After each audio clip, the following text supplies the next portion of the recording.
As a kid, did you ever dream of becoming a professional race car driver, but maybe it was too expensive or always seemed out of reach? Here at Racing Prodigy, it is our mission to take those dreams and make them a reality.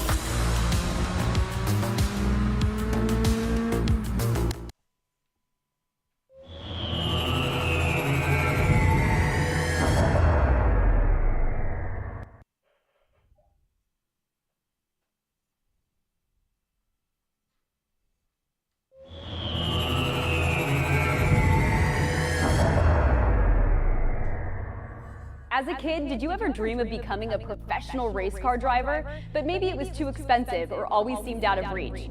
Here at Racing Prodigy, it is our mission to take those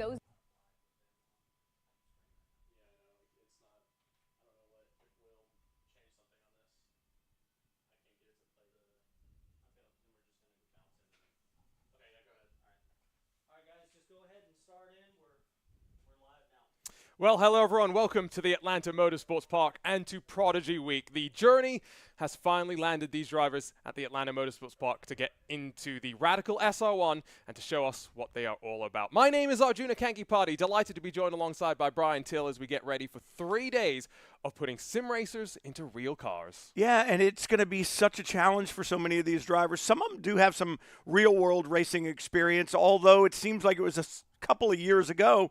Most of it's been with sim stuff, and that's been the conversation as of late. How good is a sim racer if you put them in the real world? We've seen things like this before, and they've worked out pretty well, but this is more than just taking a sim racer and putting them in the real world to see how they can do. This is about contracts to drive cars in the future and real prize money, make a living in a league, racing against each other, being drafted as a professional race car driver. It all starts right here.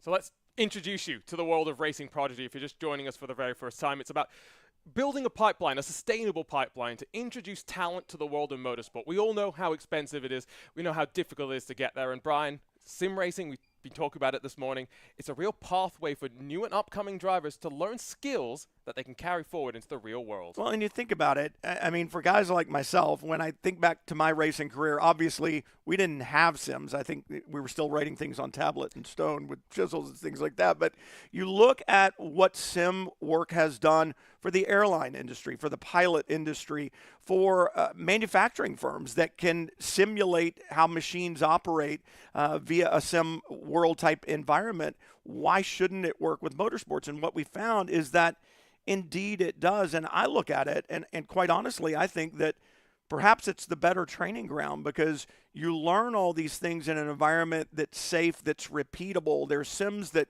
you can run the same corner lap after lap after lap instead of having to complete the entire lap. So you're completely immersed. And when you step out of the sim and into the real world, you get the bonus of feel. If you go the other way from a race car driver into the sim world, you lose things when you step into the sim. You lose that feel that we rely upon. So I think in some respects, perhaps the sim driver is a better candidate to make a good race car driver in the real world. And we've brought drivers along from 4 different platforms: iRacing, Race Room, and R-Factor. Those are traditional sims that many drivers will surely have experienced. But again, it's all about opportunities. Not just on the hardcore sims. Street Kart, iRacing, iOS app is something that the drivers have also been able to qualify from, and that's where we're going to see slightly different skill sets being brought to the table here. But it's not just in terms of the driving skill sets that we're talking today. Media, fitness, and everything else that a racing driver needs to be good at. Well, yeah, because it's a business, right, Arjuna? I mean, if you're going to be a professional race car driver, you need to perform in the car, you need to perform for the media, you need to perform for your sponsors, you need to be fit. You know, that's a big conversation. How much cardio do I need? How much physical strength do I need? That has to be a solid foundation because that all affects the mental strength. If you get worn out in a race physically, it's going to affect your mental aspect and the outlook on the race. If you're focusing on how tired you are, you're not focusing on driving the race car. So it's a complete package here, and it's crammed into 3 days. And what a facility we have to do it with here at Atlanta Motorsports Park. I've not been here before until yesterday. Eye-opening. The sun is just rising behind us. I haven't had the chance to walk around the track like you did yesterday, I think, but we saw some of this in the Prodigy Racing League in our R-Factor 2 tournament, Atlanta Motorsports Park with the Radical SR3. This is a roller coaster. Well, I was going to say, I didn't walk around it yesterday because I didn't want to go climbing up and down the hills, but we drove around it. I've not seen elevation change like this. If you measured it in feet, I'm sure it compares with other racetracks, like WeatherTech Raceway, Laguna Seca, maybe even Road America, something like that. But it's almost like waves. You know, a 6-foot wave in the ocean when they're 30 or 40 yards apart doesn't seem like choppy seas. If you go to the Great Lakes and that same 6-foot sea is only 10 yards apart, well, now all of a sudden that chop is a lot more prevalent. You see it a lot more, and that's the way this racetrack is. It's compact, and so these elevation changes come at you corner after corner after corner, and you got to be ready for it. I mean, it is a highly technical racetrack. It's a racetrack where you're going to find good reference marks like you would at any racetrack, but because of the elevation changes, I always call it outside the ballpark. You're going to be picking up, as crazy as it sounds, trees, radio antennas that you can aim at because you can't see through the corner, but you've got to pick up this sight picture. You've got to believe, and you've got to do that while you're experiencing a race car that you've never raced before. So these drivers have a lot in store, a lot of challenges in store. And I think maybe for some drivers, the challenge today is just getting to grips with some of the emotions. We have, I think it's 3 of our 12 drivers from America. The rest of them have had to fly on in today. Jan van der Heide, one of those 12 drivers, got the call up on less than 24 hours notice. And you come to a racetrack, a lot of these drivers may not have done track walks and some of the routine schedule that a race car driver gets accustomed to when they go racing. What's that going to be like for them today when they land up here and they see a lot of that things that they don't normally get to see? Well, I mean, and I'll touch on more things here in just a second, but just the track walk aspect of it. We were talking about the elevation change. I watched a lot of video here. I did a little sim experiment to see what it was like. And as good as video is from onboard videos and the sim world is, there is nothing like being there and experiencing it for yourself. It's going to be eye-opening. And what these drivers are going to have to focus on is the job at hand. It's what every race car driver has to do. Take your emotions, put them in the back, and focus on the job at hand. That's going to be difficult. Here's something else some of these drivers have never done. And I know it sounds really silly. They've never put on a fire suit. They've never put on a helmet. They've never worn a Hans device. Because you don't do that in the sim world. And you don't have to deal with the fact that a Hans device is quite restrictive in your movement as well. Yeah, so I mean, think about what's going through their mind. I still vividly remember my first driver's school. It was at Jim Russell at Riverside Raceway. Yes, Arjuna, you were not born then. But, I mean, I remember it, and I remember it because it was such an emotional experience for me. I can tell you the car number. I can tell you that it was green. I can tell you who my instructor was. I remember it. This is an experience that regardless of the outcome for the individual, they will remember for the rest of their life. And again, 12 drivers are here for the first Prodigy week. The goal is more Prodigy Racing League tournaments in the later half of 2023, moving into 2024, a bigger Prodigy week, and of course, the goal being the Prodigy Draft to bring these drivers into real-world racing. We can't do it, though, without the support of our partners at Asetek SimLab and Grid Engineering. Here's a bit of a message from those that are making all of this happen.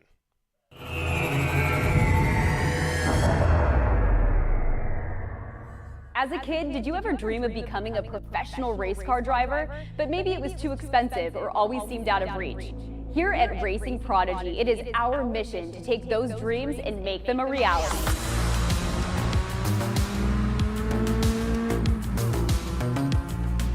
You too can be just like Jeff Gordon, Lewis Hamilton, Max Verstappen, some of the greatest drivers ever, and be a part of a world where real-life racing and motorsport opportunities are available to everyone. That world is now here. Here at Racing Prodigy, we provide real-world racing opportunities to those with grit and skill who may otherwise never be discovered. Thanks to esports competition, a new insight has been found. The skill set of virtual racing transfers to real race cars and tracks. Gamers and sim racers have proven that they can race real race cars against the professionals and win.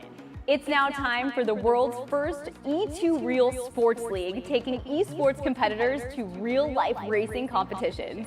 Prodigy Racing League is here to offer aspiring real-world race car drivers the opportunity to compete across multiple gaming platforms to earn titles and coveted Prodigy Passes. These golden tickets in motorsports allow you access to trips that are fully paid for you to train, learn, and even compete at Prodigy Week, our real-world racing academy held at Atlanta Motorsports Park in November.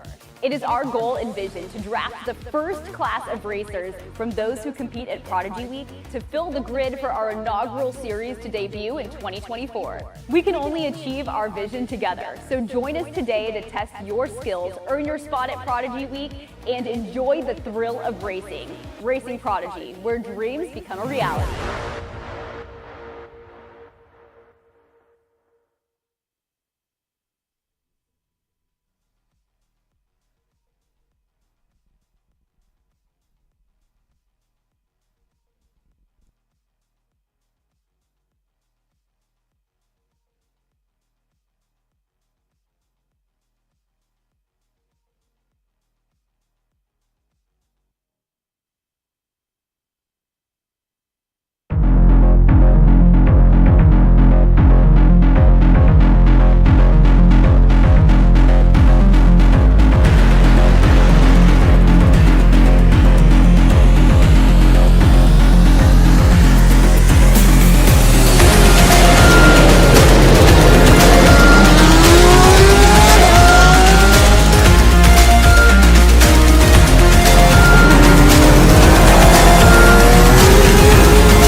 Back here at the Atlanta Motorsports Park, our junior Kenki party joined by Brian Till, but also by Randy Popes as we get ready to see the drivers head out there for their fitness assessment.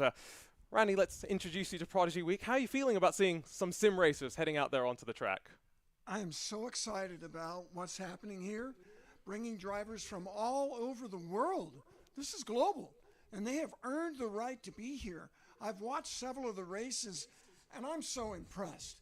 I am totally a real-world driver, right? And sim is new to me, and I have to say that I met a sim driver who was amazing in real cars right away, and it translates. It didn't used to. I've been racing for more than 30 years, but that has changed with technology recently, and I've been so impressed at how sim drivers behave in the real world. And sorry, go ahead, Brian. I was going to ask you, Randy, how long did it take you to hone your craft, right? When you would go to the racetrack or the autocross track on the weekend, how long did it take you to hone your craft, and how expensive was it for you to hone your craft? Compare that to the sim world. Early in my career, I knew if I wrecked my car, my career was over. And so that was always in the back of my mind while I was racing.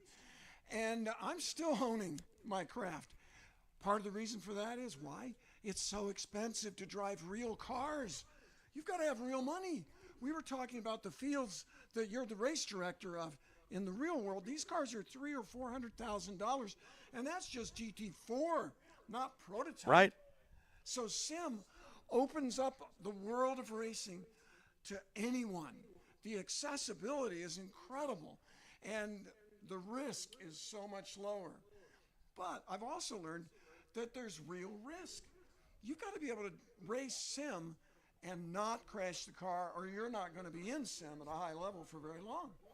100%, and I think that's kind of where sometimes when you get to the top levels, right, it's knowing how to maybe run 99%, not run the car off the track, but still be very fast. And that's something as well that for drivers that have some experience in a real racing car coming into today, or tomorrow, when we actually send the drivers out in the Radical SR1s, they are the ones who are going to maybe have to reel in their tendency to want to try and push right off the bat. Well, and it's why this gentleman down here has won the championships that he had, because he understood that same principle. So I think that's the other thing that's great with the coaches that are here to help these drivers adapt from the sim world to the real world. And it's not just pushing the pedals and turning the wheel and finding the racing line in a different way than you might find it on the sim. It's adjusting and accepting the fact that the emotion is going to be there, and you need to find a way, like I said earlier, to put it in the back, because it's not about flat out all the time, is it? Interestingly, that you make that comment, absolutely. You like to imagine that drivers are going 110% and just right on the edge. Well, if you do that, you're going to end up getting in trouble. It might not even be your fault. Strangely, to win races, there's the old saying, in order to finish first, you must first finish. You've got to get there. And that means leaving a little bit for all those unpredictable things that can happen. Now, I believe that's happening in the sim world too. And the risks, though, are so much higher. As you always hear us say, there's no reset button in the real world. No reset button, and a crash bill to be paid as well. I think that's the other thing. Part of what we sometimes see in sim racing is the fact that because we have so much more practice time, A, it's not expensive, but B, you just have it in abundance at the end of the day, is the fact that so many top drivers are fast. We all know they're within hundreds and thousands of one another. It's the racecraft sometimes and some of those extra things that make the difference. Day one here at Prodigy Week is not about driving. Kind of is. We'll send them out in a skid pan and to the karting track later, but it begins with the fitness. What are you looking for from some of the drivers as they head out to be tested by PitFit? You know what? I have always looked more fit than I really was. And I had some good rides. Like I drove for Porsche. I didn't drive a Porsche. I drove for Porsche. And part of what they do is they had us go to an Austrian training center, and I was fit enough to drive a 911 GT3. I had done it a lot, but I was not a marathon guy, and I was like, oh man, I'm going to be exposed. There's no hiding. And that's what our sim drivers are doing right now. And it's an important part of driving cars that generate a lot of G-force.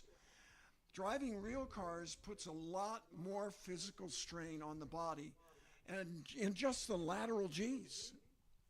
And so that's the first part. We're going to physically drain them, and then we're going to send them out to the skid pad. What are we going to learn from the drivers as we see them behind the wheel of a real car for the first time? Well, I think the skid pad, I always love the skid pad because it's the basics of driving, right? It's that how much hand-eye coordination do you have? What kind of feel do you have? It's not just people talk about seat of the pants, Randy, but you and I know as well, a lot of it comes through the steering wheel. Do you have light hands? Do you have sensitive hands? Can you feel that little tug on the wheel before the car ever really moves? The instructors are going to see that, and the students are going to have to deal with that, and this is going to be completely different.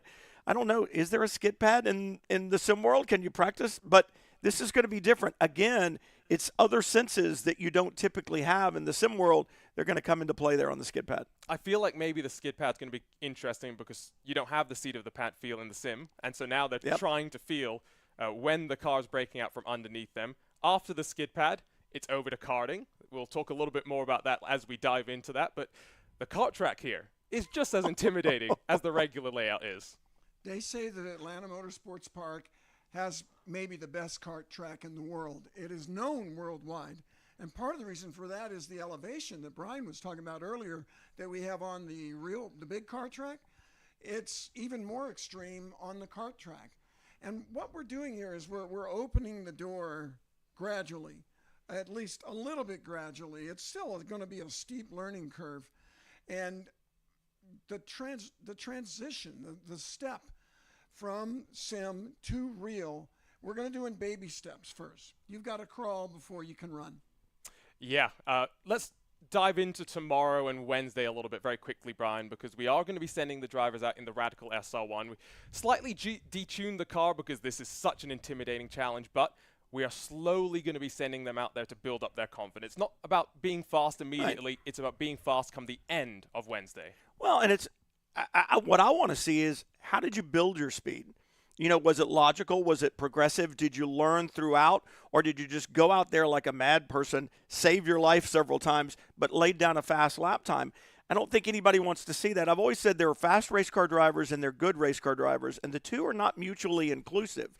I know a lot of fast drivers who I didn't consider particularly good, and a lot of good race car drivers who weren't blazingly fast. They weren't pole sitters all the time, but they were race winners. They were always there. They were champions. And so I think that's what we want to see from a lot of these drivers. How are you going to approach this challenge? And oh, by the way, Mother Nature is going to present a challenge because it's going to be really cold here over the next couple of days. And it may rain tomorrow as well. There is that lurking in the forecast as well. When we talk about confidence, though, we talk about the lack of a reset button. Let's also talk about if a driver has an off here in Prodigy Week, instantly the confidence will be deflated. I think the main thing they're going to be wanting to try and make sure is they keep the car on track at all times. Well, if they want to win, or if they want to do well and continue on the Prodigy racing path, they cannot be going off in the cars. So that's going to be a delicate balance.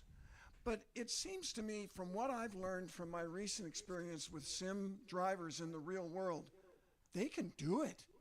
They are so disciplined from making speed and winning races in the sim world that they actually translate really well.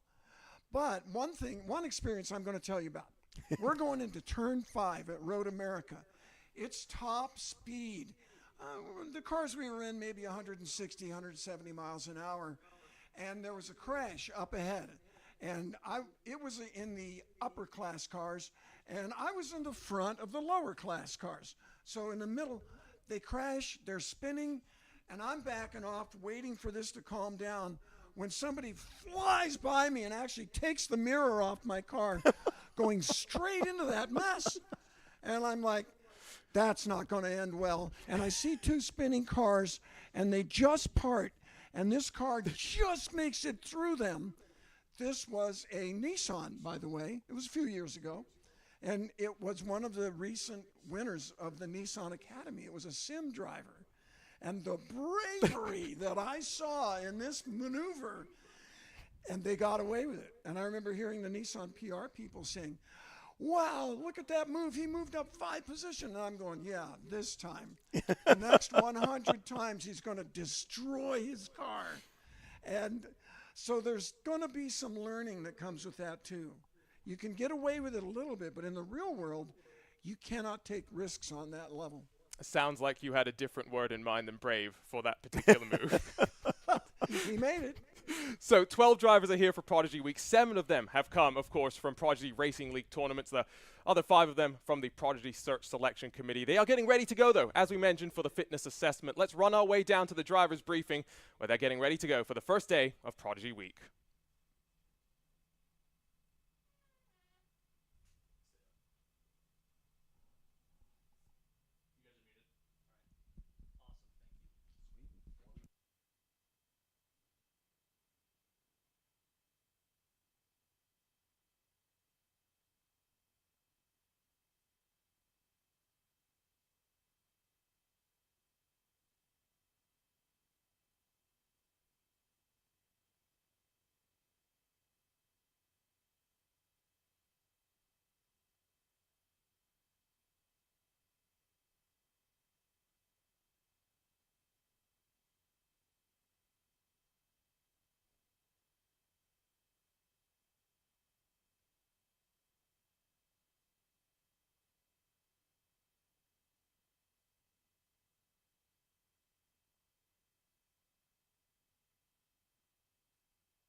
So welcome back to the Atlanta Motorsports Park. If you're joining us for Prodigy Week, the drivers are currently getting their driver's briefing. You see David Cook, CEO of Racing Prodigy, up there and giving the instructions. And Randy Post was alongside myself, our junior Kanky Party, still up here in the booth. And we were talking about the driver's briefing just a couple of moments ago. What do you think the drivers are feeling like right now as they get these instructions from those in charge? I'm getting a lot of bad memories right now because years ago I had the honor of getting a contract with Porsche, and I had raced Porsches a lot. That's how I earned it. But the first thing they did was put us in a training center, kind of a lot like what's going on here. They wanted to find out what our level of fitness was. Now, I'd already been driving cars, real cars, the same cars that I was going to be racing. These guys are sim drivers, and this is probably making some of those drivers as nervous as it made me, because I knew I wasn't in fantastic shape. I was not Olympic fit. I was not high school fit. I was fit enough to drive 911 GT3Rs and RSs, but it was nerve-wracking. And today, the cars just have become more and more capable. So these G-forces are hard on the body. You've got to have a really strong core, and you've got to have endurance. And I recently had the pleasure of driving a little prototype called a Praga here at Atlanta Motorsports Park. No power steering. I could not believe how difficult that was physically. And that's what is being tested, and that's what David Cook is talking about to these Prodigy Racing drivers right now. I'm guessing the Praga R1? Yeah, Praga R1. So probably not too dissimilar to the type of car that these drivers are going to be driving around the track, albeit with a closed cockpit, maybe a bit more downforce and power. Again, the Radical SR1, 510 kilos, about 190 brake horsepower without any restrictions. Again, about 60% power for these drivers as they get used to what is a very difficult Atlanta Motorsports Park. It's 2 miles, 3.2 kilometers for those on the other side of the pond, with 98 feet of elevation change. And the one thing that I really took away from this, watching on in the Prodigy Racing League tournament that we had here, almost 40 feet wide at times. This track is relatively tight. The hills are amazing. And Brian Till spoke earlier about how in reality you see it a lot more than you do on video. Even the best graphics do not demonstrate how steep these hills are. And the track is relatively small, right around a little over 2 miles. And the hills happen fast. So it's kind of like straight up, straight down, straight up. And this has an incredible effect on the amount of grip the car has. And this is something that is going to be, I think, a little bit new to the sim drivers. What do you think, Arjuna? I think the first session tomorrow when they get out on track is going to be very interesting, just because of the different backgrounds that we have here. Some drivers don't even have driver's licenses. We've got kids younger than 18 here that, maybe not have driven in the real world before, but we also have some drivers that had racing licenses and have a little bit more experience. So seeing the difference between them is going to be interesting. I think the thing I'm also quite curious about is we've got 3 what I would call professional esports drivers here. Gustavo Ariel, Marco Pajic, and Garrett Lowe. They all compete at the very top level of sim racing. 2 of them compete in ESL R1, where there's $500,000 of prize money on the line in 2023. Garrett Lowe is in the eNASCAR Coca-Cola iRacing Series, the very highest level of oval racing that you have. And so that's a lot of great sim background, but how do you carry it forward into this experience as well? Especially given that, just like you, Randy, you're going to be helping a lot of these drivers out as a quote-unquote coach over the next couple of days as well. But you see some of the faces up there as well in that driver's briefing. There are some really, really experienced people here to help these drivers on their journey. PitFit, their mission in life is helping drivers better deal with both the physical aspects and the mental aspects of driving race cars. And the SR1s, these are radicals. These are cool little cars. They are lightweight. They've got a lot of downforce. And they're going to be, I think the guys are going to really enjoy them. In fact, that's one of the things I thought about. This program, one of the things I'm going to talk to our drivers about is, why are you here? Because you love this. And when the pressure's on, remember that. Remember to enjoy it. Remember to feel the pleasure, those things that feel so good when we drive a race car, sim or real. And that might help you calm down a little bit. There's going to be so many emotions, surely, for these drivers, but one driver in particular that will be, I'm sure, dealing with quite a lot, Jan van der Heijden. Now, he's a driver that competed in, I think, 3 or 4 of our Prodigy Racing League tournaments, didn't actually win the Prodigy Pass, was part of 2 or 3 of our Prodigy Search Selection Committees as well, but only got the call 24 hours ago. One of our participants unfortunately lost a family member. They were unable to be here for the first Prodigy week, and so Jan van der Heijden from Europe gets the call up. And this is a driver, I talk about top-level sim racers. He may not be at ESLR1 or eNASCAR level, but he's raced alongside Jenson Button in the Virtual Le Mans Series. His sim experience has seen him now join up with Manti Racing, that Manti Racing in their simulator department. Yeah, the backgrounds that I'm seeing, that's the really interesting thing. And it's so many different backgrounds that come together. This is what's great about racing, whether it's real or virtual. I find in my life, I've had a few calls like that where, oh, we need a guy tomorrow in Sonoma in San Francisco. And I love that last minute, pack it up, get a flight, hit the road. And I don't know how this driver's going to react to that, but I bet you he's thrilled to be coming to Prodigy Week. Does it mean you have less nerve, or do you get more nervous when you get the last minute call? That's a very good question. He certainly had less time to stew on it. I don't think he has a chance to think about it. From Europe, right? Yep. So he got on a plane and flew overnight. Well, it's easier to come west. But, wow, it's so exciting. And these drivers they're darn near pros. Well, you said some of them are pros at the sim level. Yeah, Gustavo Ariel, Marco Pajic, these are drivers that get paid to drive virtual race cars, which sounds glamorous when you think about it, until we were talking about how expensive it is to go practicing in the real world. Now take that cost away. How much would real racing drivers practice if they had unlimited seat time available to them? Oh, every bit as much as a sim driver. And so it's a big, big grind. Now, the driver's briefing is just wrapping up. David Cook has just given his closing remarks, and now I think the drivers are going to get geared up for pit fit, to get tested physically. And I do get the sense that in about 3 hours' time, there's going to be more sweats than drivers standing up. I think that's going to be tough for some of these drivers. It was for me. I was intimidated by it. I was not intimidated by driving the cars, but I just knew that it's tough. And plus, they're watching your every move. You're on a treadmill or an exercise bike, and they've got you plugged into your heart rate. And I remember I had a thing in my ear, and there's just no hiding, especially your cardio fitness, well, and your strength training. This is going to be an interesting and enlightening experience for these drivers. And there's no hiding from anything in Prodigy Week. Everything's being filmed. We want the drivers to share their emotions with us because ultimately we are coming along with them for the ride, and of course building up hopefully to a second Prodigy Week as well. More opportunities for drivers maybe watching on in our Racing Prodigy YouTube and Facebook streams to join us in the future. Cameron Dass is up there as well, next to some of those Pit Fit team members. He was part of our Prodigy Search Selection Committee. He'll be here as well, guiding some of the drivers through all of this. I see on the left-hand side of the screen, Jan van der Heijden's head poking out. David Dalton Jr. as well, the winner of the very first Prodigy Search Selection show.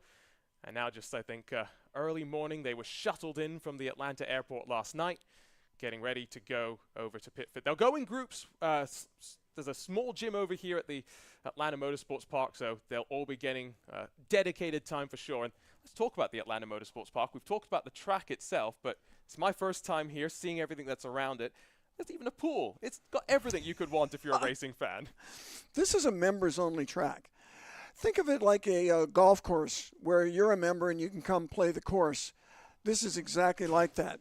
Members buy a membership, and they can have garages and come out here and run the course. And so I'm just trying to think, would I be comfortable or would I be happy living next to a racetrack? Yes, I probably would be, especially if I've got a garage that leads me directly out onto the track. Smiles from some of the drivers as the driver's briefing wraps on up, and now you can see them working through the members building here, and they'll head out there and roll on through. Talked about the fact that there's physical training as well, media training. Now, that's just something that a lot of these esports drivers are becoming more and more familiar with, understanding social media, its presence and place in the modern world. What's it like being a race car driver who just wants to drive fast rather than talk about driving fast? In today's world, you have to be able to do both. You're a performer. If you can make it to those high levels at the same time that you're wanting to win the race and be the best you can be on the racetrack, you also need to serve your sponsor. Like the old song by Bob Dylan, you got to serve somebody. And that's the way professional racing is, and that's the ultimate goal for these drivers. You've got to be in a position to entertain. You're putting on a show. And this is something that you've got to remember when you're in professional races. It is not just the competition. The real bottom line is money. The sponsors have got to be making money or they're not going to stay in it. And so you're part of that. And you're part of your team earning that sponsorship. You know who the most important person is on a race team, a professional race team? The person that signs the checks? The person who gets the other people to sign a check. It's not the driver. It's not the crew chief. It's not the engineer. It's the person getting the money that makes this team run.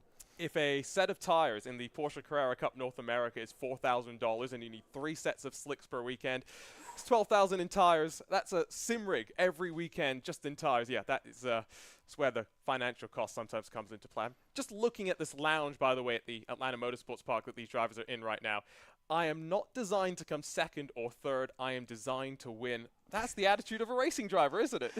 It sure is. You have to be in that position. And these people are racing drivers. They won the right to be here. I saw a couple of the races. It was incredible. I was just so pleased at the talent. There was a little contact here and there, but these drivers did an excellent job. I saw a couple of passes that were just beautiful, and I could tell that this sim driver had been planning that. When you're racing, you got to think ahead and figure out where your advantage is and then surprise attack. You've got to recognize an advantage before the other driver sees it and hopefully hold it in your back pocket until, boom, you strike like a cat going after prey. I think we're going to have plenty of analogies once we see the drivers out on track as well to see how they compare to the characteristics of how they drive the car in the sim versus the real world as well. I'm curious if we're going to see bold lines or tentative tigers potentially. So again, remember, fitness training is coming up next. That's the next item on the agenda, courtesy of that Pit Fit course that they will all be running. After that, it's over to the skid pad. And at the same time, we've been talking about media training. They're all sitting down for a 15-20 minute chat with Brian Till, which is going to be rather intriguing because Brian's got some questions not just about the track itself, but about the emotions, about what it means for them, for the drivers, to get this opportunity. And emotion is part of being successful as a race car driver, is being able to control your emotion when you need to, or being able to channel it. Your emotion can make you better if you channel it. You also need to show emotion to be an appealing driver and be good for your sponsors and get the promotion and press that you want. But you need to control your emotion so that you are family friendly on a TV show, so that you are not criminal. I mean, racing is a passionate sport and the emotions run high. And there are times where you need to control that. It's not easy. Seems to be a car out there. I'm tempted to jump out there as well, but I think... Let's go. You and me, buddy. Hey, we can jump off the mics for the time being because the drivers are heading over to Pit Fit, as mentioned. Don't go anywhere here on the Racing Prodigy YouTube and Facebook channels. We'll be back with the rest of day one of Prodigy Week here from the Atlanta Motorsports Park.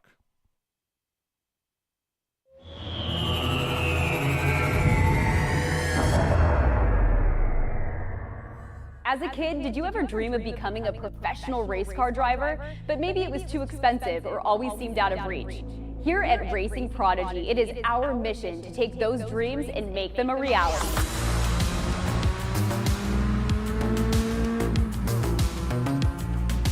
You too can be just like Jeff Gordon, Lewis Hamilton, Max Verstappen, some of the greatest drivers ever, and be a part of a world where real-life racing and motorsport opportunities are available to everyone. That world is now here. Here at Racing Prodigy, we provide real-world racing opportunities to those with grit and skill who may otherwise never be discovered. Thanks to esports competition, a new insight has been found. The skill set of virtual racing transfers to real race cars and tracks. Gamers and sim racers have proven that they can race real race cars against the professionals and win. It's now time for the world's first E2 Real Sports League, taking esports competitors to real-life racing competitions. Prodigy Racing League is here to offer aspiring real-world race car drivers the opportunity to compete across multiple gaming platforms to earn titles and coveted Prodigy Passes. These golden tickets in motorsports allow you access to trips that are fully paid for you to train, learn, and even compete at Prodigy Week, our real-world racing academy held at Atlanta Motorsports Park in November. It is our goal and vision to draft the first class of racers from those who compete at Prodigy Week to fill the grid for our inaugural series to debut in 2024. We can only achieve our vision together, so join us today to test your skills, earn your spot at Prodigy Week, and enjoy the thrill of racing. Racing Prodigy, where dreams become a reality.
So hello everyone, back here at the Atlanta Motorsports Park for day one of Prodigy Week. We've been going through the motions a little bit, drivers briefing, getting ready to go for the fitness assessment, and of course that is up next with Pit Fits. Arjuna Kankipati alongside Randy Popes as we get ready to head it over to the gym. In fact, there we go, Jennifer Moxley's ready to go, and let's go over to the gym.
Any questions? Are we good? Okay, everybody signed a medical waiver, I hope? Okay, we don't have a defibrillator here, but we have CPR. If you wake up and Trey is giving you mouth-to-mouth, that's because you've had a bad day. So We do have medical on the facility. We have help. So if you need help, just let us know. seriously, if you have trouble in any of these, or you're feeling to the point where you're getting nauseous or sick, you won't come out of that. You will basically suffer and then push through, but you won't just kind of walk off getting nauseous. So you need to settle down, take a break, let us know. But we'd rather you didn't do that. We'd rather you push yourself to the limit. Is the Cooper test the one that you're going to be keeping an eye on them the most for, physical reaction? We'll track your heart rates throughout on the Cooper test, so we'll see that. But if you run into some situation where the heart rate's not telling us everything, where you're feeling fatigued, an injury of some sort, don't run through an injury by any means. If you feel like you have a problem with something, let us know. But again, I'd rather you didn't. Okay? All right. Sounds good. All right, so we're going to start things off with a reaction test. Come on over here. So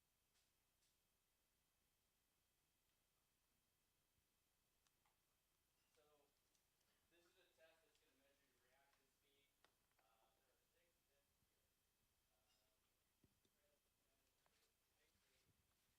Make sure you see this reaction speed.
So right now the drivers are hearing from Jim Leo, who operates Pit Fit Training Center in Indianapolis and in Cornelius, North Carolina. He's run Pit Fit Training Center for 30 years.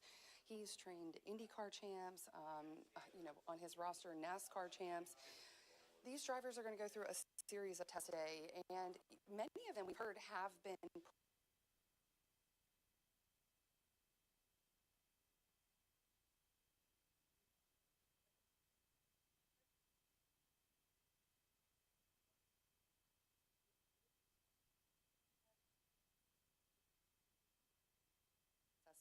It's a 12-minute run. It was actually created in 1968 by Dr. Kenneth Cooper because he believed there was a high correlation between the distance and VO2 max values, which means basically how efficiently a person can use oxygen while exercising.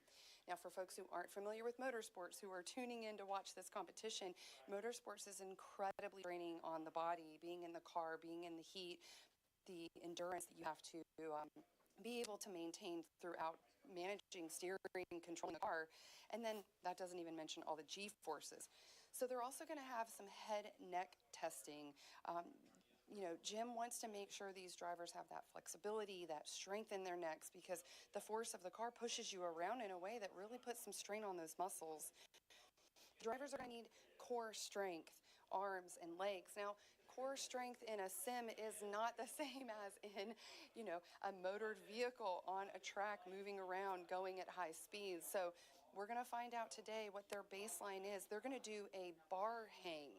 So this is really interesting. When I found out they were going to do the bar hang, I thought, well, what does that test and what does that show? But then on my drive here from the Atlanta airport, we're about an hour away from Atlanta in Dawsonville at Atlanta Motorsports Park, I had my hands on the wheel and I thought, wow, they have to keep their hands up on the wheel for a very long time, also exercising those muscles to control the car. So all of that is part of this assessment, and that bar hang is really going to show them what their baseline is and where they need to go. So the adrenaline of racing, the heart rate, all of those things, blood pressure starts today, and we're going to show the results throughout the day and see where everyone aligns, and this is all part of the bigger Racing Prodigy competition.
average 4.5, time 19. Okay, you ready?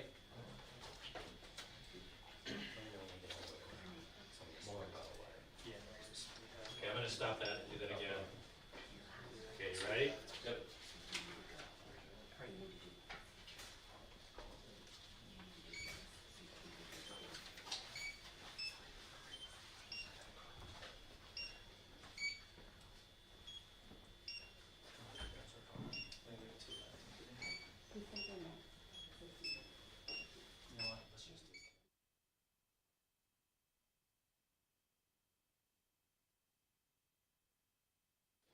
Okay.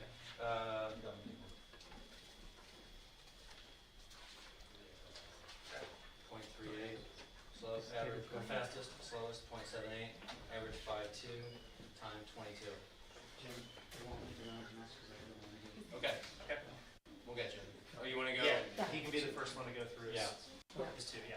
Yeah.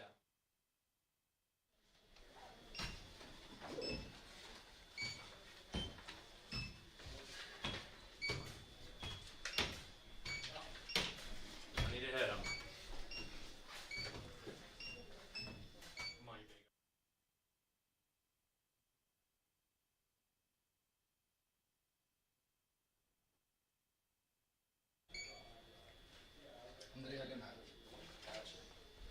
Okay, fastest 0.4, slowest 1.35, average 0.55, 24 seconds.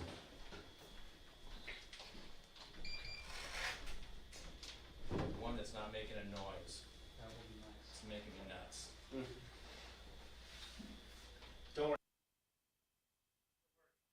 Still working. Okay, so this is for real.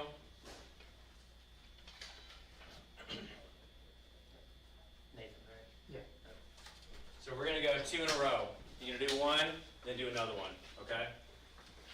These are the ones that count. You ready? Fast hands, brother. Here we go.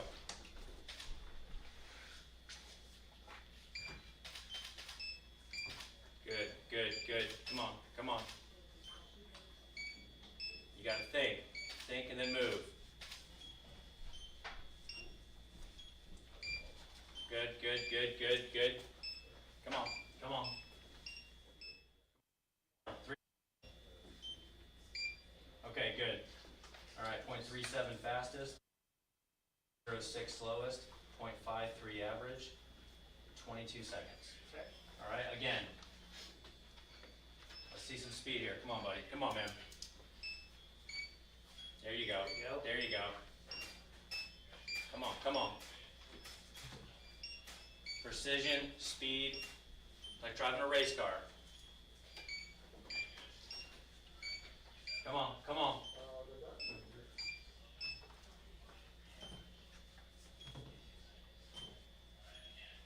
Good. All right. Good job, bro. Nice work. 0.32 fastest, 1.03 slowest, 0.55 average, 23 seconds. All right, next person up. Okay, 2 tries. These are what count. You ready?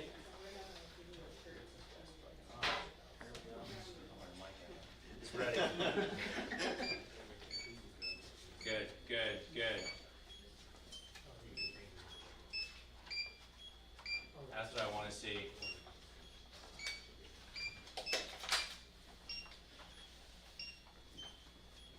Come on, come on, come on.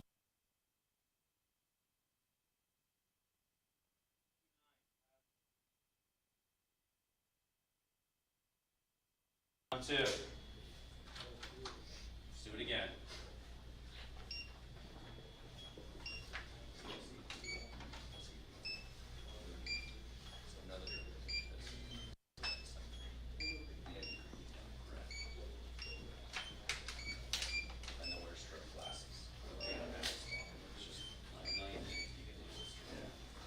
Nicely done.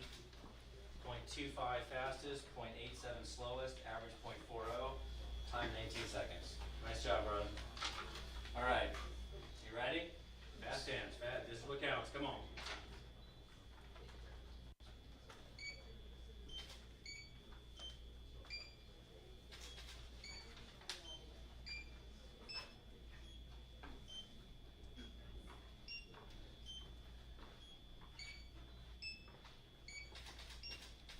Come on. 9 more. Come on.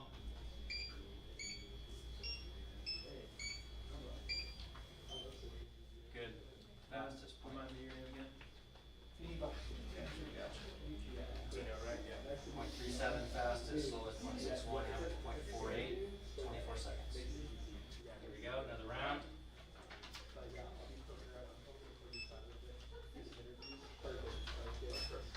Nice to see you again. Come on, come on.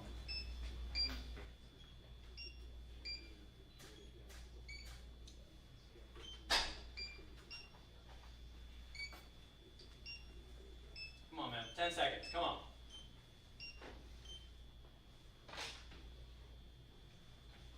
Dimensional loss on lap 10. Here, we'll redo that one. We're going to Just review that. reconnect all of them.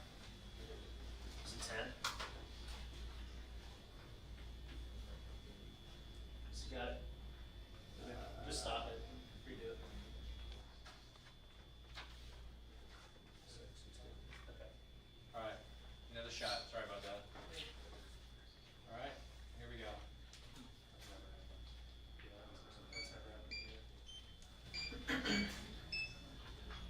Good, good, good, good, good.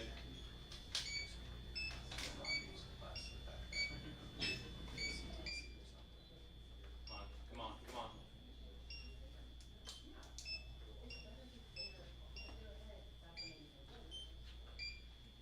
Good. 0.38 fastest, 1.13 slowest, average 0.48, 21 seconds. Here we go.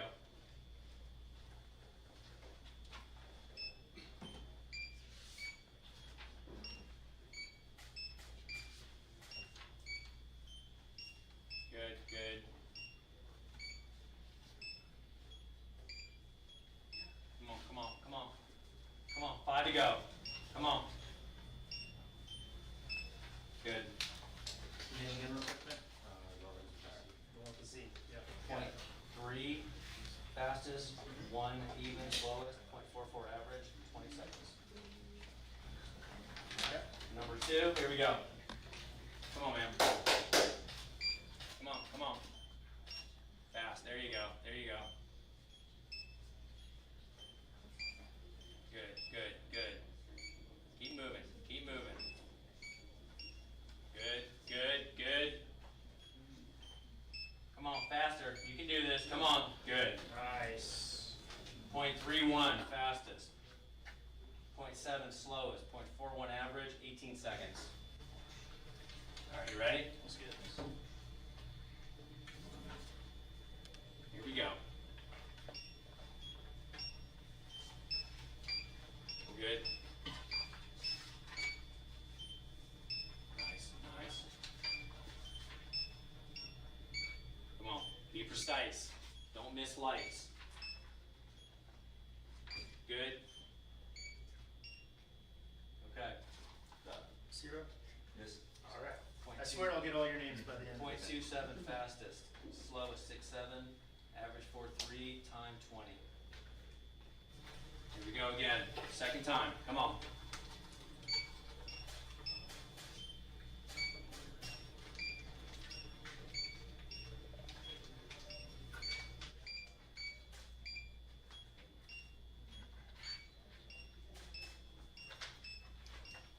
Good. Come on. Come on. 3 more. 2 more. Come on. Good. Fastest 0.29. 5.1 slowest. Average 4.1. 18 seconds. Next. All right, let's go. Let's go. Here we go. Just count. Come on. Fast hands. Fast hands.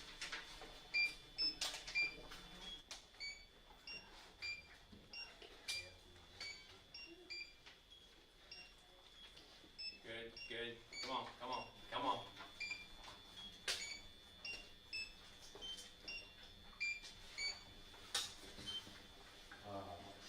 Last one screws you. Lawrence with an S? Yes. 0.24 slowest was that last one. 0.98. 0.43 average. 18 seconds. Still a good one. That might have been 17 seconds. Still a good one. Might have been fastest. All right, let's try it again. Second chance. Come on, man. Here we go. Come on, you can do this. Concentrate. Come on.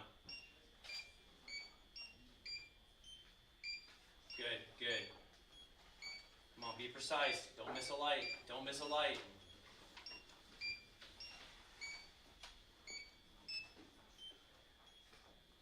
Good. There's your 17 seconds right there. 0.27, 0.5, 0.39 average, 17 seconds. Good job. All right. Here we go.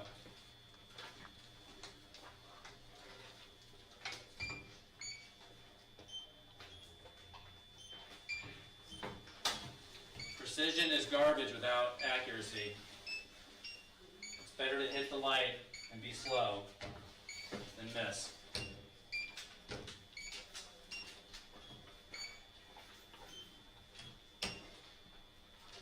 Okay.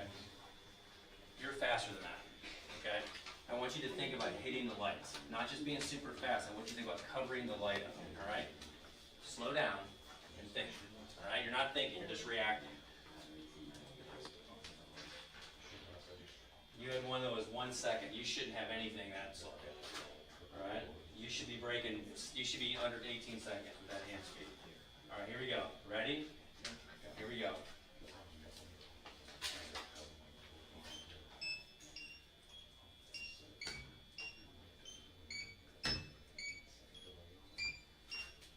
Good. Come on, come on.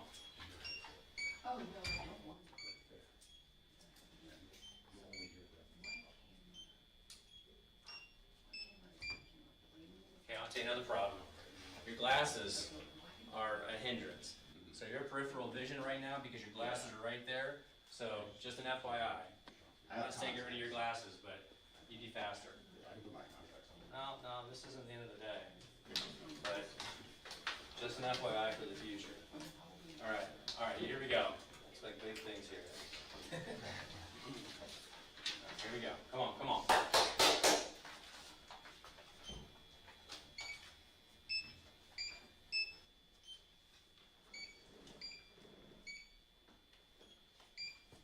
Good. Come on, come on.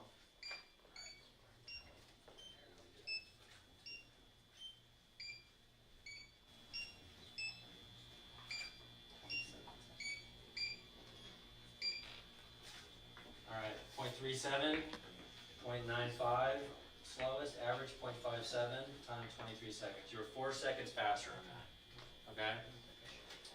That's not good, but you're 4 seconds faster, so it's good improvement. All right, concentrate, here we go. Come on, man, come on.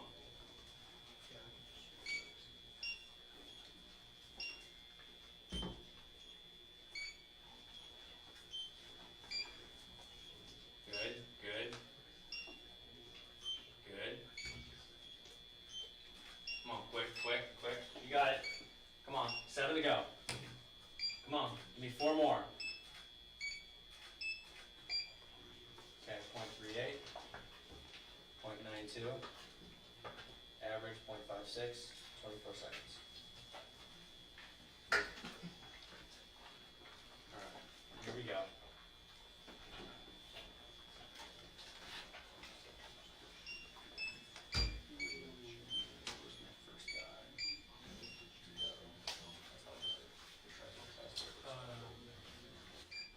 There you go. Make sure you get close enough to it. I was waiting for 5 seconds. All right, again. They should time out after one, right? Yeah. Got a 5 second Take time. the guy you already went to. Try that again.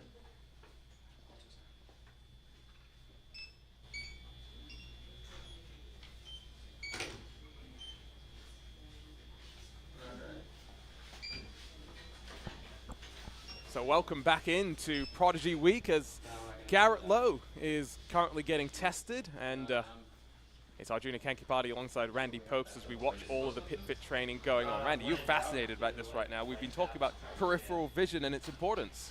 More memories coming back from the testing I did with Porsche. And watch the participants, watch at where they're looking. You get a lot of tries. This is really a test, not so much of reactions, but of peripheral vision. And drivers like Garrett here, I noticed he's looking straight ahead, and he's picking up those lights in his peripheral vision, whereas the driver before, Arjuna, he was his name? I forgot. Oh, I forgot it now as well. Oh, okay. Some of the drivers are looking for the lights, and some of the drivers are staring straight ahead and picking it up in their peripheral. He started out looking, now he's not looking, he's doing peripheral. And look how quick that is. But you've got to have the peripheral vision, and you've got to, it reminds me of playing a video game myself in college a million years ago, Asteroids. You could not look at what you were shooting at. You had to pick it up in your peripheral if you were going to be any good at it. And I think in this test, that is what the participants need to focus on. The guys that look dead ahead and pick up these lights in their peripheral are going to be the quickest. And so, of course, peripheral vision, I think a lot of people will understand why that's important in motorsports. But explain to us from your perspective as a driver, why is this so important? In a race car, you have to be aware of everything going on around you all the time. But you can't look everywhere at once, not with your direct view. Your direct view is where are you going? You've got to look where you're going. And you can pick up so much out of the sides of your eyes, especially traffic situations. And you've got to process that at the same time that you're looking dead ahead. And that's part of the beauty of the mental game of driving a car fast, especially in traffic. So many different backgrounds that we have here. Of course, we've talked about Garrett Lowe. eNASCAR has done some racing in Legends cars, National Legends cars, road champion, in fact, if I remember correctly as well. But the thing that I think is going to stand him out, maybe in particular, not just the oval ability that he brings, of course, but the fact that he is a senior in mechanical engineering with a motorsports concentration at the UNC of Charlotte and works in their Formula SAE team. And so that's something where I always see if someone's done Formula SAE, they really are into the engineering behind motorsport. That has got to be an advantage that he's had so much experience dealing in the real world, because part of race car driving is the car setup. It is not like, let's say tennis or baseball, where the tools you're using are so rudimentary, a stick. In race car driving, the car is really important, and if your car handles better, you have a real advantage over the other driver beyond just your talent. Now me, I'm a little bit lazy, and I found that sometimes I was working so hard to stay ahead of that car behind me, and other times I was singing songs and joking with my crew, and the car behind me is getting further and further behind, and I realized that's because my car's working better, and the car's making me look good. And now, if my car's not right, I pit. I don't thrash around, banging my head against a wall trying to drive this thing that doesn't want to respond. I pit. I said, let's make it better. I think we all just want good race cars at the end of the day. Here's Marco Pajic next up, the driver for Veloce as well, of course, for the Mercedes-AMG Petronas esports team, competing in the ESLR1 competition with, of course, $500,000 being paid out in the regular season, and in addition to that, of course, the $1 million tournament that they had earlier this summer. Marco's someone that, of course, came over from the Race Room Tortoise Formula 4 tournament that we had. A simulator, a platform that has seen the likes of Moritz Lohner and Tim Heinemann win the DTM Esports Championship and go on to race in the DTM Trophy. We've, of course, seen Tim Heinemann really make that step up in DTM in 2023 as well. But Marco's one of the Europeans. There's 12 drivers here. Only 3 of them are Americans. Truly a global championship, the best in the world. That's what's so great about Racing Prodigy, is the accessibility for people all over the world. With a sim rig, you can get here and earn your way into real race cars. Now, we saw Marco looking for the lights. He looked really quick, but if he could learn to do it without looking for the lights, he'll be quicker. I think they're all getting multiple attempts as well, so they're all kind of, I think, learning about this as they do it, because a lot of the exercises they may be doing, they may be familiar with. This is probably not one that they've done before. When I was with Porsche, this kind of test drove me nuts. There was one time I was doing it, and it was so difficult, I actually joked with the very serious training engineer that was at my shoulder. I said, can we just drive the car? I'm really good at that. I'm sure the very German engineer must have really appreciated being told that you just wanted to go drive the car. But yeah, you were talking about it as well. When you were part of that Porsche factory program, you came in at a really interesting time. When you were 40 years of age with a bunch of really, really young, talented kids. Now, we don't have people 40 years of age here. We do have 28 years old versus 17 years old. So there is still a difference in experience. What are you expecting from the teenagers? Well, let's think about that. For one thing, sim racing in general appeals to a younger crowd. Older people never even did it, especially on the high level. This capability was not there 20 years ago, and it wasn't as satisfying and as rewarding and as real as it is now. And so that naturally leads to younger people being the best at this. And guess what? They probably have more time. They don't have jobs. They don't have families. They can spend 4 hours a day. I don't know. I'll bet you some of these guys are doing it for a couple hours every day, or darn near. How much time per race do you think a top-level sim racer puts in for, let's say, a 30-minute race? Let's say the Porsche Esports Super Cup. That's a great question, Arjuna. I'm going to aim high because I think that you need a lot of time to be at this level. I'm going to say 10 hours. Very low. That's very what? low. So the average number that you'll hear, probably between 15 to 30 per week. The highest number that I've ever heard, do you want to hazard a guess? I can't imagine. 75 hours for one race. For a 30-minute race. Now, these are people that don't have a real life. Like, you and me, we got a job. We got a kid. We got another kid. We got a dog. We've got a girlfriend. I wonder if how many of these guys or women have a relationship. That's going to be tough to find that 30 hours a week. And then a lot of these guys are doing 2 or 3 races a week. I'll head back this week to my home in San Francisco, and I'm commentating Saturday on the Porsche Esports Super Cup Contender Series. Sunday is the BMW M-Sim Cup. Sunday as well, it's the first round of the IMSA Esports Global Championship. I'll be commentating on all 3. I know drivers that will be racing in all 3 as well. I don't think they're going to do 35 times 3 hours of practice in 1 week. They run out of time, but yeah, the level of commitment that is required is very, very high. The dedication. I admire that about you. That's why you're so good.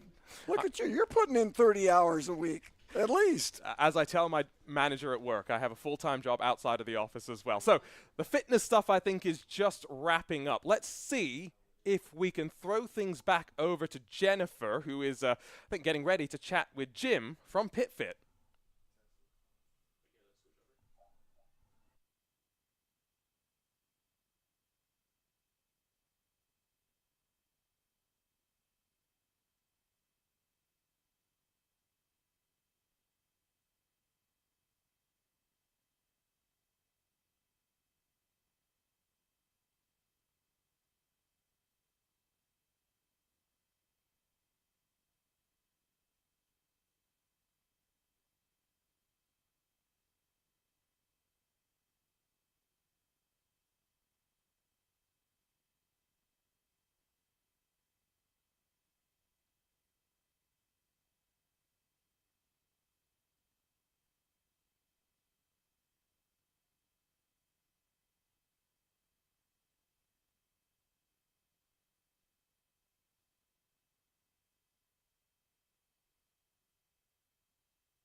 select. Yes.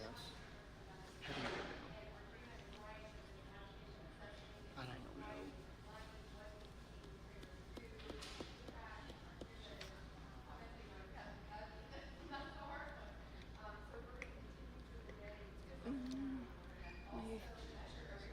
See who rises to the top of these physical fitness assessments and competition. Right. Right on. Let's go. Let's go. Let's go.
As a kid, did you ever dream of becoming a professional race car driver? But maybe it was too expensive or always seemed out of reach.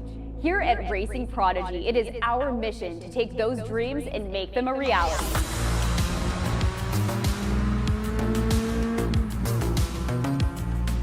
You too can be just like Jeff Gordon, Lewis Hamilton, Max Verstappen, some of the greatest drivers ever, and be a part of a world where real-life racing and motorsport opportunities are available to everyone.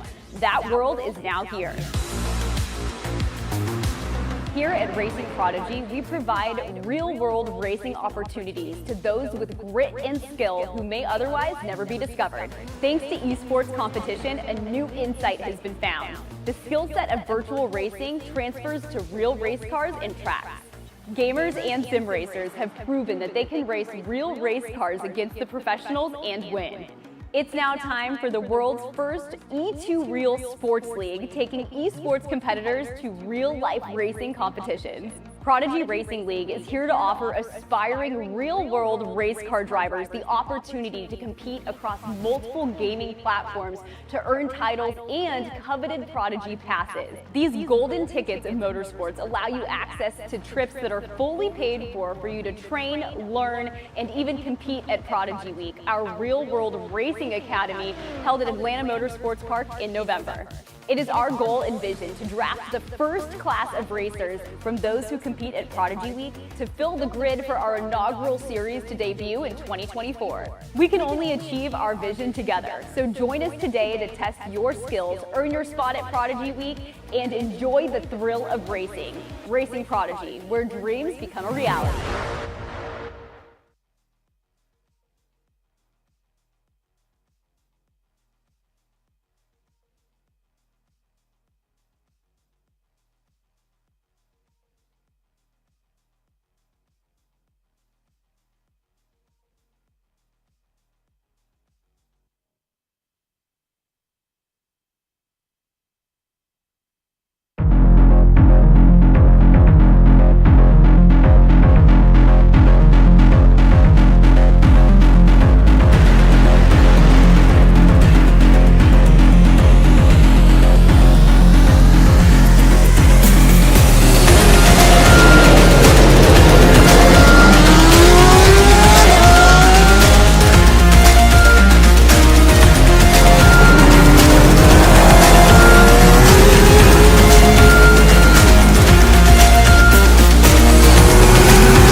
As a kid, did you ever dream of becoming a professional race car driver? But maybe it was too expensive or always seemed out of reach.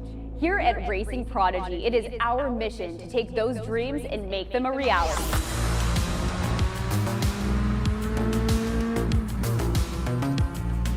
You too can be just like Jeff Gordon, Lewis Hamilton, Max Verstappen, some of the greatest drivers ever, and be a part of a world where real-life racing and motorsport opportunities are available to everyone.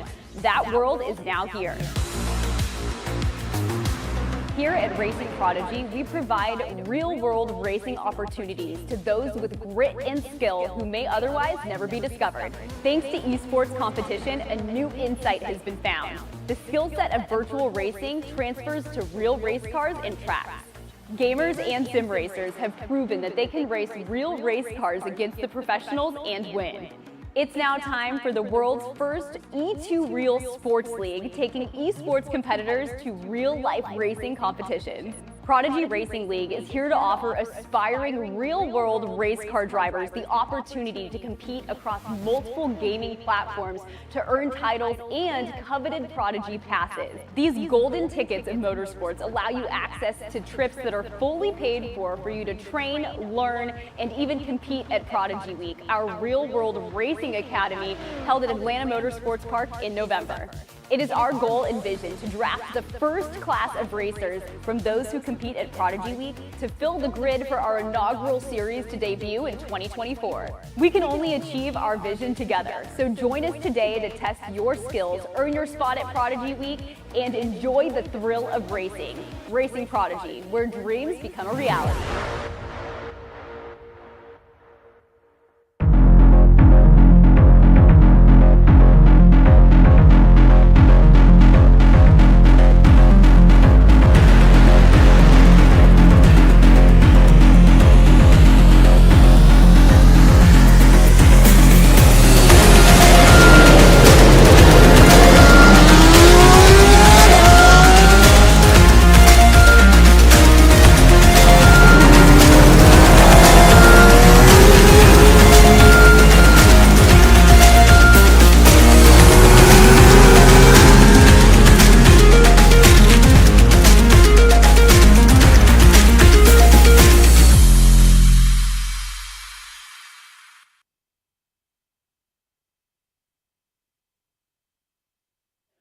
Well, hello everyone. Arjuna Kanki Party here in the broadcast booth for day one of Prodigy Week. The pit fit exercises are ongoing, and I've got to say, I'm glad I'm nice and comfy and not sweating like those drivers are. If you're joining us from around the world, please do let us know who you are cheering for, who you're here rooting on, and we will continue to talk you through this morning of fitness activity as we get ready to send these drivers out to the skid pad later on today.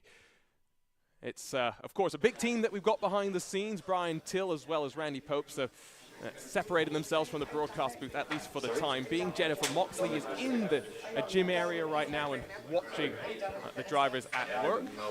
It's Lorenz Herzing that seems to be next up on deck with the push-ups. You can see the clock going as the instructions are given down from the pit team. At the same time, you've got one of the drivers doing the hang test and trying to make sure their arms don't go dead. This is all those extra things, though, that come from being a racing driver. As much as we'd all like to just sit at our sim rigs and continue to drive lap after lap after lap, this is the hard work that really delivers the results. Let's not forget that so many of these sim racing teams, the likes of Williams Esports, and so many of the eNASCAR teams as well, Ferrari Esports, they have very much started to recognize the importance of both physical and mental focus and training there as well. And there are resources that are given, and so some of these top drivers might have plenty of that. They were all asked about their physical routines, physical exercise routines as part of the Prodigy Search Selection Committee as well. And so they will have recognized that this was going to be part of the challenge. I see the street kart racing team on our YouTube chat saying hello. They're talking about the difficulty of the reaction test as well, if that's something that you've never done before. Randy Popes was mentioning that it's very important to be looking straight, using the peripheral vision, whereas we did see some of the drivers moving their heads around and kind of reacting. I see David Dalton Jr. is there, chatting with Garrett Lowe, and I think that's also going to be one of the important things about these 3 days, is how the drivers work together and communicate.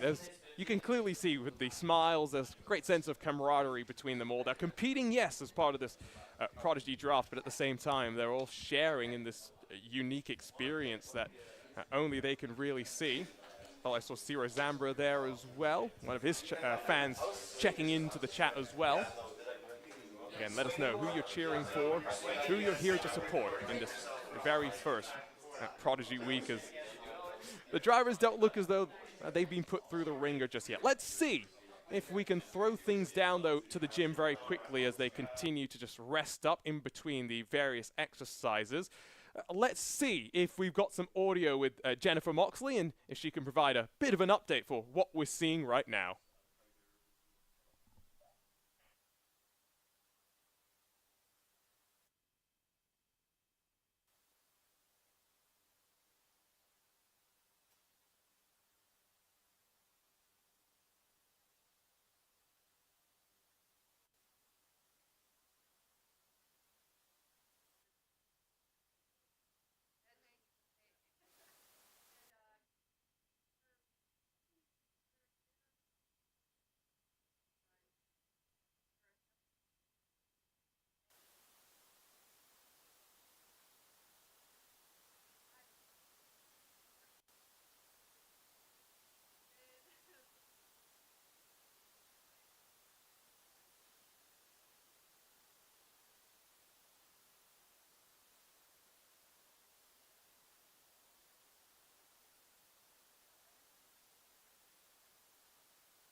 Having some audio issues from inside the gym, so our apologies for that. And thank you so much again for being a part of this inaugural Prodigy Week. 12 drivers have all landed up at the Atlanta Motorsports Park. They've all gone through varying journeys to get here.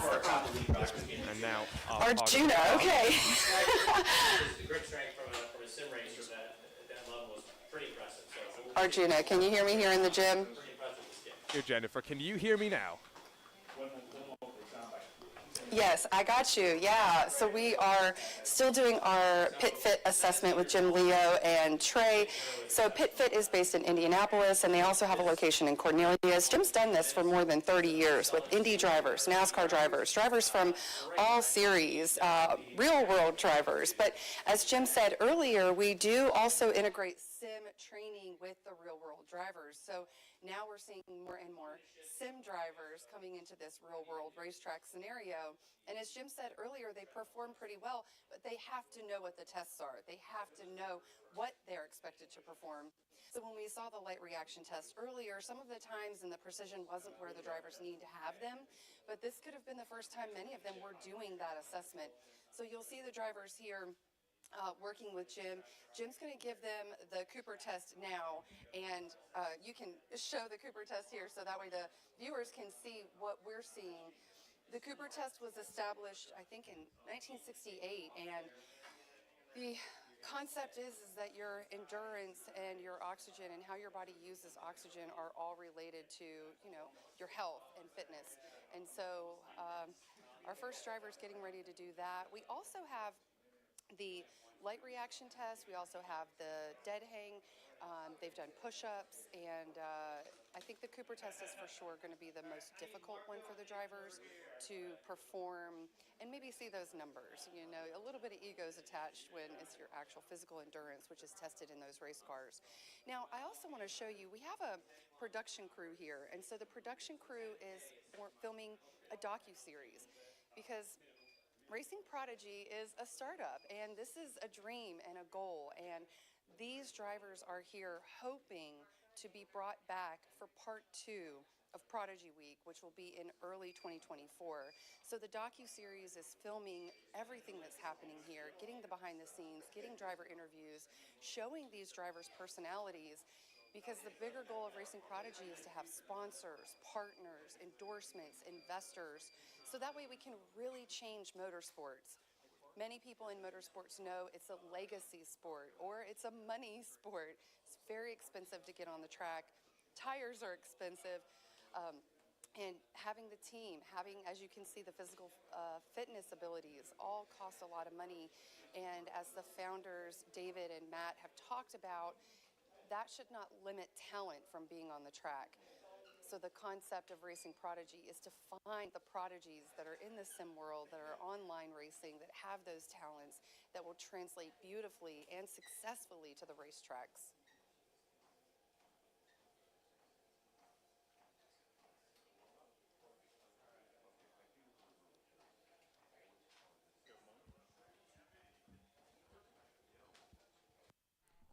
Thank you, Jennifer, for talking us through some of what the drivers are dealing with. And again, apologies for some of the technical issues. It's day 1 of Prodigy Week. It's also the one where we've got the most moving parts tomorrow when the cars are on the track and will be a bit more stationary.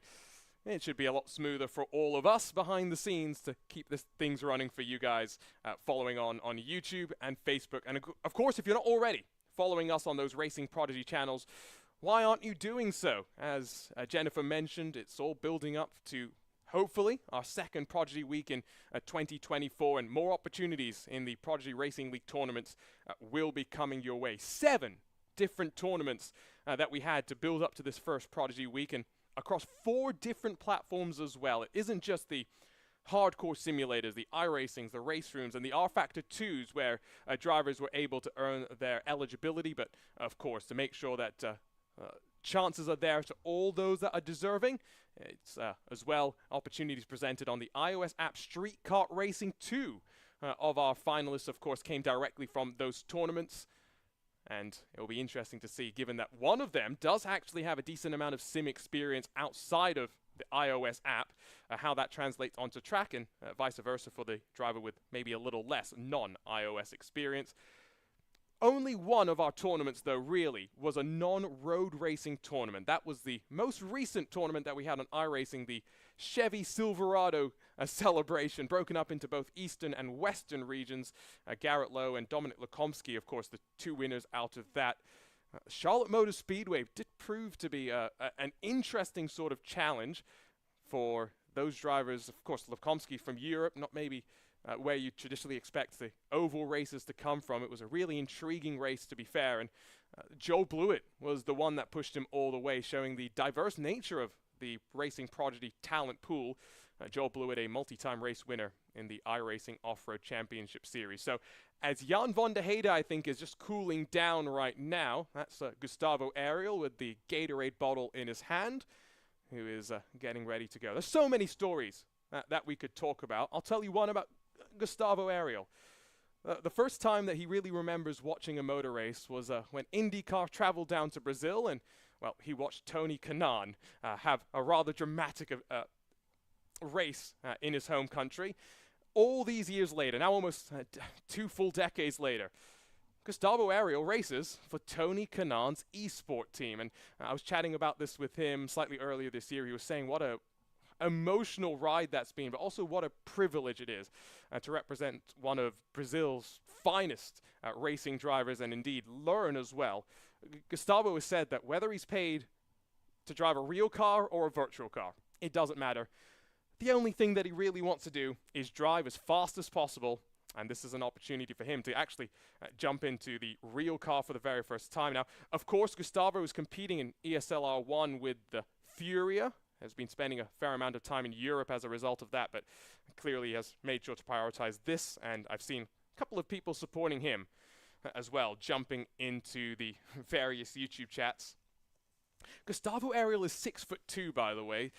We have some drivers of all different heights. It's going to be interesting when we get to the kart slightly later on, how Gustavo is going to do from Sao Paulo, Brazil, the very first winner of a Prodigy Pass. Let's see if we can roll our way back down towards the gym, where I think we can check up once again with Jennifer Moxley to have a bit of a chat about Ciro Sambra.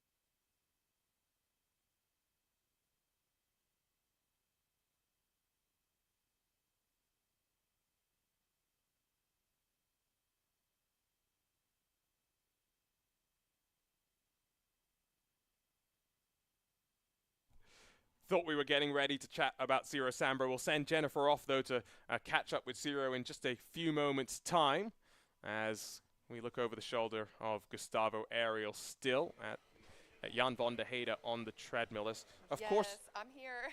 Oh, there we go. Jennifer, talk to us about Ciro. Yes. Yes, Arjuna, I'm sorry, I can hear you, but we're in this concrete gym at Atlanta Motorsports Park, and so some of the things are getting lost in the signal, but Ciro is here, and Ciro did the dead hang earlier and was getting some hype from Jim from Pit Fit, right? Yes, really. So that was really nice, of course. I think I hit over 2 minutes slightly, and of course I'm really happy with that result, also because I'm the smallest person in here. But trust me, I will give it absolutely everything to make this work.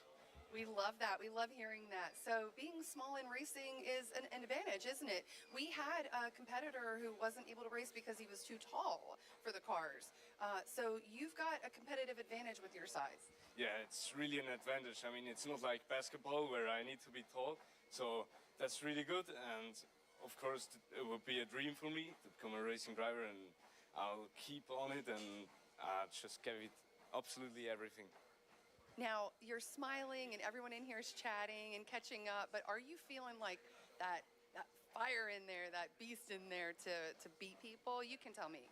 Yes, of course. I mean, I love to compete against others, and to see what others do as a result is really nice. And I want to compete also against others, and I'm gonna give it everything against others. Now, this is the first time you've met all these drivers, right? Have you raced with these drivers online? No, I haven't raced. I mean, I have raced against one of them. There was Dino Filippa in the Racing Prodigy race, and he was pretty fast, of course. But I think I can compete against him. So. And what about, did you watch the other races? Because there were 4 games that the drivers competed in to be here today, to get the golden tickets. Did you watch them? Were you scoping the tape? Yes, I of course watched all the races. It was very exciting to watch. And who's gonna join me on joining in here in Atlanta? Yeah. Exactly. Yeah. So what are you most intimidated by? Like Well, what part of this 3 days? what makes me the most fear? Yeah, the most anxious. Like what are you like, ooh, I don't know what that's going to be like going from the sim to the real world? Yeah, I think the hardest thing is going to be on the track in the Radical SR1 to go over that barrier of maybe some fear appearing, to just step over it and be like, I'm racing right now. The focus, that's really... But I think I'm very good at it, and I'm gonna keep my focus and heads down. Now let me ask you this. Some of the drivers have done kart racing. Had you done kart racing before? I've done some rental kart racing, but nothing serious. I mean, I've been in a Formula BMW in June, just for some laps.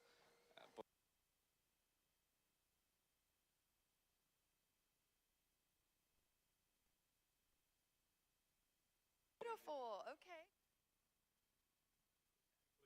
Watching at home. Like at home is watching probably my dad, he isn't here, and some other family members, of course. I've also posted it on Instagram, and I think some friends are also watching this right now, so greetings to all of you, to also my girlfriend. I think she's probably watching. Greetings to all of you. Thanks for watching. That is exciting. Well, they're going to watch you throughout the next 3 days, throughout these competitions, and when you get in that Radical SR1 to actually hit the track and compete.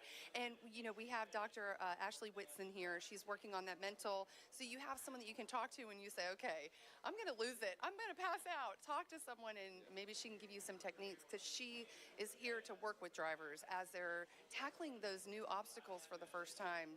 It is intimidating, it's scary, and it's also exhilarating. Yeah. Of course, also the thrill of speed will be amazing, and I'm just looking forward to tomorrow in the Radical. Oh my gosh, I love it, I love it. Thank you so much for your time, and we're gonna watch the leaderboard over there. We've got on the leaderboard, we have the dead flip, we have the push-ups, and we have the Cooper test, which is going on here now. You can see our first Cooper test is happening. And this 12-minute test is testing out the endurance of these athletes. And the numbers are on the mirror over here.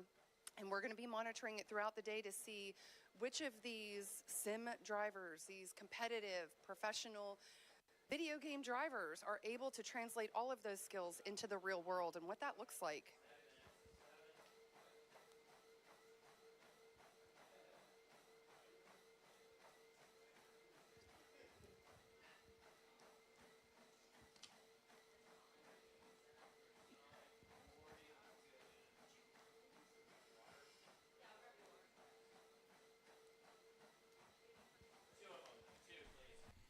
Thank you for that, Jennifer. Interesting to chat to Zero after one of those exercises. Our Junior Kanky Party joined once again by Randy Post in the booth as we watch Gustavo Ariel wrapping things up right now. We've already talked so much about all the different things that they're experiencing. They're also being scored and quantified in their performance right now as well. I'd be quite curious to see how they're all ranking up right now. That will be very interesting, because I think we're going to see a wide range of physical fitness, because sim driving, correct me if I'm wrong, doesn't require much physical fitness. Not really. I would say the only thing that you really kind of have to be aware of in the modern era of sim racing is that brake pedals, steering wheels, they can put out a lot of force, just like in your car and in your Porsches, you slam on the brake pedal, 50, 100 kilograms of force. That's the same kind of thing that they have to do in the sim world. Oh, it takes a lot of force in the real cars, and so if the sim is similar to that, it's hard work. And the mental game, though, is so strong. Plus, all of our drivers here appear to be in pretty good shape. I don't see any, couch potatoes. Yes, I know what you mean. They're all relatively physically active, and that was of course part of the Prodigy Search Selection Committee. The extra opportunities for the drivers to, if you couldn't win on track, you submitted a video application to the likes of Bobby Labonte, Linus Lundqvist, Arava, Cameron Dass, and five of our drivers picked through the Search Selection Committee, and got to make sure that you're keeping up to date on all of that. That's Lawrence Beertons, I do believe. We've talked a bit about simulators in the racing world. He's a professional 737 pilot. He spends times in simulators once every year for recurrent training. It'd be quite interesting to hear from his perspective as well. How does simulator training in the sim in the sim racing world compared to the sim flight sim world? I think there are a lot of connections between the world of flying airplanes and driving race cars, or driving cars in general.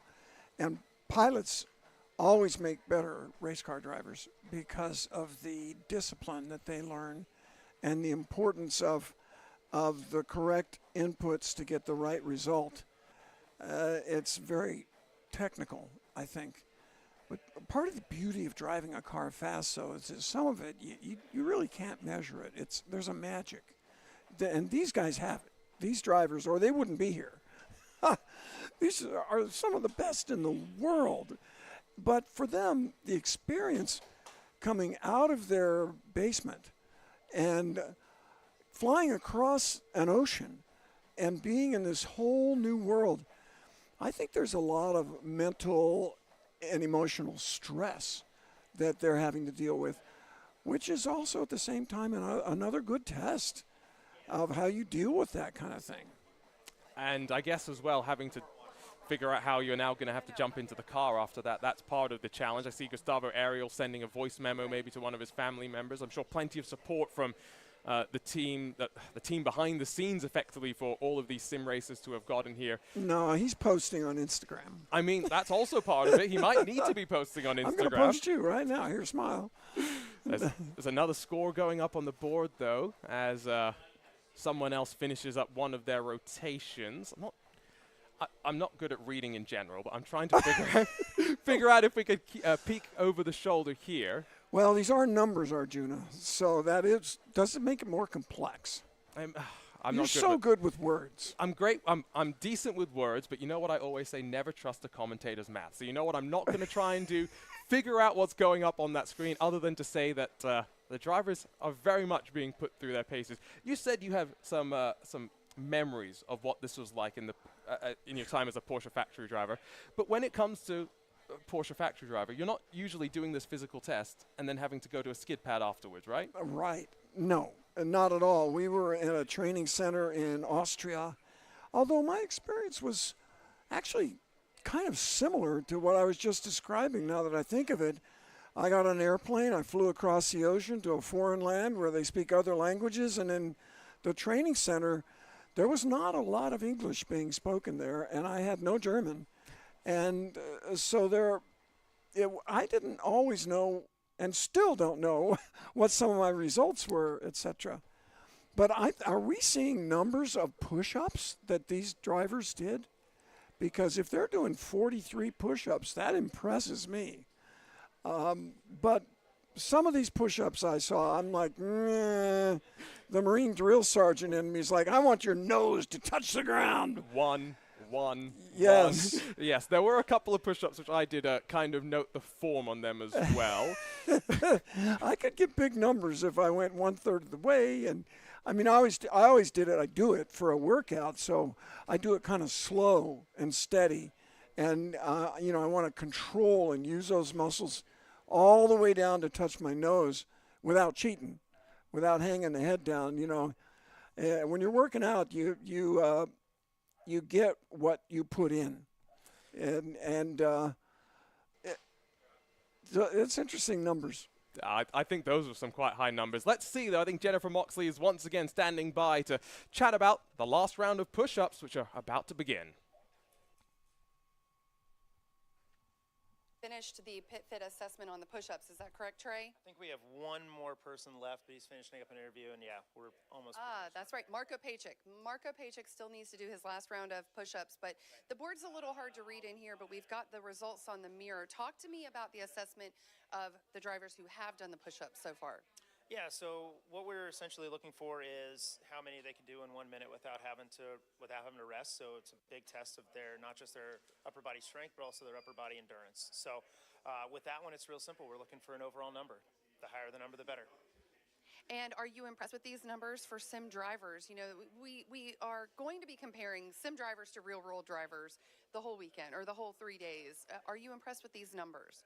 Yeah, they're not bad. I think obviously when you talk about real racing drivers that are training every day and in the car every weekend, they're obviously going to have a lot of that upper body strength and endurance. So their numbers are going to typically be a little bit higher. But from what we've seen so far, there's a lot of potential here. And everybody that's come in through and done this so far, with more training, they can absolutely have the same level of numbers that we see from our drivers that we work with on a regular basis. And that's good to hear. That's good to hear because it just is a matter then of them taking it seriously. If you want to be a professional athlete, you know, in the real world, you have to take it seriously. You have to dedicate the, you know, nutrition, physical fitness, mental health, things like that. So all of this has potential, which is great. Talk a little bit about the light reaction time because I see a couple numbers that are circled. Tell me about those. Yeah, so I just went ahead and circled the fastest average reaction time. So over 30 lights lighting up. We wanted to take want to see what the average reaction time for those 30 counts was. And we have two people here with 0.38 seconds of a reaction time, which is pretty solid. That's not. So that's Gustavo Ariel, 0.38, right? And Marco Paycheck, 0.38. Yeah. Awesome. So he's looking good up there, and yeah, this actually compares fairly well over the full time that it takes. That was another metric that we were looking at, and a lot of them were in that 18 to 22 second range. And what we'll see from a lot of our higher level drivers in the facilities is they're in that like 16, 17 second range. So anybody who's managed to get down to that 18 is pretty darn close. Yeah. Now, I didn't take that assessment, and I should, so I can put that into context. But maybe, Brian, maybe you've done a light reaction test like this so you can put these numbers into context because the highest speed was 0.56, which is still really fast. Yeah. Oh, the slowest, That's highest. The slowest, Right. Yeah, that's Yeah. still really quick. And like Jim Leo said, founder of PitFit, who's done this for, 3 decades, he said that many of these drivers have maybe never even taken this assessment, which is a learning curve in itself. It is, yeah, and that's why we made sure we gave everybody a practice round before they got going. But a fast reaction time actually doesn't really surprise me too much because that's something that you'll actually see is really common with sim drivers. Is when it comes to the skills and cognitive side of things, they actually are pretty strong. It's usually when it comes to the physical side and handling the G-forces that they're not accustomed to. So not super surprising to see some pretty quick reaction times up there. And Trey, you also did the dead hangs, and that's where we see physical. That's where you see, and it's, as an outsider, it's easy for me to watch it and assess, but like you're just hanging there. What's the problem? But it is painful, and it really puts your body through the ringer. It does. It's very tough. So it's definitely something on the endurance side when it comes to your upper body strength. So most everybody can hang there for a few seconds, maybe 30 seconds or something like that. But then once you start to get to where the muscles really start to fatigue, it's a matter of just kind of gritting it and bearing it and getting through at that point. And we had a few guys that did a pretty good job with that as well. And that's exciting for them, and I know that they're counting the numbers also. So we're going to continue the PitFit assessments here in the gym. We've got the bulk of the work done. The drivers have been coming in and out doing media interviews, the media junket, and we're going to be doing the 12-minute Cooper test throughout the morning also. We're also going to be doing the head and neck test. Can you talk a little bit about that? I've seen that in videos before where you're just testing those muscles because there's a lot of G-forces that are put on drivers driving, let alone should they wreck. Right, absolutely. And what we're going to do is we're going to test what we call isometric neck strength. So essentially how much force output can they create with their neck alone. So it'll be a pretty simple test. We put a harness on them and we attach that to a scale and we'll pull at a certain amount. They'll push against it. And we can see how much force their neck can create without them having to actually lift any weight, so to say, with the neck. Let me ask you this. That immediately makes me think, is it possible that there's a result in that you say you're not safe to be in a car? There's a potential for that, but I'd be very surprised if we see it, yeah. For the most part, they're going to do a couple of things also before they get into the Radical later today that will give us a good indication to if they're prepared for it or not. So they're going to do some things with the karts and that sort of thing, where if they really struggle there, then there could be a potential, I suppose, for them not to get into the Radical. But I think between this and that, then we can kind of put those together and determine that. But Because everybody would be good to go. the real goal is just an assessment of this is where you're starting today. And then you would, at PitFit, you all would assign exercises or moves or, things that they can do to build muscles, build flexibility, build that give. Right, exactly. Based on, when we're back at the facility, we do a full assessment that's actually even more comprehensive than this, obviously, with facilities that we have available to us. And all of our drivers' programs are built from those assessments. So if any of these guys were to be able to work with us after this, we could take this and build a program around it for them specifically, yeah. Is there anything else that you all are learning from this assessment today that is relevant to the performance on the track? Yeah, I think one of the things that doesn't really show up in numbers that we can kind of look at subjectively is just what each driver's determination level is. You can really see how hard they're trying in something like a push-up or a dead hang. It kind of brings out the grit a little bit, so to speak. Same with this Cooper's test. And you'll see some guys push maybe a little bit harder than others, and that's something that isn't going to show up in the numbers, but we can kind of look at it and tell. Oh, I'm so glad you mentioned that, because even when you're watching, games streaming, you hear the verbal frustration, the verbal grit. But now we actually are feeling their energy. We can feel if, when Jim says, you can do it, if they step up, if they have that extra oomph in there, or if they're kind of just, lackadaisical about it. That also shows up, and that can tell you as a professional athlete where you're going, how long your career is going to be, and sponsors love to see that kind of stuff. They certainly do, yeah. They love to see that determination, that, like you said, grit level, and I don't think there's really going to be anybody in here who's taking it lackadaisical, but yeah, we can see if there's that extra, what we call the extra gear, right? And some people have it and some people don't, and we can pick that out in a day like today if we really, really need to. It's interesting because when you're talking about winning a contract for a year of driving and the money that comes with that, the opportunity, the support, being part of the Racing Prodigy League, for some people it will help them dig deeper. And for others, I think they can get to a breaking point where they're like, it's too much, I can't do it, I can't perform at the level that's required. And through the 3 days, you kind of weed people out, and the cream rises to the top. We've heard that many times today already. Exactly. Yeah, and I think there's a lot for these guys to be motivated about with this week. So yeah. I think you'll see a lot of extra effort from everyone.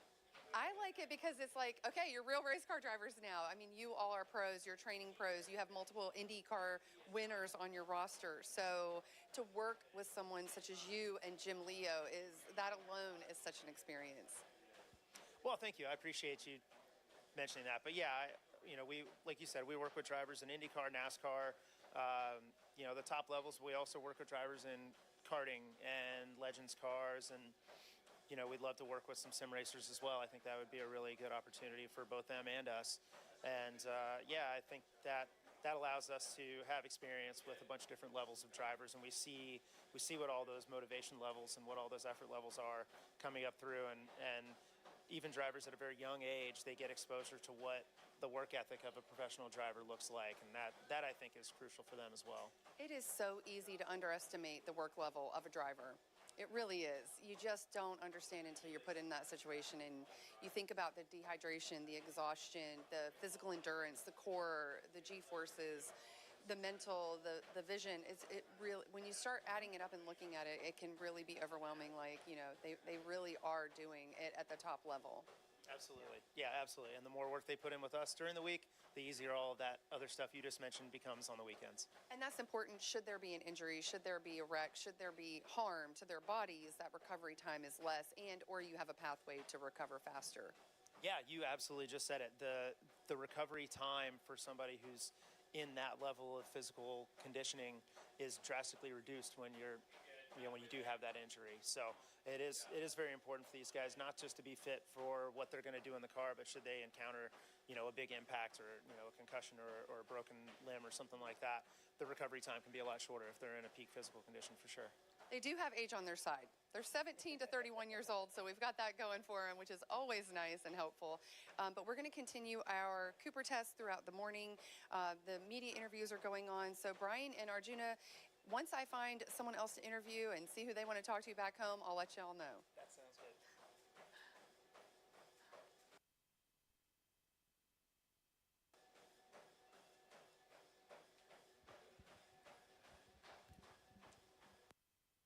Thank you to Jennifer once again for giving us a bit of an insight as we wrap up one part of the fitness assessment, but still a part of it to come. They've only got about 20-25 minutes left before the next thing that they're thrown directly into. No time for a shower, no time to get cleaned up.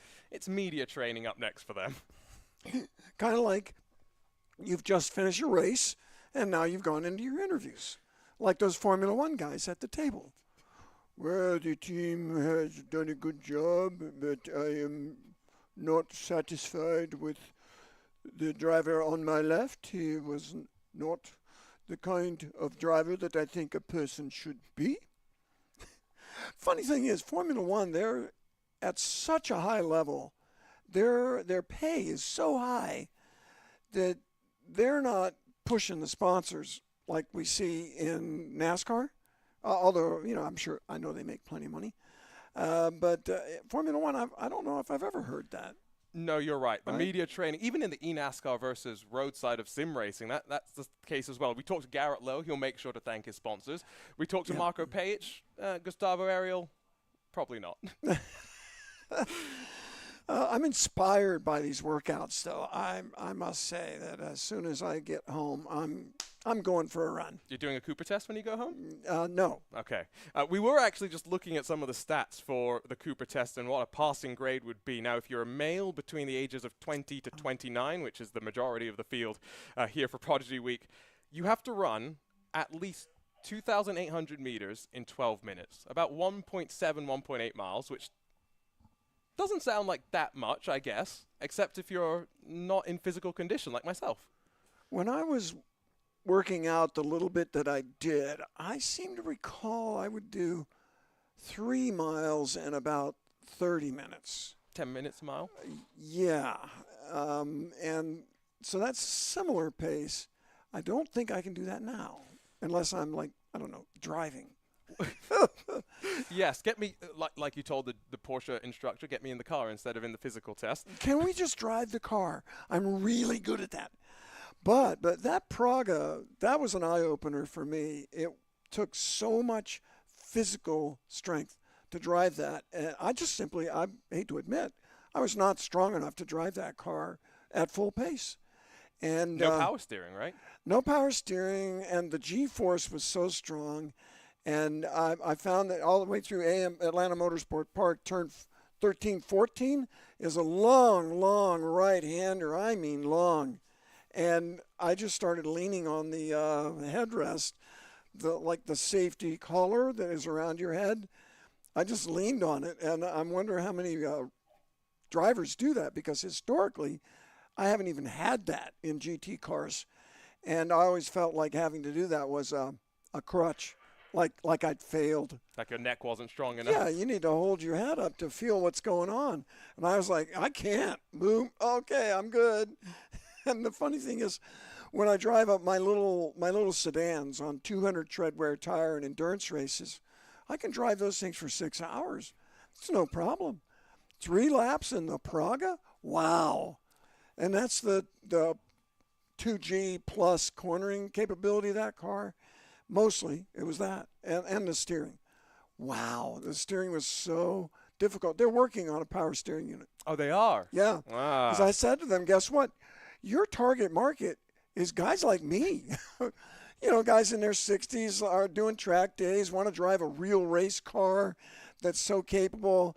And I said, you know, I can tell you that my colleagues are going to have trouble driving something like that. And so they're going to be putting the power steering option in the car, and I would love that in my Praga. I like the sound of that as well. You also have been very privileged to have not just driven plenty of fast race cars, but you've driven an Audi LMP1 machine, a Porsche LMP1 machine.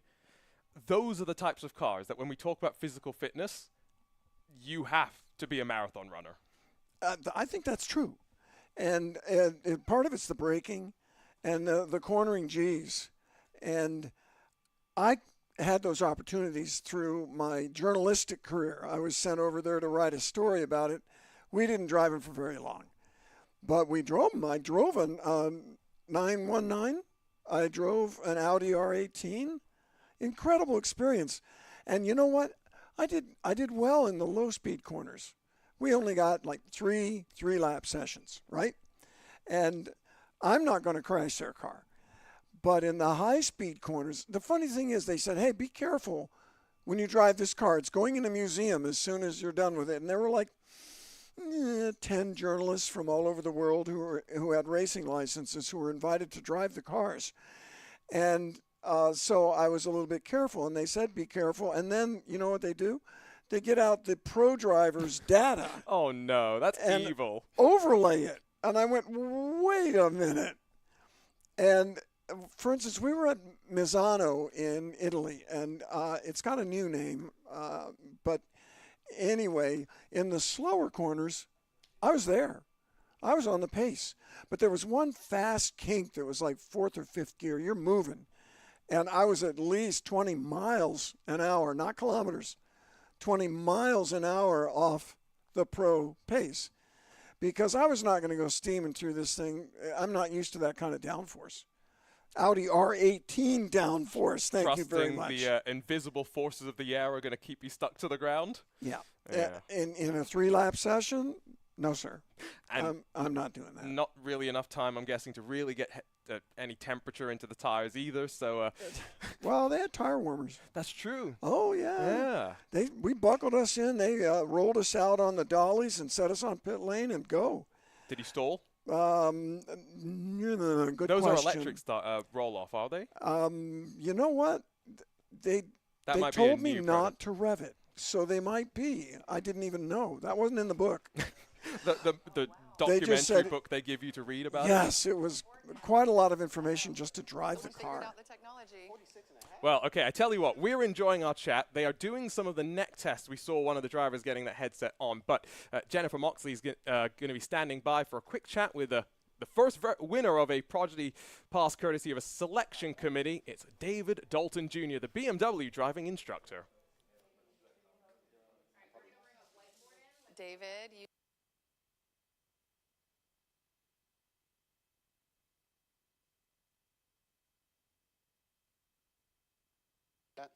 And how I can manage my breathing, keep my heart rate as low as possible, and yeah, towards the end went for a sprint to see if I can. But you know, that's what athletes do. So then, have you been training as an athlete for a while, for your whole life? Did you start when Prodigy Week became a reality? What was that about? Pretty much my whole life. You can see I'm fairly slim.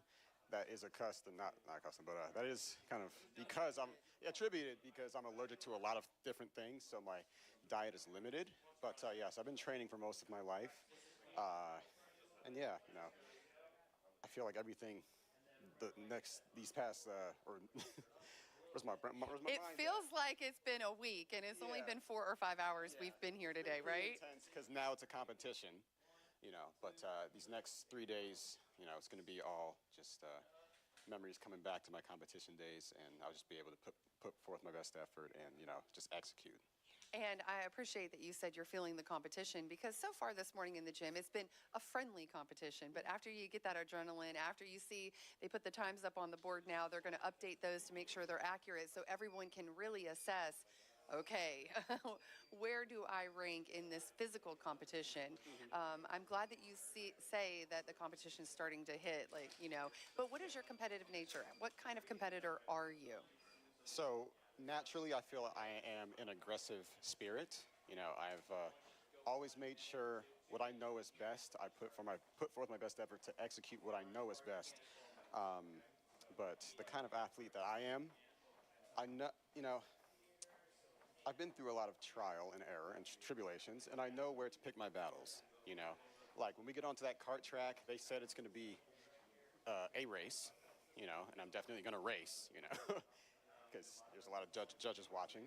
But when it comes to being on the big track with the SR1, you know, it's not a race at all. It's more like a free lapping session.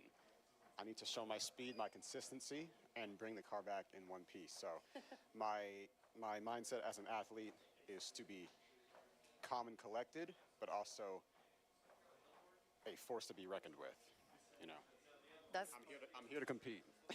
okay. Now we've got the YouTube live going. We've got the documentary crew. Where do you have people watching you from? You're from New Jersey, right? Yes. Yeah, I have my my immediate family back in Montclair, New Jersey, also in Newark, New Jersey. What's up, guys?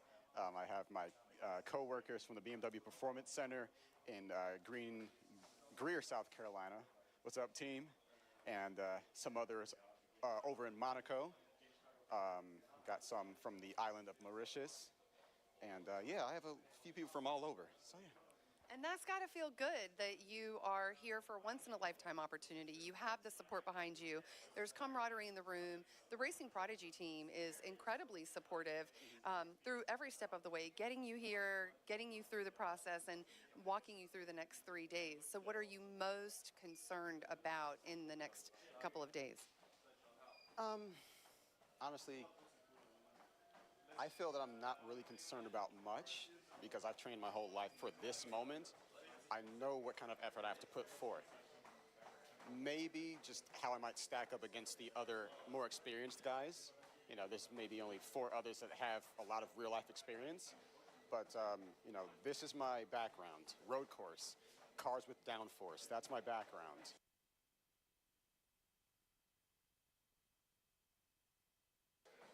So beautiful. And it's the big win. Racing Prodigy is looking for the next Racing Prodigy, and you can win a 1-year contract. And the exposure alone to companies, drivers, teams, sponsors.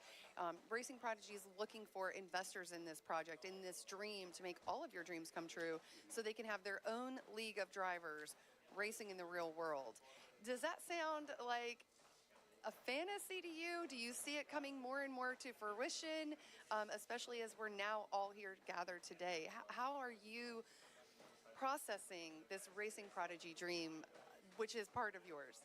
Yes, so I definitely see this thing coming to life for me, you know, because I've known what I've wanted in my life for the longest time now.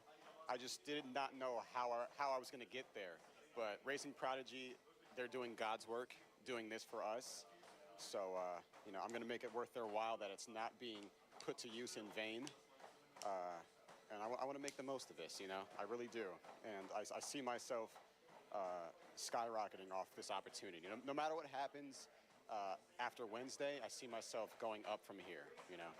So, yeah. There's only a few pathways in motorsports, and they include money, money, money. So this is just removing the biggest obstacle that you can't control yourself, which is the financial aspect of getting a car and getting on the track. Mm-hmm.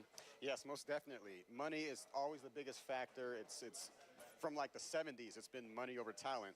But, you know, in my career when I raced Formula 4 and the Lucas Oil Formula Car Series, since I didn't have the biggest budget, that taught me a lot. You know, it taught me how to not take these opportunities for granted, and it taught me how to take care of a car on track, how to bring it back in one piece, and how to be smart with my battles on and off track. You know, because, you know, like David said to all of us, the internet lives forever, and every time I got off the track, my main goal, or I would always say to myself, like, I'm glad I brought it back, you know, but unfortunately, my last race competitively was August 2020. It ended in a crash, which wasn't my fault, but that ultimately ended my run, you know. So since August 2020 till now, I've been from the outside looking in, but I haven't stopped working. You know, I have not stopped working. I've been able to use my financial means as necessary to get further, and I'm just grateful to be in this position finally.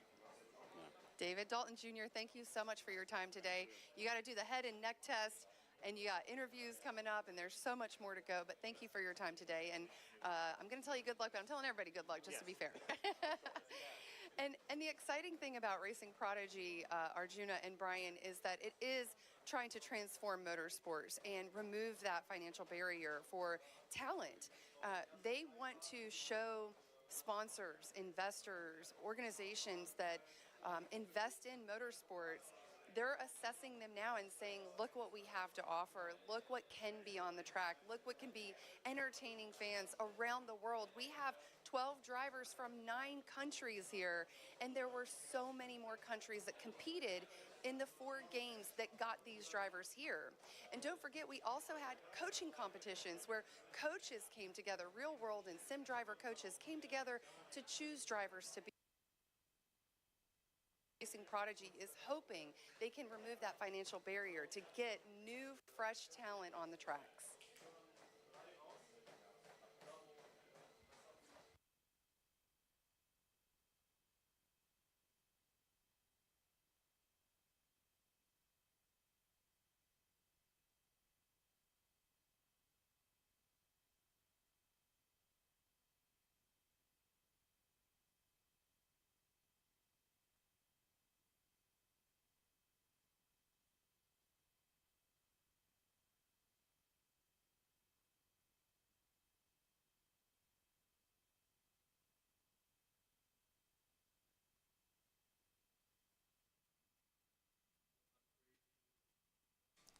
Randy Pope's back here in the main office with Matt Fastnacht.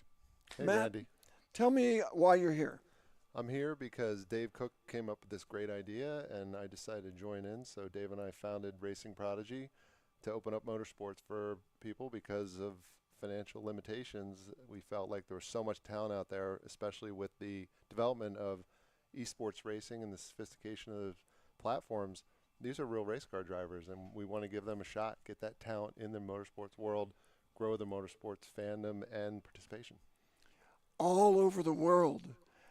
That's one of the most amazing things is our drivers, what's the percentage? 80, 70, 80% of them are not from the US of A. And anybody can enter a Racing Prodigy race and try to qualify to be here. Yeah. That's amazing.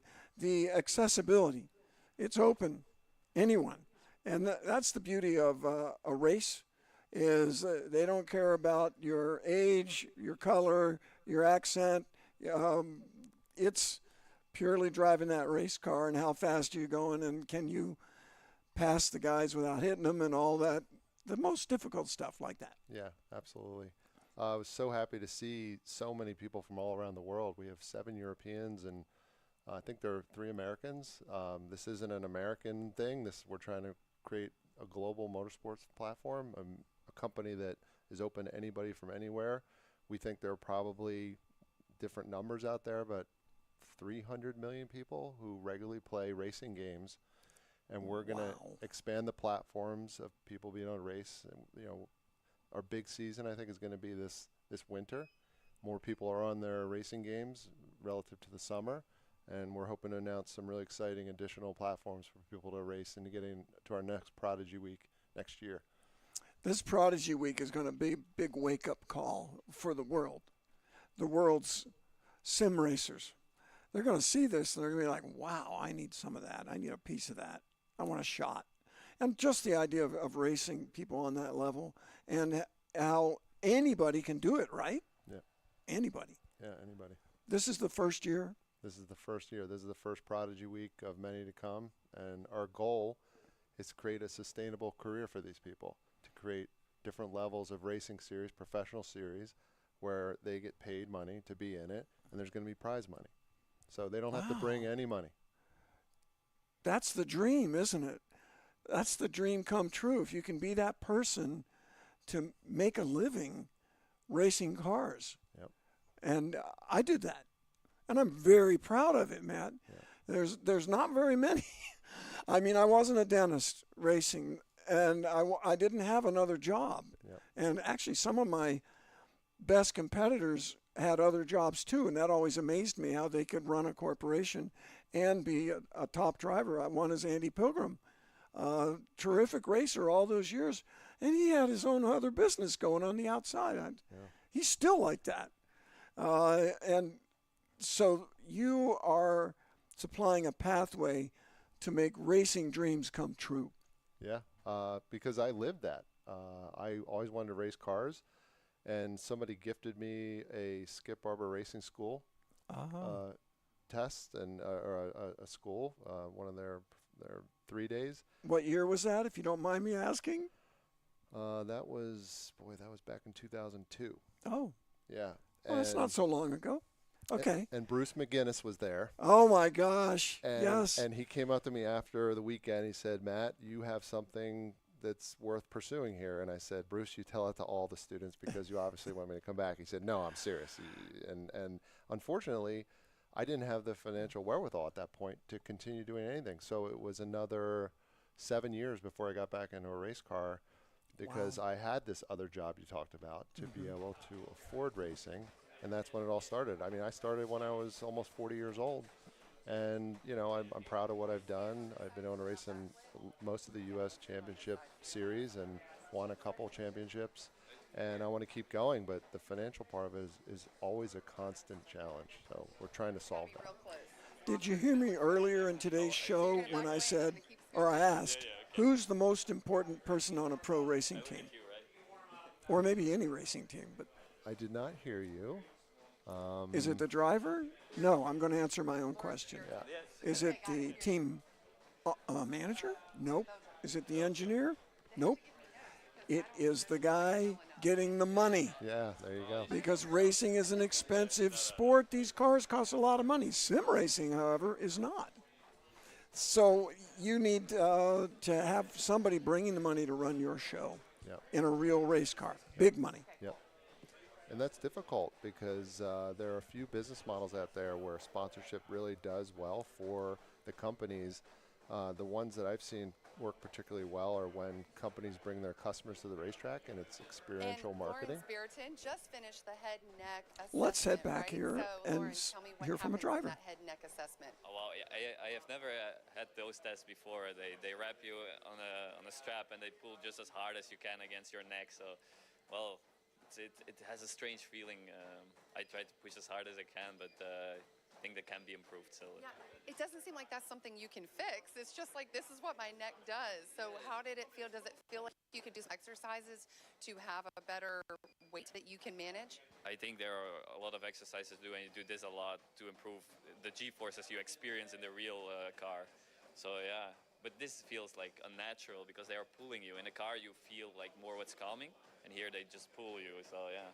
And it has to be frustrating too, because if you're gaming or like most of us working on a computer, right? Yeah. You don't have a lot of mobility, you know. No, you immediately feel it because you're not used to it. So yeah. And you've done simulation training before because you're a pilot in Belgium. You're a pilot of 737s, is that right? So you must have to go through some of this kind of experience. Yeah, we train a lot in the full flight simulators. Of course, there you cannot feel the G-forces, but back in training, we did some aerobatic training as well, and there you feel those G-forces as well, all kind of. So yeah. Did you do your Cooper test yet, the 12-minute run? No, but I'm looking very much forward to it. I kind of knew you hadn't because you look well rested. I think everybody's getting off the treadmill just exhausted and sweaty. So yeah, you're looking forward to it? So much. I'm going to give it my all, and I'm going to try to set a personal best there as well. So then at least I have nothing to blame myself. That's right. That's right. You got to leave it all on the floor. And they're putting the scores up so you all can measure each other with each other. How are you feeling about the competition physically here in the gym today? I'm surprised that all these sim racers are actually kind of fit, and it seems like everyone prepared a bit. I just look up at the board, and yeah, it's quite tight. Everyone is close together. I'm very proud specifically about the reaction times. So let's see, and the others, yeah, I can improve. You know, reaction time is maybe in yourself, and the other things you can improve. So I want to work hard on it to get better even. Now tell me your driving on track experience. How often have you been in a car or a kart? I have driven a lot of karts back when I was young, let's say between the age of 12 to 18. And so I was like 2 times a week on track driving karts. Thereafter it stopped, so now I'm like 9 or 10 years without driving anything, and it's kind of exciting to be back. And I hope it's going to be good. And Racing Prodigy is removing that financial barrier for drivers. Was that what came up in your situation? Is just very expensive to be on a kart a couple times a week. Yeah, I come also from a normal family, and we bumped like everyone else into this financial barriers. And Racing Prodigy, they want to be different. They want to open it up to all, and they want to give people a sustainable racing career. And that's why I'm here, and I want to grab it with both hands. And they are seeking the talent around the world in different kind of games. So that's so great. I'm really grateful for this opportunity. And what part are you apprehensive about in the next 2 days? I'm really excited about driving the Radical. It's a high downforce car, so it's going to be amazing. Also today, the karting, it's nostalgic, you know. I drove so many karts, but it's been a while now, and I'm really looking forward to it if I have still the speed, which I had back then. So, yeah. And talk to us about who you have at home, watching you, cheering you on social media. You know, who is your fan base closest to you? Yeah, I want to give, first of all, a big shout out to my parents. I'm sure they're watching like 24/7, so hello everyone there. And I'm sure friends are tuned in, my colleagues at work, so hello everyone, to every pilot who is watching now. And yeah, so many people are tuning in. I'm sure I distributed it to everyone, so I can hopefully have a massive support. Also from the game, the street kart game, I come from the mobile game, and I know sure the all the community is watching us because we are representing them. So yeah, a big shout out to everyone. Also, I know my girlfriend back in Morocco is also watching, so. And you have to say these hellos because these are the people who believed in you when it was a wild fantasy to be a driver, and supported you when you pivoted into sim driving. And you know, these are the people who've seen your journey and your passion. And it's a little hard to imagine, you know, somebody being so dedicated to a dream and then this opportunity coming up that is surreal. Yeah, it's like, it's a big passion, and I have always had the luck that I have massive support around me. It wasn't enough back then, it wasn't meant to be back then, but I kept searching for opportunities, and I tried actually to turn around, get a good job, to have maybe in the future I could raise myself, or maybe my future kids or something, and don't make the mistakes I made when I was young. But now I got this chance, and I hope I'm gonna make it here, and thanks to Racing Prodigy. Yeah. I love it. Thank you so much. Thank you so much. Yeah, and good luck for sure. And Racing Prodigy is going to continue the Cooper test, the pit fit test.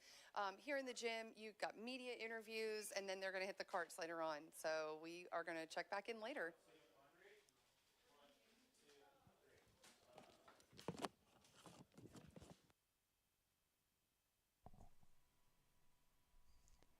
Fantastic seeing what these drivers are going through, and so interesting to hear that driver's comment about how they seem to be more fit than he expected. He was very confident about it, but he noticed the other drivers seem to be doing pretty well too, even though they're sim drivers. So like I was saying earlier, we don't see any real couch potatoes here. So this is a good sign. What do you think, Matt? Well, as a 54-year-old race car driver that'll be racing this weekend at Road Atlanta, they're young, so that helps. but I do have to tell you, a lot of work goes into this. You know, people may not think being a race car driver is being an athlete, but you know, I spend 6 days a week in the gym. I do heat acclimation training. Cardio is critical, because when you're driving a race car, and the ones I drive sometimes are 130 degrees in there. And it's a lot of work. We were talking earlier about cars that you've driven and how hard they are to drive sometimes. It is a workout. And if you're doing a 70-minute race, which isn't even that much compared to, say, NASCAR, by the end of that race, you need to be physically and mentally focused, or you're going to make mistakes. And if you're not physically fit, it'll drain your ability to execute and think and be calm. So fitness is critical. It's interesting you mentioned the heat. This is another aspect that's really different about a real race car, specifically a GT car with a roof. What class are you running, Matt? Right now, I'm doing a lot of everything, but building towards a TA2 team that we're planning to launch next year. We've been testing and Tell us what a TA2 car is. So a T2 car, it's a Trans Am series. It's a professional series. It's been around for a long, long time. It's made a huge resurgence. Great fields. It's a spec car, relatively inexpensive, 500 horsepower, no anti-lock brakes, no traction control, 4-speed dog box. What? How do they drive these things? It's like wrestling an alligator. It's loud, it's fast, and it requires you to have incredibly agile pedal and wheel inputs to make the car perform at its best. You don't just stomp the pedal.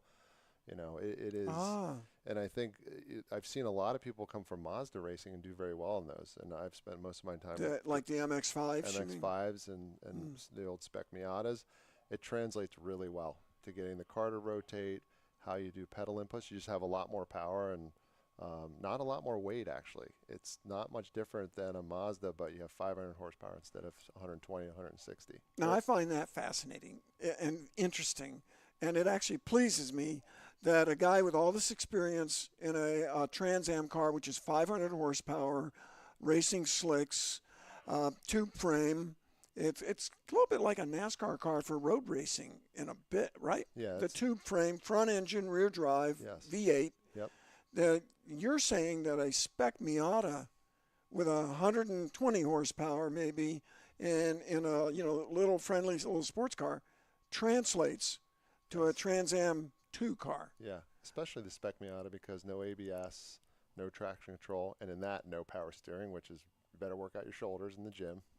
It's a lot of work, but the initial braking, the brake release, getting the car to rotate, the big difference is getting back to power, and that's the area I've spent a lot of time learning. It's about controlling the timing of the weight transfer to the rear tire as you go to throttle, because if you get that wrong, you're going to spin the tires. And there's actually in this the biggest thing I've had to learn, and maybe this is too much of an inside baseball secret, but there's pedal overlap to control the chassis movement. Which you wouldn't do in a Mazda. Left foot braking? Left foot braking. Yeah, that's very interesting. Yeah. I remember the first time I drove a powerful car. It was at Daytona in the 90s, and it was like a Trans Am 2 car. Really, it was a Trans Am Camaro, and our team owner was cheap/poor, and he bought one set of very hard compound tires that we were going to run for a long time at the Daytona 24-hour, the Rolex 24. I think before it was the Rolex 24. But I found it was like Dad used to say in driver's school, put an egg between your foot and the throttle pedal. Yeah. And you would just roll that down. I was used to racing these 100 horsepower cars. Right. And now I'm in this thing they were saying was over 6. It was a lot. And you would have to just roll that down. Yeah. And it's also interesting, your comment about the weight transfer, because in driver's school, you heard at Skip Barber, your primary job as a driver is weight management. Yep. And you have enough power in the engines in the front and the drive tires are in the back. When you go to the power, you can get the power to the wheels before the weight transfers to the wheels. Fascinating comment. And you need that thing to hook up. Yep. And they don't a lot of times. And I was telling Arjuna earlier today that I am a traction driver. The first thing I want out of my race car is to put power down. Yep. And I had engineers that used to joke with me about that. And a lot of race car drivers who come up in low power cars like karting, they are all about mid-corner speed. Yep. They want to go really fast through the middle of the corner. Yep. And in a powerful car, that's not how you turn the best lap time. You've got to get it kind of drag race off the corners, even fast ones. Yeah. And so that's really interesting to me. And you don't have any electronically control, any aids. Nothing. Yeah, interesting. That's the way it really ought to be. That's why I went from GT racing to TA2. I got thrown in a TA2 car at COTA and never went back. It is an experience. I recommend it for everybody. It is old school. Some people go the other way. Yeah. They like the aids. Yeah. Why did you like it better without aids? Without any electronics? That's harder. Look, in Racing Prodigy, we stand for the same thing. We want to make it about the driving. So our cars are spec. They're all the same. It's all about what the driver does. So different cars set up different ways, different manufacturers or different car setup ways, or things like nannies. The purity of eliminating all that and just coming down to driver skill, knowledge, and execution is just something I believe in. Uh-oh, no help. I'm on my own out here, folks, driving this Trans Am car. Nobody's going to help me brake. Nobody's going to help me put the power down. You're exposed. Yes. I think that's pure. Yeah. I'll make it all about the driver. Well, let's move on to something else that'll be a surprise to me. I can't wait to see what's next.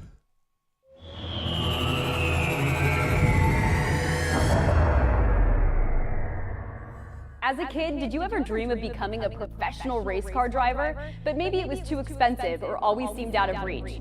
Here at Racing Prodigy, it is our mission to take those dreams and make them a reality.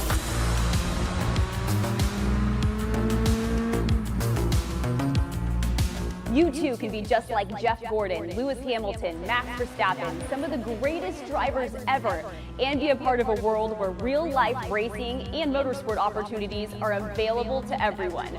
That world is now here. Here at Racing Prodigy, we provide real-world racing opportunities to those with grit and skill who may otherwise never be discovered. Thanks to esports competition, a new insight has been found. The skill set of virtual racing transfers to real race cars and tracks.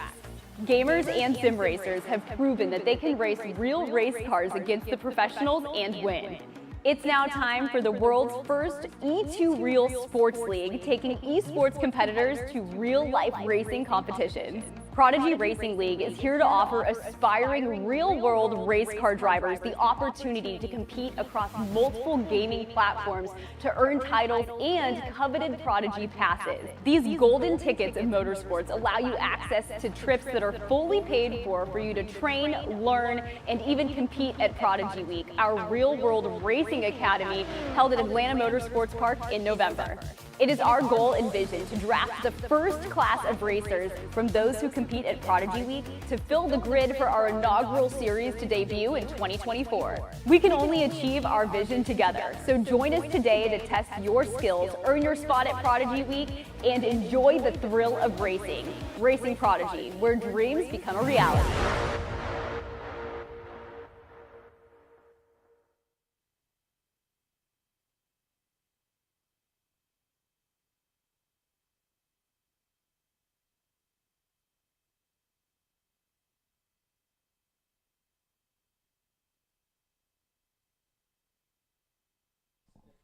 So media training is next up on the agenda for the drivers here at Prodigy Week. Welcome back to the Racing Prodigy YouTube channel and to our Racing Prodigy Facebook page. You can see all 12 of our Prodigies lined up and getting ready for the instructions. I see Jennifer Moxley there as well, who will be helping out with all of the things that are going on right now.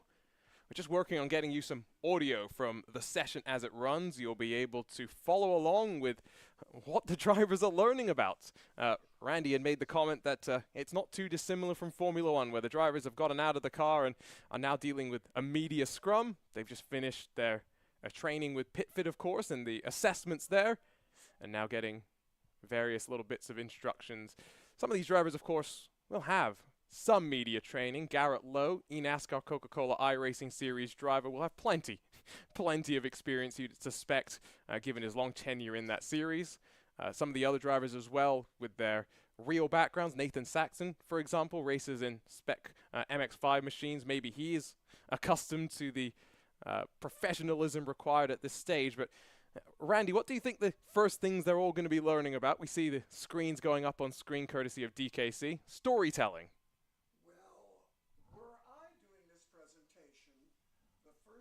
I would tell were I doing this presentation, the first thing I would tell the drivers is to mention the sponsors,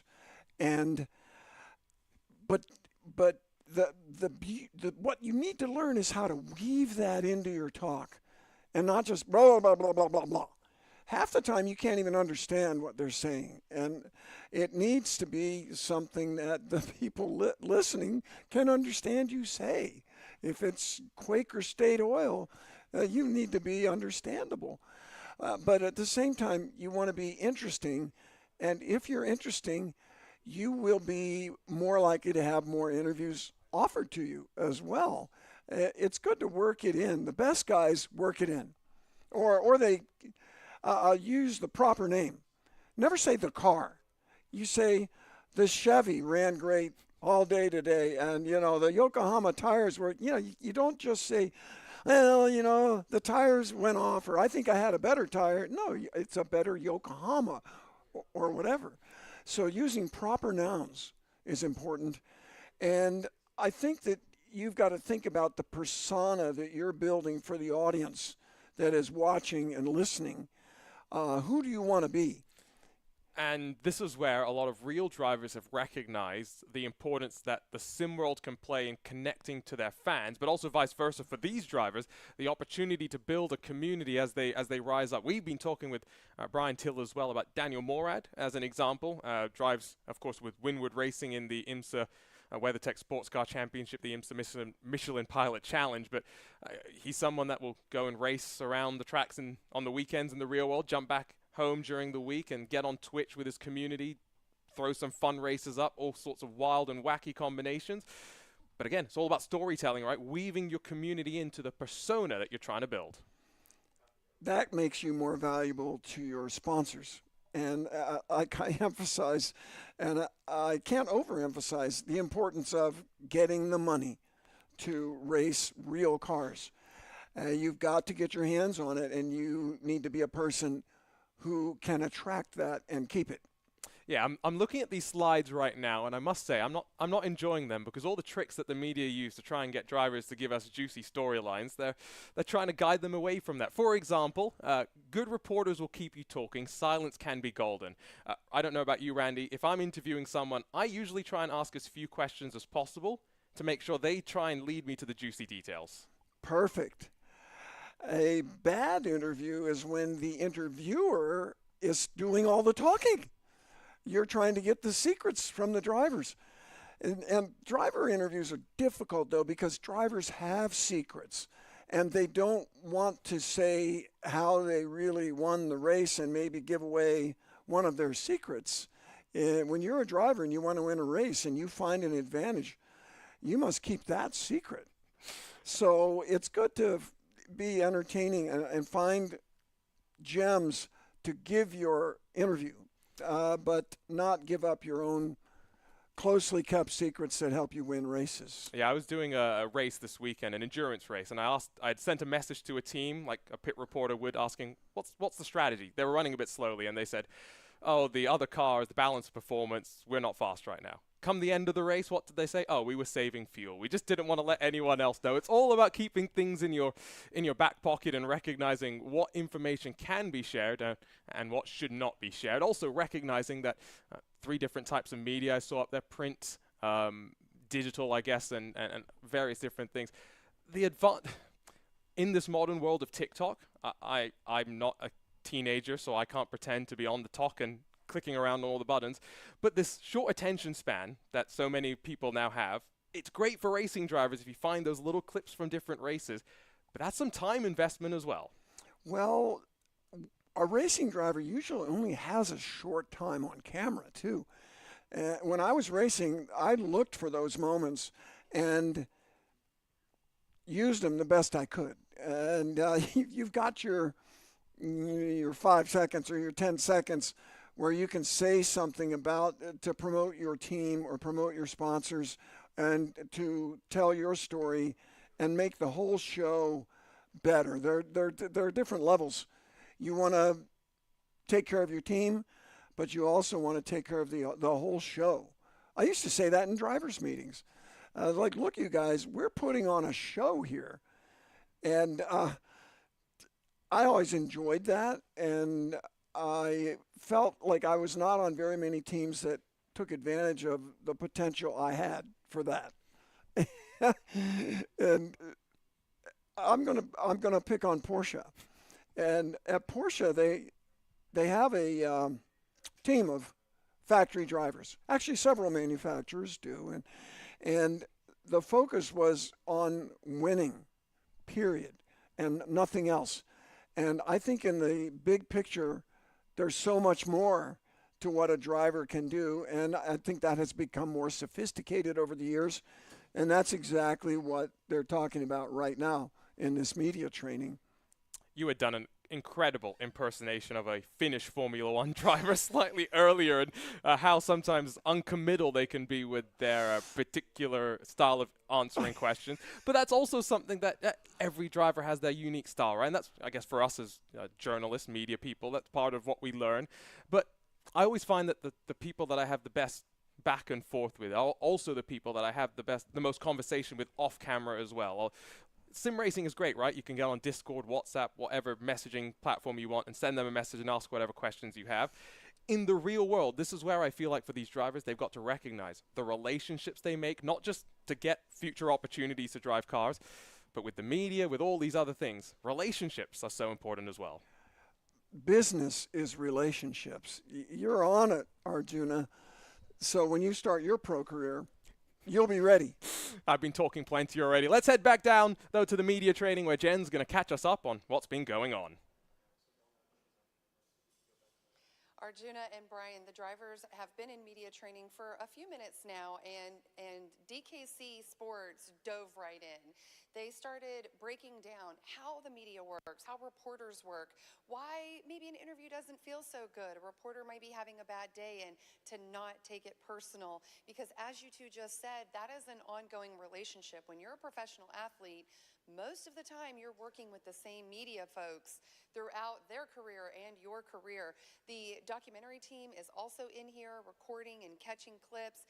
And, I've already interviewed 3 drivers after their pit fit assessment. And, just from my personal experience as a local news reporter and working with national networks, interviewing folks for national shows, one thing these drivers bring that I think is fabulous, they have been online and they do know the internet never goes away. That is something critical to a professional athlete to keep in mind when they're dealing with the media, is that anything you say on camera, anything you say to a reporter does not go away. And these young men, 17 to 31 years old, they've grown up with social media. They've grown up in that digital world of understanding that what I post is always going to be there and can come back to haunt me if I don't do the right thing. We all know in motorsports, thanking the sponsors, that money behind the movement is critical. Media training leans into that. And we're also moving into a time where the public doesn't want to hear thanking the sponsors. So media training is going to help these drivers shape them into good spokespeople. And that is important if you want the sponsors. And Racing Prodigy is looking for sponsors and investors to keep this dream alive, to keep it going, to have part 2 in early 2024 of Prodigy Week, so we can draft more drivers for the Prodigy Racing League. So the more informed, the better talented, the better spokespeople we have out of these 12, the better the results will be for Racing Prodigy and for the sponsors who are putting the money into this movement.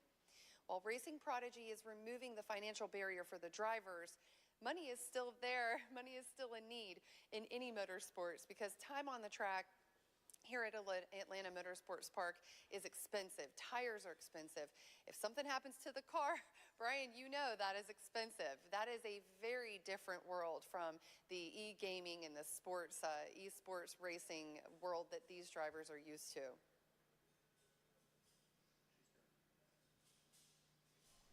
The one thing that you don't don't have to deal with in the real world is broadcasters disturbing you directly after you've crashed or, put it on pole position, because we can pull people into the broadcast booth whenever we want. But we have been seeing in the world of NASCAR that, live interviews during a race have become increasingly common.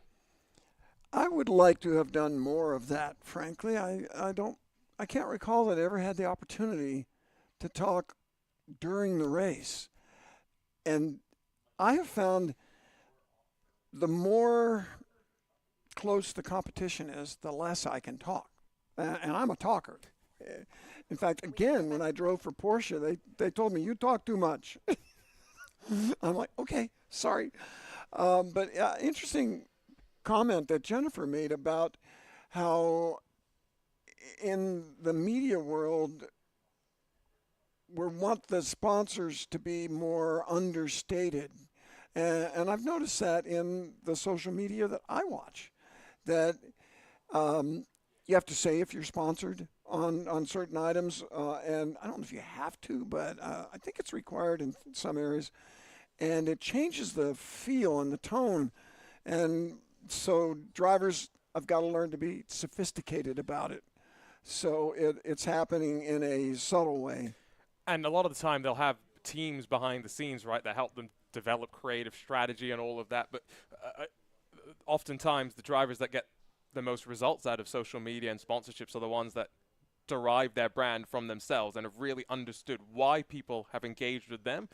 And that's something that we talked about Daniel Morad on Twitch. The ability to go out there and to put yourself out day after day in the sim racing world. That's something that as well is such a unique thing, right? You can go out there, you can be showing them how it is when you're competing in a serious race. You can go out there and have some fun as well. But yeah, we're in such a new world, I guess, for media. Racing Prodigy is just stepping into the E2Real pipeline. There are, of course, other ways that drivers will try and make those journeys as well. In terms of media, though, I know you're a slightly special case, racing driver who's also a journalist, so maybe a bit more willing to talk. When it comes to the more difficult things in racing, sometimes you have bad days. Sometimes you crash out. It's going to happen. What's it like when a journalist sticks a mic in your face and says, so talk to me about what just happened? That is and has always been easy for me. And I think part of it is that I'm kind of a positive, optimistic person. I'm a lover, not a fighter. And I don't have a beef with the journalist. And they're bringing me something that I want and need. And I'll tell you a story of an interview I had. I was running 2 series at the same time. And at the last race for the championship, they were back to back. And in the first race, I had to win the race to win the championship. And I pissed off the guy I was racing with, and he just drove into me and spun me off the track with 2 laps to go or something. From that, I came back and hopped in the other car where I was also about to win the championship, but I think I needed to win that race too. They were both close. And the interviewer, and I almost want to say it's Brian Till, but I don't think it was. It might have been Greg Creamer. But the interviewer came to me in this second race on the pre-grid. I was on pole, and said, Randy, what's it like after just what you've just been through to get right back in another car and race? How do you deal with that? And he sticks the mic in my face, which I actually like, and I said, ADD. I forget. I mean, it bothers me now, but as soon as we start rolling towards that green flag, it just disappears. I don't think about it anymore. It happens naturally. But I also said that because I wanted to lighten up. There was no benefit to me for cussing out the driver that had just, taken me out in the race before. I have a job to do. Look forward. And so that's a way to look at. I love how she said that things on the internet stay there. And I remember an interview of a driver who had just had a really bad day. And the interviewer came up on TV and said, hey, what do you think? What happened out there? Driver looks at the camera and goes, I crashed. Period. That was it. I went, oh, and they're wearing a uniform. They had a factory drive car. And guess what? We didn't see much more of that driver anymore either.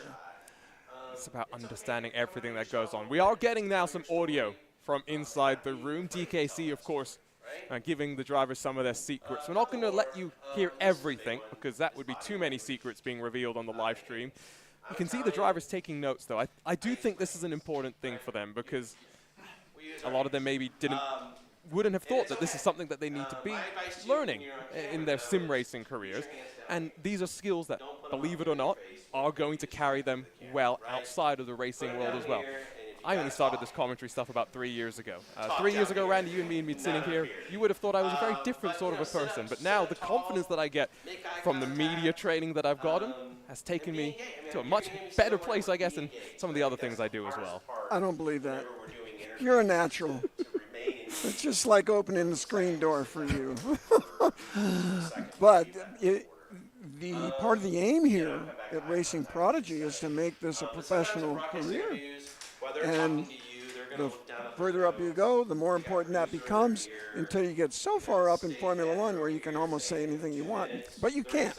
You still can't. And even when you get to Formula One, you are learning every day on the job. I was listening to the Beyond the Grid podcast on my drive from the airport to the Atlanta Motorsports Park yesterday, an interview with the McLaren team principal right now. And he was saying the one thing that really impresses him about Lando Norris is, despite the fact that he's still a 22-year-old kid or something at this point, every day there is learning that happens. Even though he was thrown into a factory program at a very young age, don't let that confidence get into your head.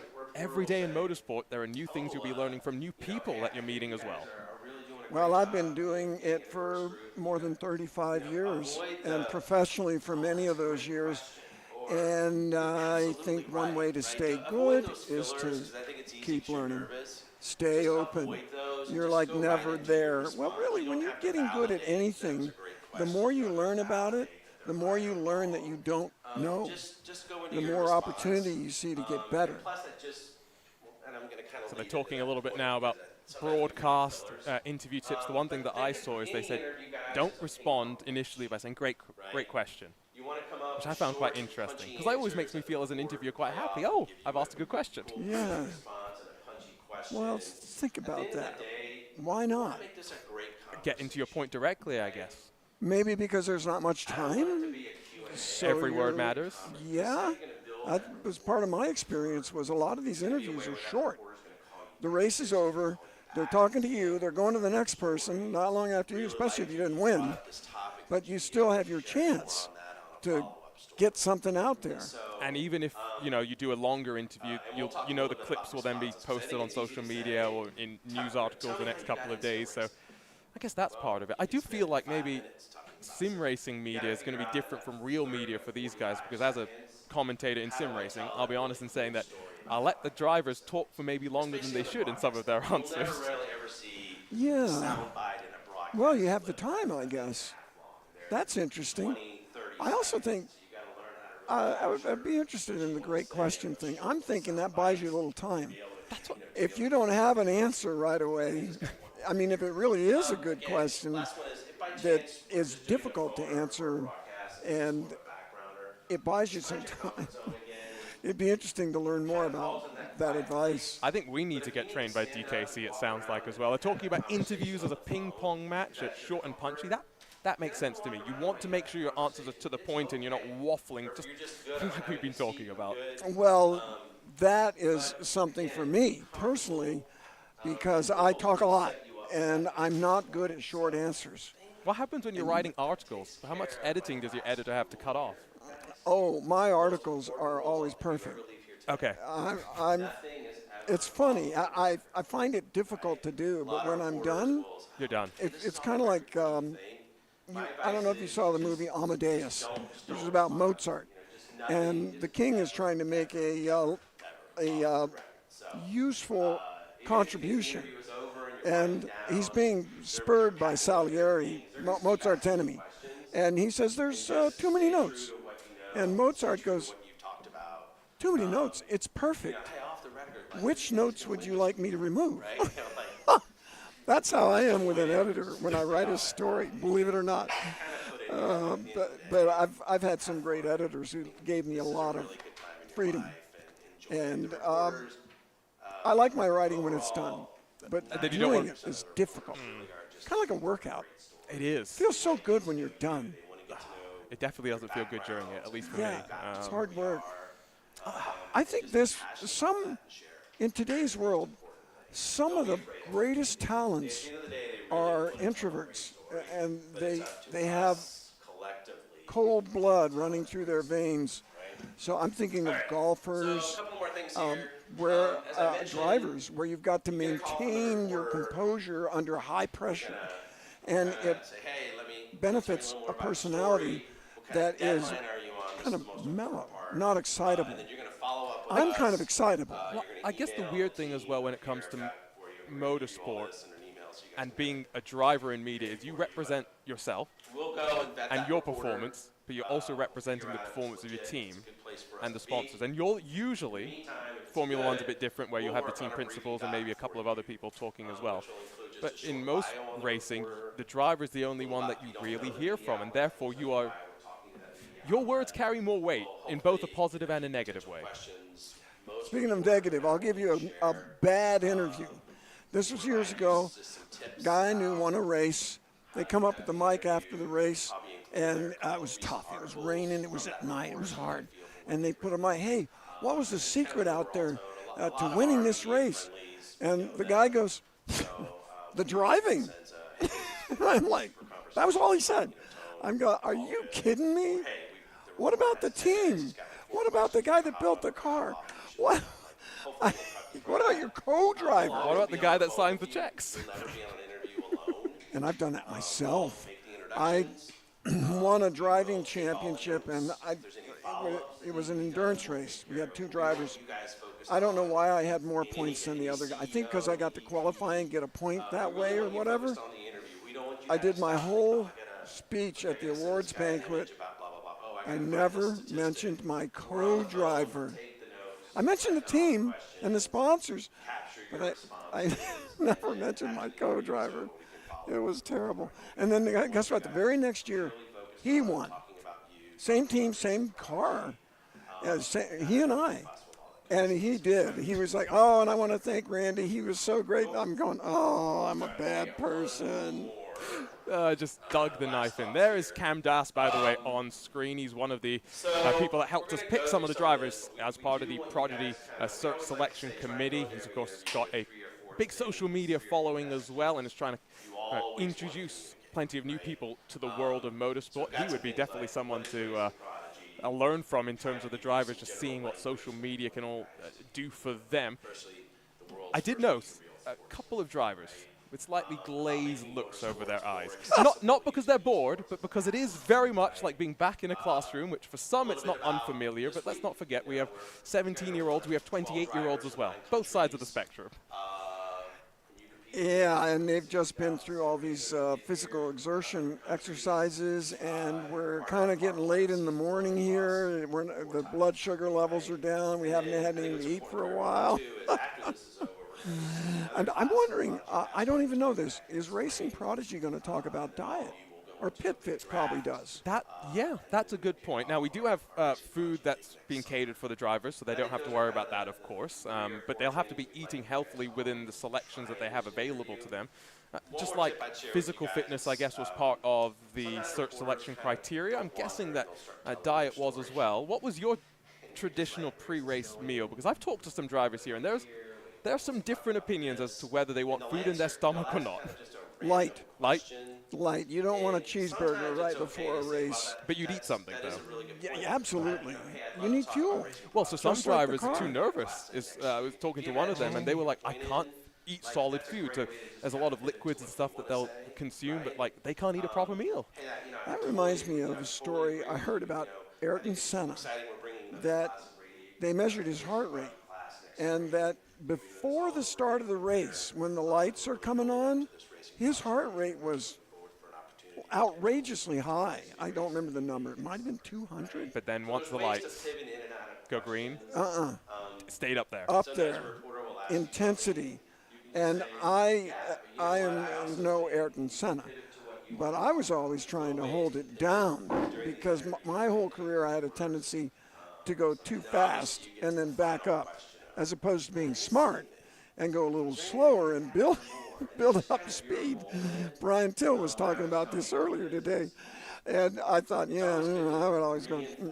And so I always found I did my best work when I was holding back, because I had a tendency to overdrive. Even though outside the car, I'm kind of a laid-back person. It's another thing to think about is in these drivers, it'll be interesting as we get to know them better. the personality in the car is often quite different from the personality outside the car. And I think it's going to be curious as well, personality in sim versus in real car. Do we see a change there? Does the gravity of the situation, not just the opportunity, but the physical consequences as well, slightly affect how the drivers all fare out? Yeah, that's going to be the curious thing. Well said. How much are you on social media? A lot. You're on it a lot. So A lot. how much do you look at some of what modern racing drivers are doing then? Very little. Very little, okay. I'm not a fan. Okay. I mean, I like, when it's a friend of mine running the race, I care, but I want to drive races. I don't want to watch races. And so, you know, maybe that's self-oriented or whatever. I'm on social media trying to get people to look at my social media. My Randy Pope's Instagram. And you know what's great is I'm the only guy with that name. Yes. Great. Same That's for me. big, You're yeah. only finding one of me. Whereas John Jones? Yeah. You're in trouble. Who? Which one? And it happens. I make a joke, but there's a very popular mixed martial arts fighter by that name, but he doesn't own the Twitter account, John Jones. So anytime something controversial happens in the world of mixed martial arts with the athlete John Jones, the random John Jones on Twitter suddenly sees his activity spiking up quite a bit. The reason I brought this up, though, is because I was thinking, as we see DMC of Racing Prodigy giving his own little 2 cents on some of the different things that the drivers should be thinking about. The driver that most stands out to me on social media, Jordan Taylor. Oh, yeah. Rodney Sandstorm. Oh, yeah. He's terrific. He's hilarious. And he's a great race driver at the same time. And he's got a big heart. I mean, he really does a good job with that. I just saw one from him, in spite of what I just said. I mean, yesterday, and he's driving the Cadillac prototype now, but he was reaching out to Corvette people because he was a Corvette driver for many years. And, you know, he was saying, I'm still one of you. I'm still in the tribe. I remember you guys. I love you. I'm part of the family. And what a great thing to do. Stay in touch with your fan base, even though you're in a different brand. Jordan in particular is the one that I viewed as, I don't want to say using social media the most, because everyone uses it in their own different way. We talked about Daniel Morad as an example, but I see the character that Jordan Taylor has created in this Rodney Sandstorm, which is a lot of what social media is about, right, with a lot of the popular influencers. And I go, that's very cool, and it makes sense. And for family heritage and the IMSA championship, of course, he's going to go back now to the team that his family has built up and compete with them. It's going to be very cool. Let's see if we can listen, though, a little bit as Jen Moxley gives some insight into the media training. Today. So all the training you just got, we're going to put to the test. So you'll notice some tactics include touching your arm, making eye contact, agreeing with you, like smiling, that encourages you. So I'm going to be doing some of the things that reporters do to kind of put you to the test and get you comfortable with it. They are not your friend. I'm your friend, but I'm not your friend, right? So like it's a mind game. You have to remember that you're in control of your message, your client's message, Racing Prodigy's message the next 3 days. And our job is to really to get you to talk, but you're always in control. And we will do these things to make you feel comfortable with us, to make you feel safe, maybe even to make you like us. And you have to really be on your game. It is a job to be on your game. So I really hope that you take this opportunity with me to start practicing your stories. Start practicing what makes you different and unique. You all are building your own fan base and your own brand in addition to building Racing Prodigy, in addition to the other sponsors you may have or the side deals you may have, okay? So I will try to help you along with that and lead you into some questions that can bring that out of you. For me, it's so important that you have a story because that's really what we care about. Where are you from? And I asked 3 people this morning, I already did interviews, who's back home watching you? This is where we start realizing like, wow, I'm gonna cheer for him. I want him to win. We all choose people, what I like to call tentacles, like an octopus. So if you're this person and you have 8 tentacles, start wrapping tentacles around these YouTube viewers, around these racing fans, around sponsors. So if you're from Germany, I love Germany, right? If you're from America, I'm from Charlotte, I love Charlotte. This is how you start building your fan base. So tell me these things about you that are unique and special and different, and also that you're okay having out in the public. If you had something tragic happen to you when you were 5 years old, and you don't want everybody on the internet and in the world to know, don't ever say it. That is private. And the last thing I'll say is, and I'm gonna test y'all on this, don't trust a reporter when they tell you something is true. So if I say, oh, wow, well, David said that you said this, that doesn't mean it's true, okay? So the good response to that is, I don't know anything about that. You know, I haven't heard that, I haven't seen it, I haven't read it, so things like that, okay? Any questions there? You guys ready? Yes. And I, as a reporter, do not stop interviewing you until you give me what I need. So there were times when I was interviewing Lawrence, and I think you thought you were done, and I was like, no. Because we have time to fill. I know what I'm listening for. I know how close you are. Oh, you're so close, you're so close. Let me ask it one more time. Like you saw in the presentation, I'm gonna ask it one more time. Because the third time you tell it, you give it in 8 seconds, and that's what we're looking for. That real, yep, I got out there today, I kicked ass, it was amazing, I'm really happy to do this. I'm like, all right, we're done here, bye. Okay, so keep that in mind too. We're looking for those synchronistic answers.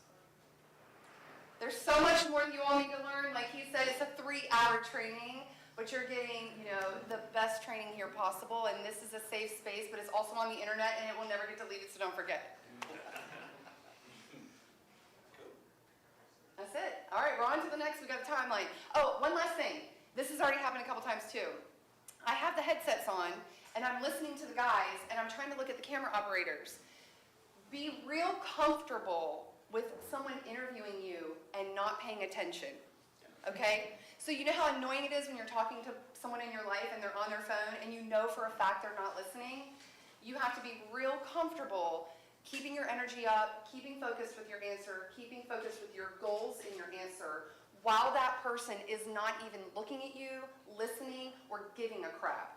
Because they have other jobs to do in the process, especially if they're live, or if they're like, I gotta look at notes. There have been a couple times I wanna break eye contact and be like, Blaine, where's the camera? Where are you at? So I can help everybody. And you just gotta keep going. You're performing when you're doing your answers. That's all I have now. Any questions? This is your time. Any questions? Anything that sounded scary? I'm still going to say have fun. It should be fun. This is your opportunity to make money. This is your opportunity to build fans. Doing interviews should be fun. This is your opportunity to get your voice out there. If you have goals, if you have a purpose, if you're doing this for a reason, you want to inspire other people. That's what the media is for, so you can tell your story. You're in charge. You're driving that car too. And we will report back who failed the media test. No, I'm just kidding. I'm just kidding. All right, thank you guys. Thank you.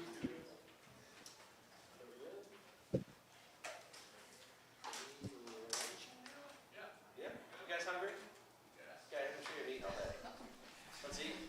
So we are going to be breaking now for a bit of food after what was a lengthy morning, not just the physical stress of the pit fit workout, but of course now an hour of media training as well that has officially come to an end. It's pasta and fajitas for them to fuel themselves up with a couple of different on-track activity things to come. They've got the skid pad, and then after that we're going karting with some of the rental karts around the Atlanta Motorsports Park karting track. I know what these guys are thinking. They're thinking, can we just drive the car? I'm really good at that. Well, my God, okay, great, we got that out of the way. I mean, it's all important, but we're here to drive real cars, and we're going to start on skid pad right after lunch. And again, skid pad is something that they will have no relevant experience in. The karting, the on-track driving, they just have something to kind of fall back on. Not going to be the case, though, when it comes to the skid pad, especially given how slight the changes they're trying to understand are. And I heard Brian ask you earlier, is there skid pad in sim? Skid control, slide control in sim? I mean, the drivers do slide control. It's part of racing. But Have you ever seen him like drive in a circle and practice just catching a slide? No, not practicing catching slides. Unless you're maybe a rallycross driver. That might be the only time I could think of that being maybe something that you'd want to be doing.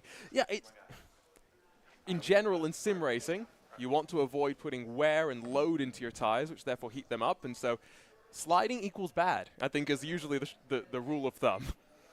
That's very interesting to me. And for those in the audience, skid pad is a fundamental driving exercise that teaches a lot of things in a safe environment. Basically, what we do is drive a car in a small circle and number one, just experience weight management. In other words, when you get on the power a little bit, weight transfers back and the car doesn't steer as well because you're taking load off the steering tires. And then we create slides and we practice catching the slides with the steering. Because when you're in trouble with the car, you do not want to go on the gas or the brakes when you don't know. And a lot of people, normal people driving a car, when they get in trouble, they floor it. That's a bad idea. If you're not in control, why do you want to go faster?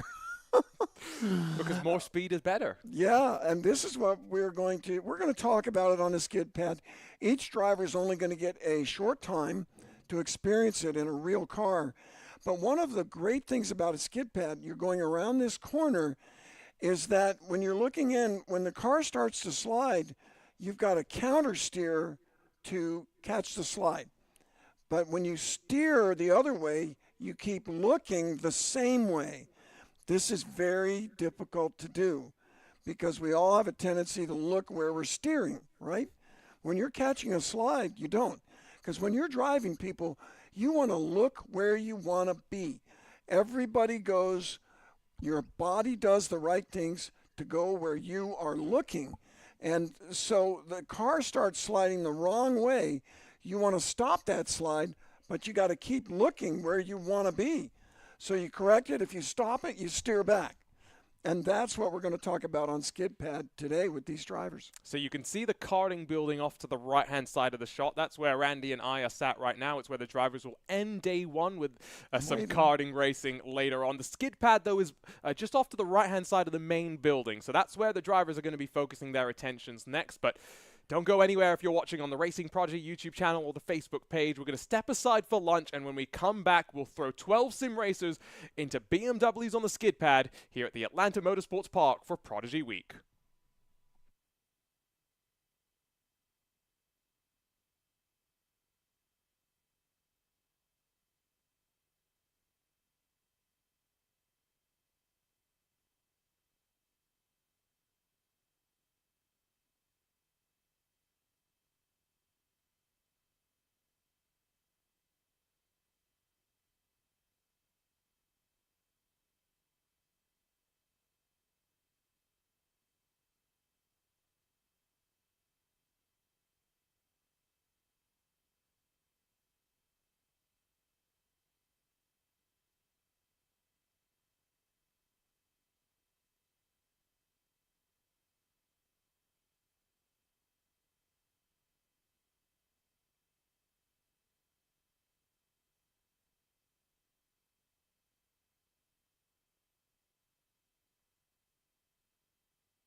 As a kid, did you ever dream of becoming a professional race car driver, but maybe it was too expensive or always seemed out of reach? Here at Racing Prodigy, it is our mission to take those dreams and make them a reality.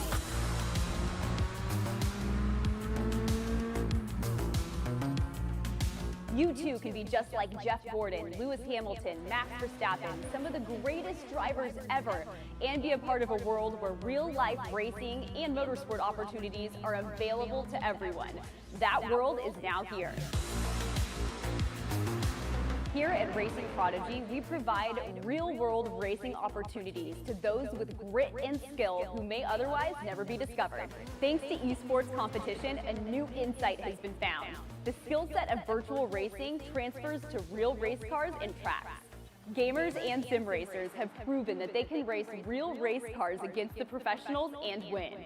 It's now time for the world's first E2 Real Sports League, taking esports competitors to real-life racing competitions.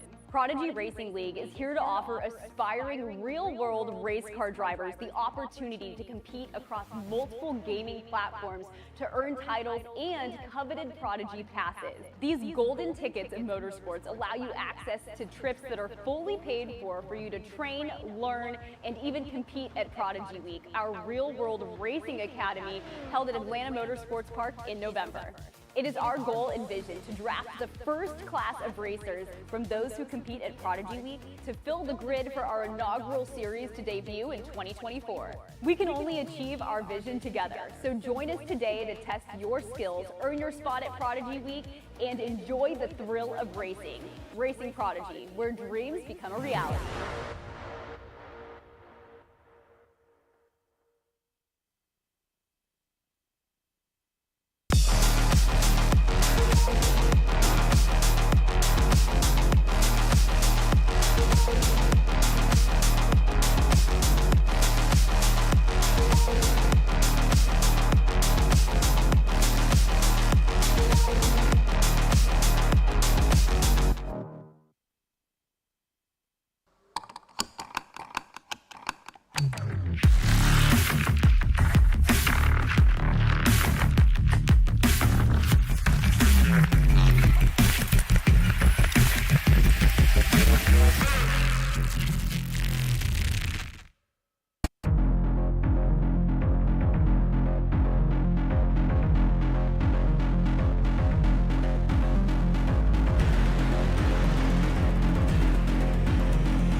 As a kid, did you ever dream of becoming a professional race car driver, but maybe it was too expensive or always seemed out of reach?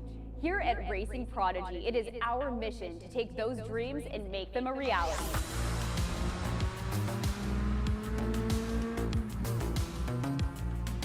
You too can be just like Jeff Gordon, Lewis Hamilton, Max Verstappen, some of the greatest drivers ever, and be a part of a world where real-life racing and motorsport opportunities are available to everyone. That world is now here. Here at Racing Prodigy, we provide real-world racing opportunities to those with grit and skill who may otherwise never be discovered. Thanks to esports competition, a new insight has been found. The skill set of virtual racing transfers to real race cars and tracks. Gamers and sim racers have proven that they can race real race cars against the professionals and win. It's now time for the world's first E2 Real Sports League, taking esports competitors to real-life racing competitions. Prodigy Racing League is here to offer aspiring real-world race car drivers the opportunity to compete across multiple gaming platforms to earn titles and coveted Prodigy Passes. These golden tickets in motorsports allow you access to trips that are fully paid for you to train, learn, and even compete at Prodigy Week, our real-world racing academy held at Atlanta Motorsports Park in November. It is our goal and vision to draft the first class of racers from those who compete at Prodigy Week to fill the grid for our inaugural series to debut in 2024. We can only achieve our vision together, so join us today to test your skills, earn your spot at Prodigy Week, and enjoy the thrill of racing. Racing Prodigy, where dreams become a reality.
As a kid, did you ever dream of becoming a professional race car driver, but maybe it was too expensive or always seemed out of reach?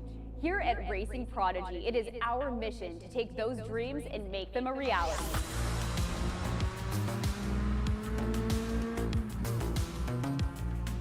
You too can be just like Jeff Gordon, Lewis Hamilton, Max Verstappen, some of the greatest drivers ever, and be a part of a world where real-life racing and motorsport opportunities are available to everyone.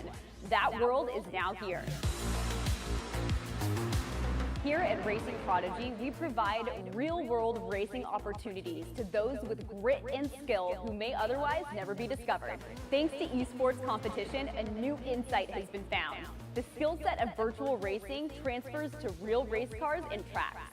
Gamers and sim racers have proven that they can race real race cars against the professionals and win. It's now time for the world's first E2 Real Sports League, taking esports competitors to real-life racing competitions. Prodigy Racing League is here to offer aspiring real-world race car drivers the opportunity to compete across multiple gaming platforms to earn titles and coveted Prodigy Passes. These golden tickets in motorsports allow you access to trips that are fully paid for you to train, learn, and even compete at Prodigy Week, our real-world racing academy held at Atlanta Motorsports Park in November. It is our goal and vision to draft the first class of racers from those who compete at Prodigy Week to fill the grid for our inaugural series to debut in 2024. We can only achieve our vision together, so join us today to test your skills, earn your spot at Prodigy Week, and enjoy the thrill of racing. Racing Prodigy, where dreams become a reality.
As a kid, did you ever dream of becoming a professional race car driver, but maybe it was too expensive or always seemed out of reach?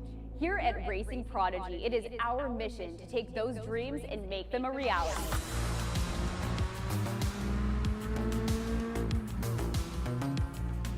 You too can be just like Jeff Gordon, Lewis Hamilton, Max Verstappen, some of the greatest drivers ever, and be a part of a world where real-life racing and motorsport opportunities are available to everyone. That world is now here. Here at Racing Prodigy, we provide real-world racing opportunities to those with grit and skill who may otherwise never be discovered. Thanks to esports competition, a new insight has been found. The skill set of virtual racing transfers to real race cars and tracks. Gamers and sim racers have proven that they can race real race cars against the professionals and win. It's now time for the world's first E2 Real Sports League, taking esports competitors to real-life racing competitions. Prodigy Racing League is here to offer aspiring real-world race car drivers the opportunity to compete across multiple gaming platforms to earn titles and coveted Prodigy Passes. These golden tickets in motorsports allow you access to trips that are fully paid for you to train, learn, and even compete at Prodigy Week, our real-world racing academy held at Atlanta Motorsports Park in November. It is our goal and vision to draft the first class of racers from those who compete at Prodigy Week to fill the grid for our inaugural series to debut in 2024. We can only achieve our vision together, so join us today to test your skills, earn your spot at Prodigy Week, and enjoy the thrill of racing. Racing Prodigy, where dreams become a reality.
As a kid, did you ever dream of becoming a professional race car driver, but maybe it was too expensive or always seemed out of reach? Here at Racing Prodigy, it is our mission to take those dreams and make them a reality.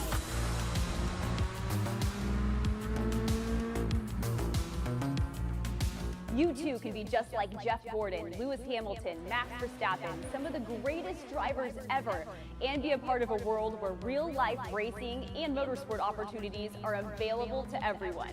That world is now here. Here at Racing Prodigy, we provide real-world racing opportunities to those with grit and skill who may otherwise never be discovered.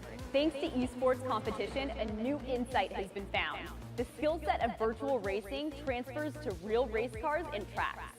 Gamers and sim racers have proven that they can race real race cars against the professionals and win.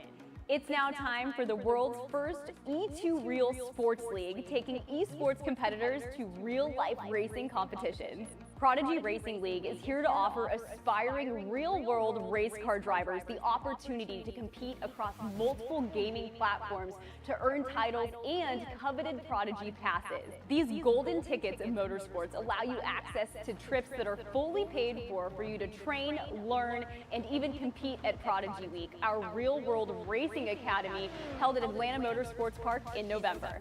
It is our goal and vision to draft the first class of racers from those who compete at Prodigy Week to fill the grid for our inaugural series to debut in 2024. We can only achieve our vision together, so join us today to test your skills, earn your spot at Prodigy Week, and enjoy the thrill of racing. Racing Prodigy, where dreams become a reality.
As a kid, did you ever dream of becoming a professional race car driver, but maybe it was too expensive or always seemed out of reach?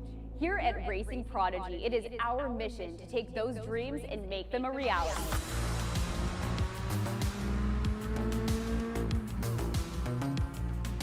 You too can be just like Jeff Gordon, Lewis Hamilton, Max Verstappen, some of the greatest drivers ever, and be a part of a world where real-life racing and motorsport opportunities are available to everyone. That world is now here. Here at Racing Prodigy, we provide real-world racing opportunities to those with grit and skill who may otherwise never be discovered. Thanks to esports competition, a new insight has been found. The skill set of virtual racing transfers to real race cars and tracks. Gamers and sim racers have proven that they can race real race cars against the professionals and win. It's now time for the world's first E2 Real Sports League, taking esports competitors to real-life racing competitions. Prodigy Racing League is here to offer aspiring real-world race car drivers the opportunity to compete across multiple gaming platforms to earn titles and coveted Prodigy Passes. These golden tickets in motorsports allow you access to trips that are fully paid for you to train, learn, and even compete at Prodigy Week, our real-world racing academy held at Atlanta Motorsports Park in November. It is our goal and vision to draft the first class of racers from those who compete at Prodigy Week to fill the grid for our inaugural series to debut in 2024. We can only achieve our vision together, so join us today to test your skills, earn your spot at Prodigy Week, and enjoy the thrill of racing. Racing Prodigy, where dreams become a reality.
As a kid, did you ever dream of becoming a professional race car driver, but maybe it was too expensive or always seemed out of reach? Here at Racing Prodigy, it is our mission to take those dreams and make them a reality.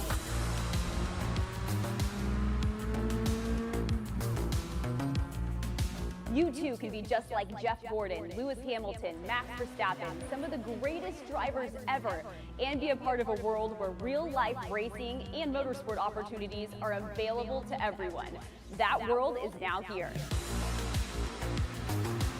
Here at Racing Prodigy, we provide real-world racing opportunities to those with grit and skill who may otherwise never be discovered. Thanks to esports competition, a new insight has been found. The skill set of virtual racing transfers to real race cars and tracks. Gamers and sim racers have proven that they can race real race cars against the professionals and win. It's now time for the world's first E2 Real Sports League, taking esports competitors to real-life racing competitions. Prodigy Racing League is here to offer aspiring real-world race car drivers the opportunity to compete across multiple gaming platforms to earn titles and coveted Prodigy Passes. These golden tickets in motorsports allow you access to trips that are fully paid for you to train, learn, and even compete at Prodigy Week, our real-world racing academy held at Atlanta Motorsports Park in November. It is our goal and vision to draft the first class of racers from those who compete at Prodigy Week to fill the grid for our inaugural series to debut in 2024. We can only achieve our vision together, so join us today to test your skills, earn your spot at Prodigy Week, and enjoy the thrill of racing. Racing Prodigy, where dreams become a reality.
As a kid, did you ever dream of becoming a professional race car driver, but maybe it was too expensive or always seemed out of reach?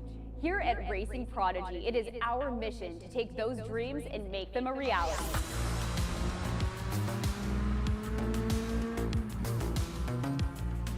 You too can be just like Jeff Gordon, Lewis Hamilton, Max Verstappen, some of the greatest drivers ever, and be a part of a world where real-life racing and motorsport opportunities are available to everyone. That world is now here. Here at Racing Prodigy, we provide real-world racing opportunities to those with grit and skill who may otherwise never be discovered. Thanks to esports competition, a new insight has been found. The skill set of virtual racing transfers to real race cars and tracks. Gamers and sim racers have proven that they can race real race cars against the professionals and win.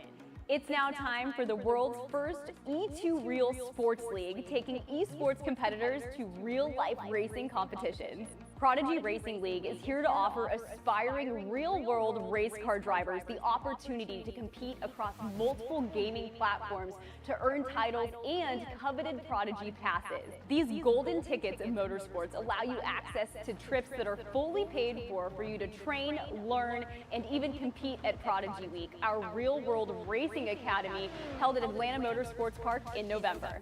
It is our goal and vision to draft the first class of racers from those who compete at Prodigy Week to fill the grid for our inaugural series to debut in 2024. We can only achieve our vision together, so join us today to test your skills, earn your spot at Prodigy Week, and enjoy the thrill of racing.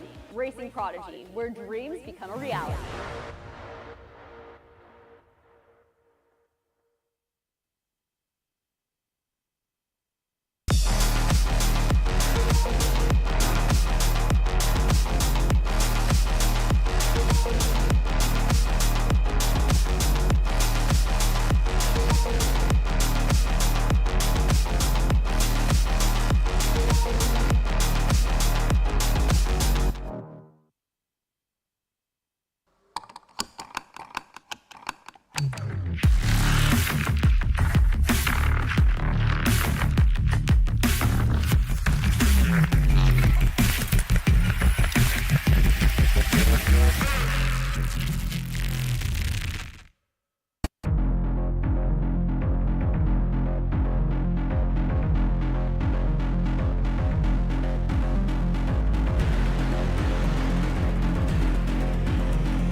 As a kid, did you ever dream of becoming a professional race car driver, but maybe it was too expensive or always seemed out of reach? Here at Racing Prodigy, it is our mission to take those dreams and make them a reality.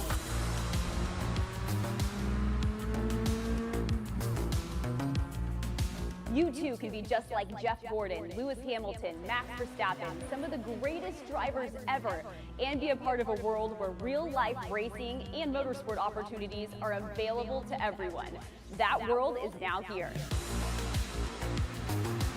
Here at Racing Prodigy, we provide real-world racing opportunities to those with grit and skill who may otherwise never be discovered. Thanks to esports competition, a new insight has been found. The skill set of virtual racing transfers to real race cars and tracks. Gamers and sim racers have proven that they can race real race cars against the professionals and win.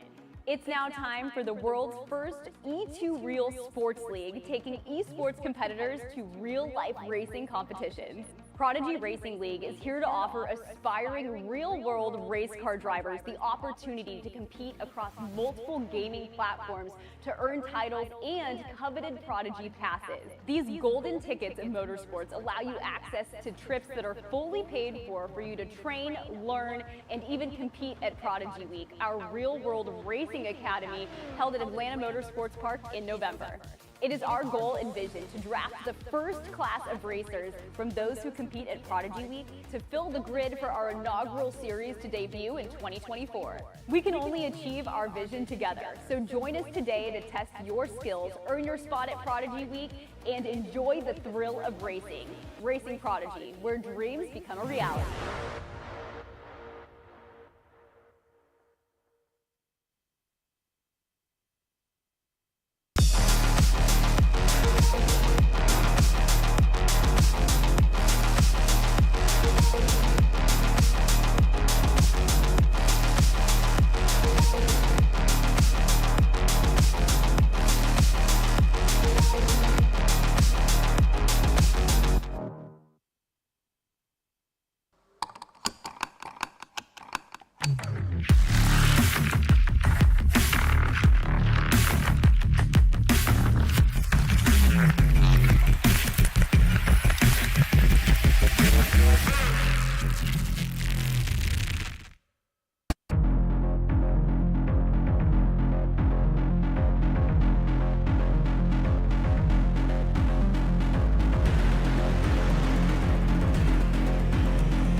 As a kid, did you ever dream of becoming a professional race car driver, but maybe it was too expensive or always seemed out of reach? Here at Racing Prodigy, it is our mission to take those dreams and make them a reality.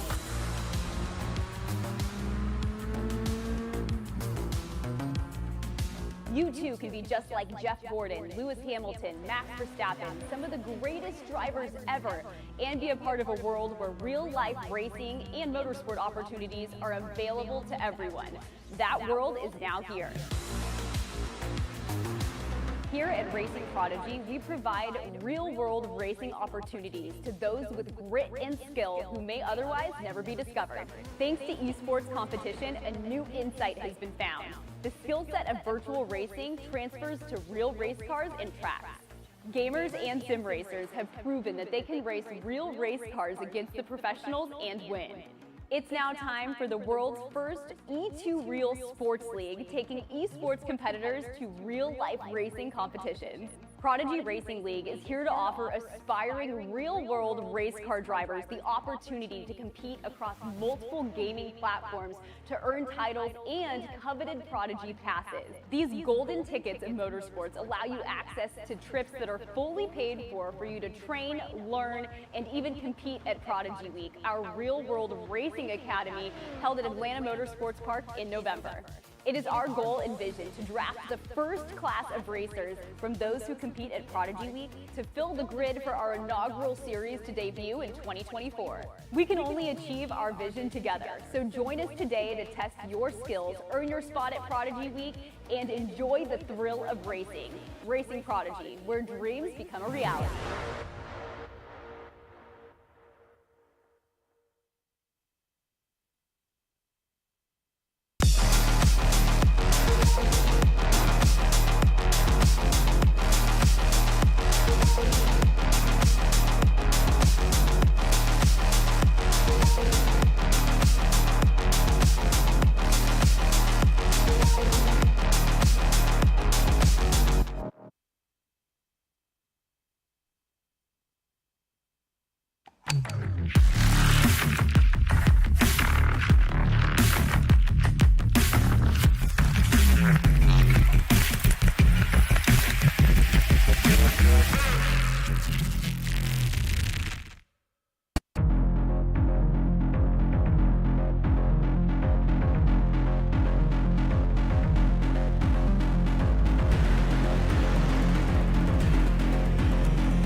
As a kid, did you ever dream of becoming a professional race car driver, but maybe it was too expensive or always seemed out of reach? Here at Racing Prodigy, it is our mission to take those dreams and make them a reality.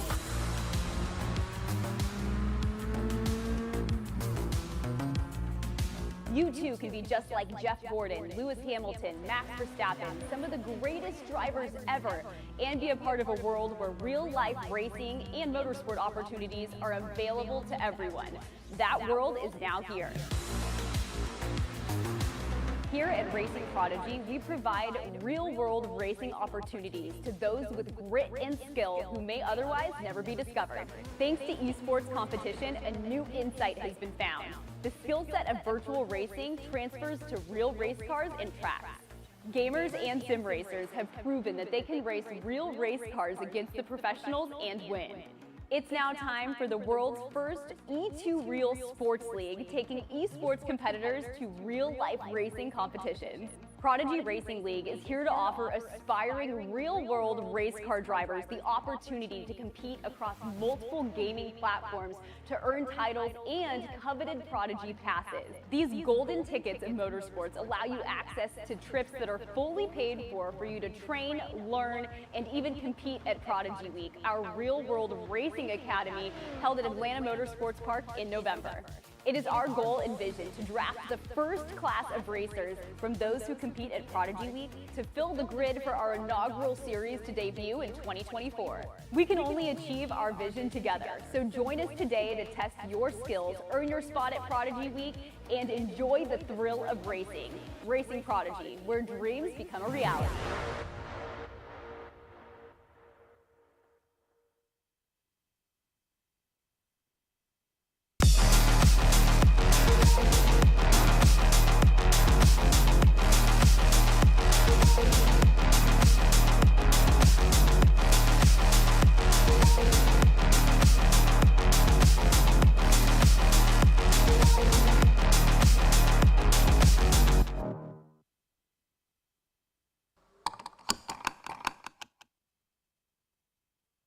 Well, hello everyone, and welcome back into the broadcast booth here at the Atlanta Motorsports Park for day one of Prodigy Week. My name is Arjuna Kankipati. We've sent Randy Popst out to the skid pad to get ready for what is coming up next as we send out the drivers in some specially liveried BMWs to find out just how slippery racing can all be about. Of course, now these drivers have had plenty of sim racing experience, but as we look from up above at the skid pad, there's no real analogous sort of practice that you could do in the sim racing world. Most of what we want to do in the sim world is reduce the amount of slip that we have through the tires, and of course that means keeping it as straight as possible. This, though, is a special type of surface. Once it gets slightly moist with the water, then it becomes very, very difficult to control, and it's all going to be about the snap, that initial bounce of the car, seeing how the drivers can handle it. You can see one white, one black BMW rolling out. They've got stickers courtesy of Aztec SimLab and Grid Engineering, and now just getting a bit of a demonstration for what I think we should expect.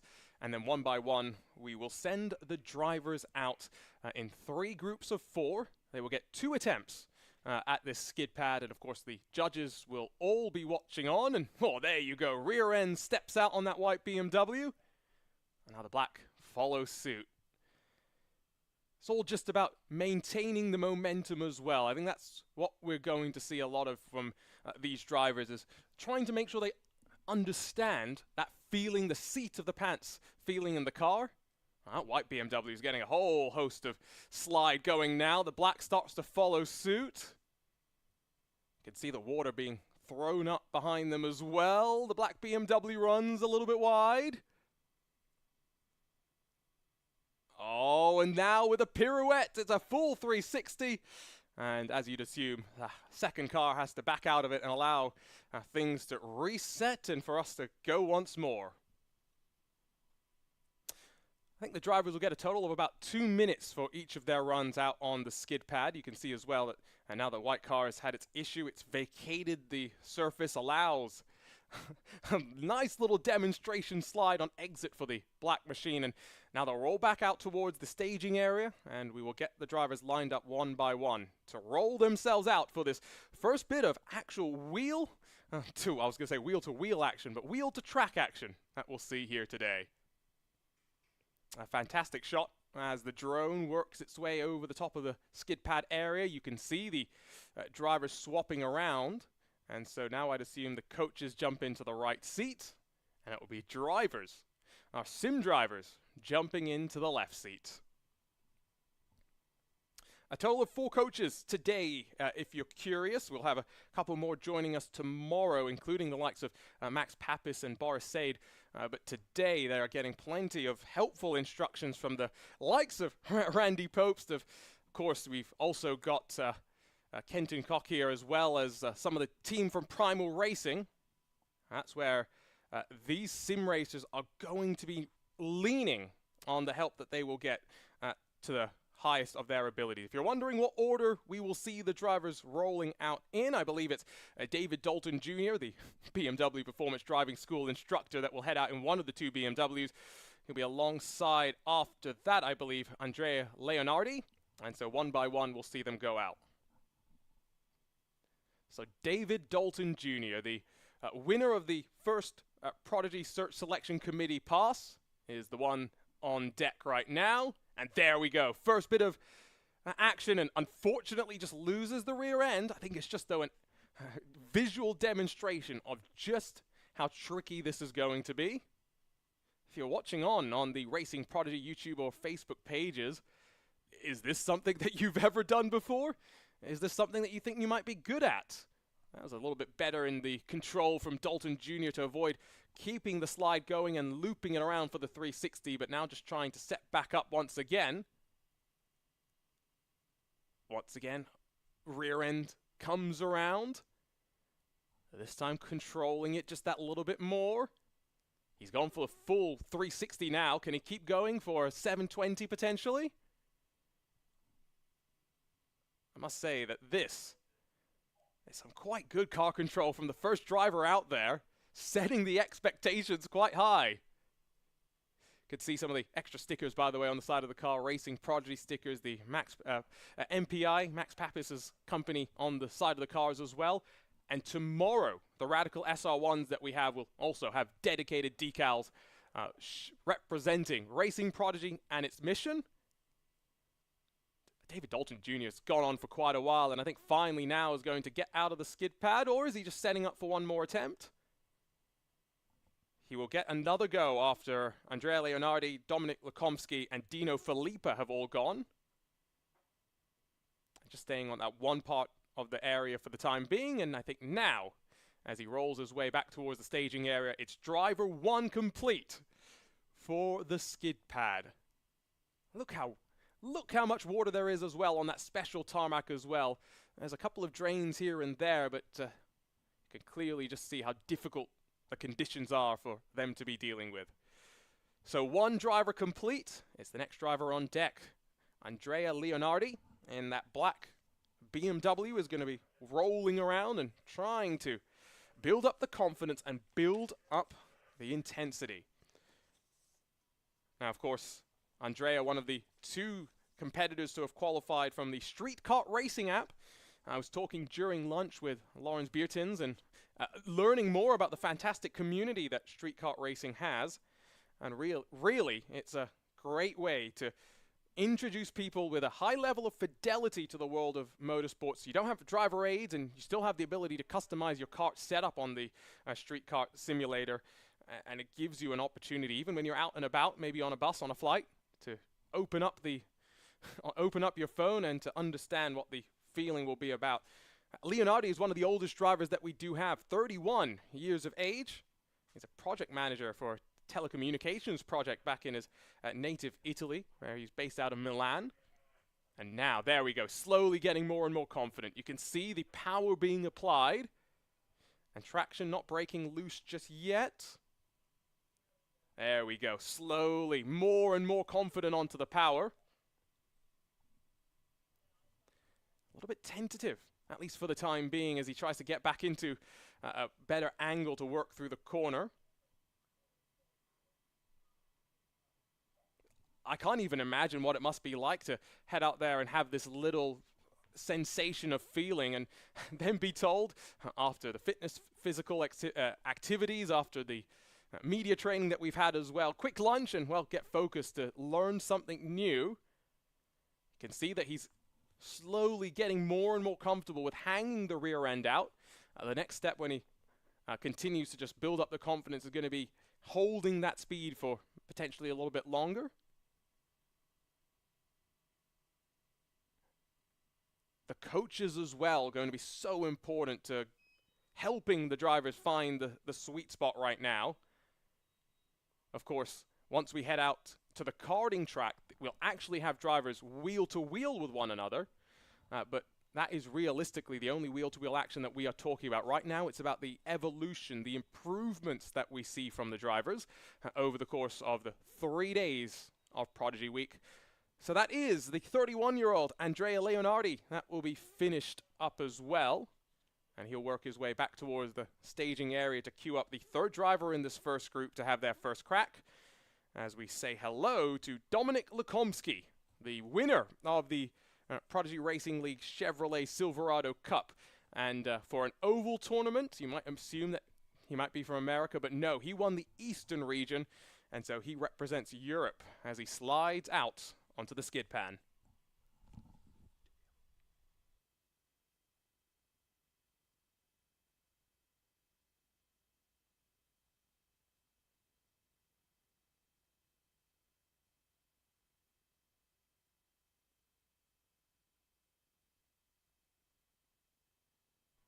We'll get you some chats, by the way, with some of the drivers when we can get the audio situation figured out down at the staging area between each of these drivers, getting just a couple of minutes in between their various runs.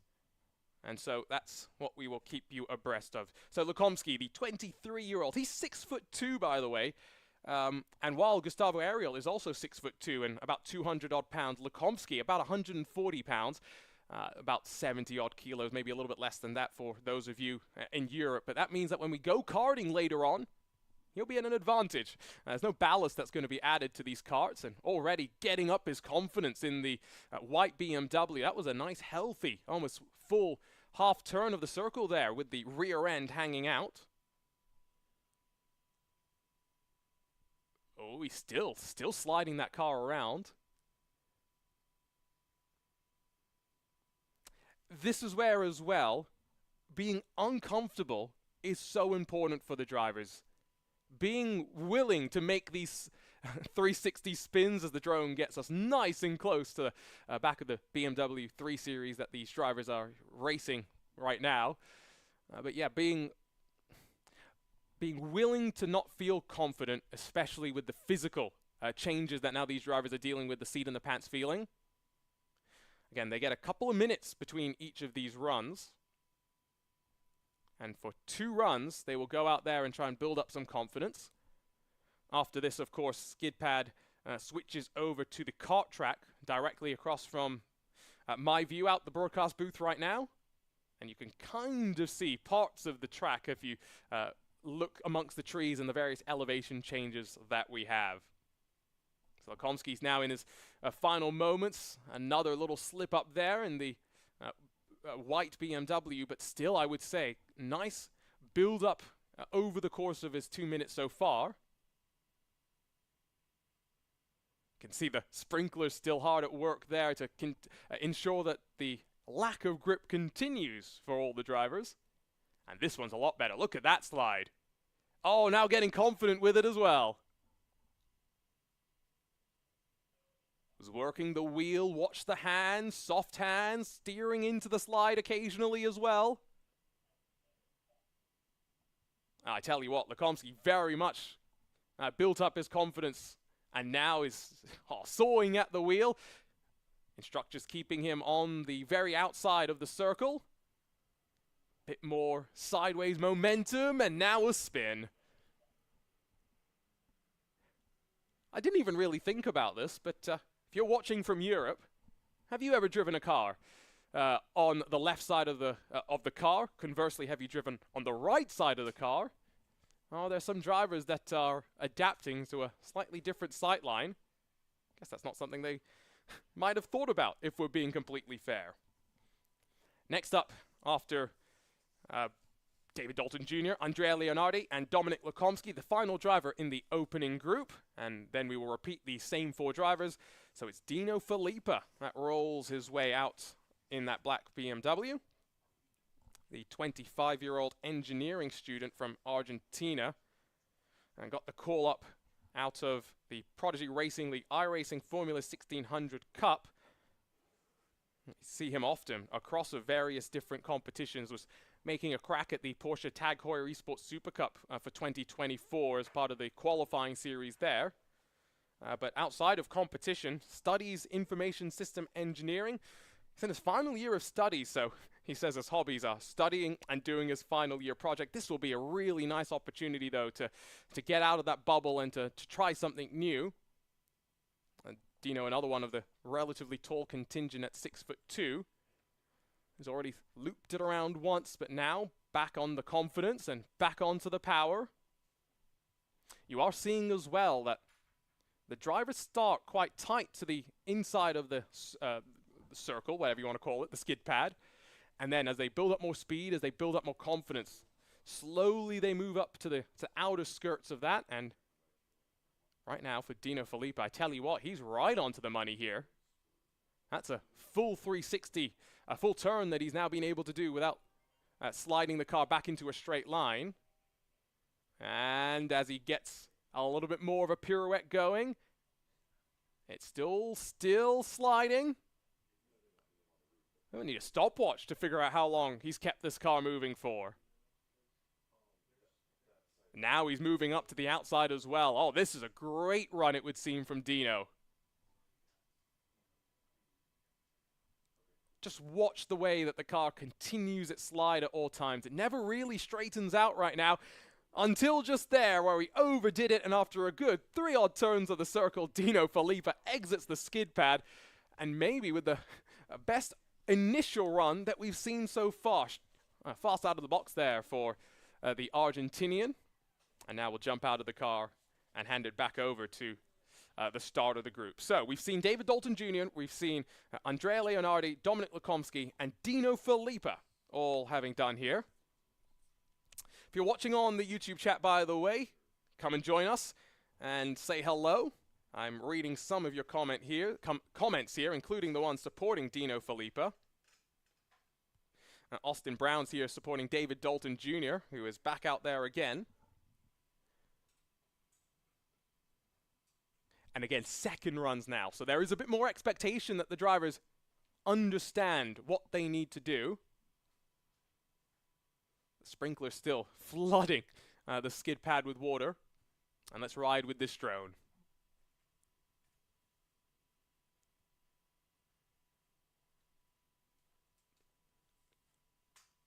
Dalton Jr. working hard, now getting very, very sideways as he builds up the speed in that machine.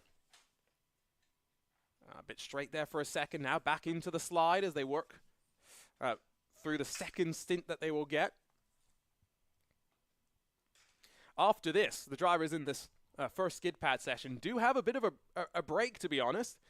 Some of them do have their media commitment, so David Dalton Jr. is going to finish this and then instantly head on over to the main building to sit down with for a chat with Brian Till in the media center that we have. He's gone for a bit of a spin. He's definitely, though, been pushing that car. As you can maybe tell, he has done this maybe before, and so instantly has tried to get back up to the level where he expects himself to be.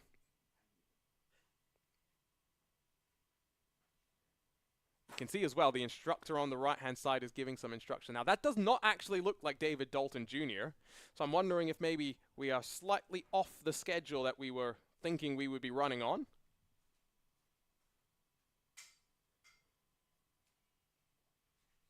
You can see the drone in that camera shot as well. I want to give a shout out to the production team behind the scenes, keeping us going with all of these wonderful shots, because yeah, you get just a really good sense for what these drivers are doing and the discomfort that maybe they have right now.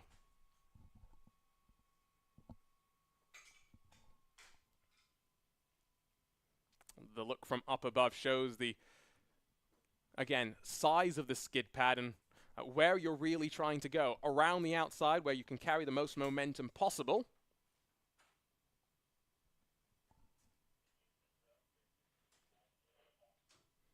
This might actually be Dominic Lukomski, I am wondering, from the brief shot that we had from inside the car.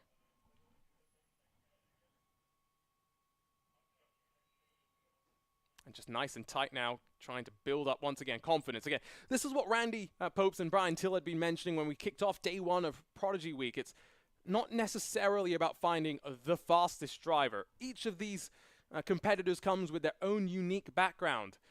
Some have been in real cars, some have racing licenses. Others don't even have their driving license in the real world itself. So very much a diverse set of backgrounds that enter this first Prodigy Week. And the thing that we are very much most looking at is the improvement, the evolution of the drivers over these 3 days. What are they improving on? What are they focused on in terms of their training style. Everyone learns in their own individual ways. How do you communicate with the coaches, etc., etc. All of those little details that will be an important factor. So rolling back out is one of the BMW 3 Series machines with the Asetek SimSport, SimLab, Grid Engineering, and MPI, Racing Prodigy logos all over it. It's great to see the cars decorated for the occasion as well. As another driver starts their, I believe, second run now on the skid pad. Let's see what the body language of the car is going to be. Still a little bit tentative right now, and maybe conversation with the instructor as to how to proceed. Remember, these coaches are so valuable for these sim racers. They bring experience not just of the cars themselves, you know, how to make a car go fast, setups, etc., etc., but the ways to think like a racing driver. What's important to focus on? What can you kind of leave? To be relatively unfocused. For example, these drivers have just eaten their lunch. Maybe some drivers have eaten a bit lighter than some of the others. Therefore, less concerned about the contents of their stomachs over the course of this afternoon.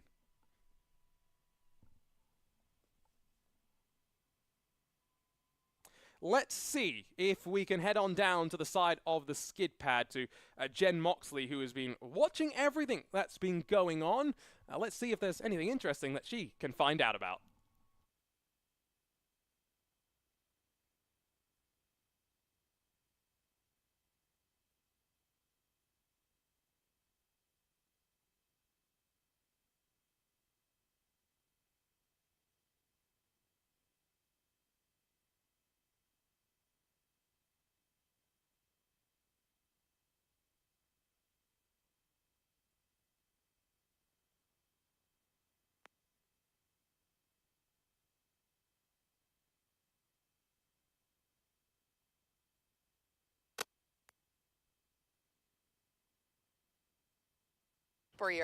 Now, I want to talk about the coaches. We have the coaches down here. We have 4 coaches, Kenton Cook, Jesse Uwoji, Randy Popes, and Tyler Edwards, who's with Primal Racing School.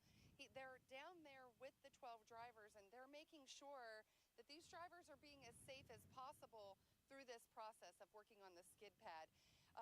You know, I can't help but wonder what it feels like in the car. Have you ever done something like that? Have you ever had the opportunity to test out losing control of a car?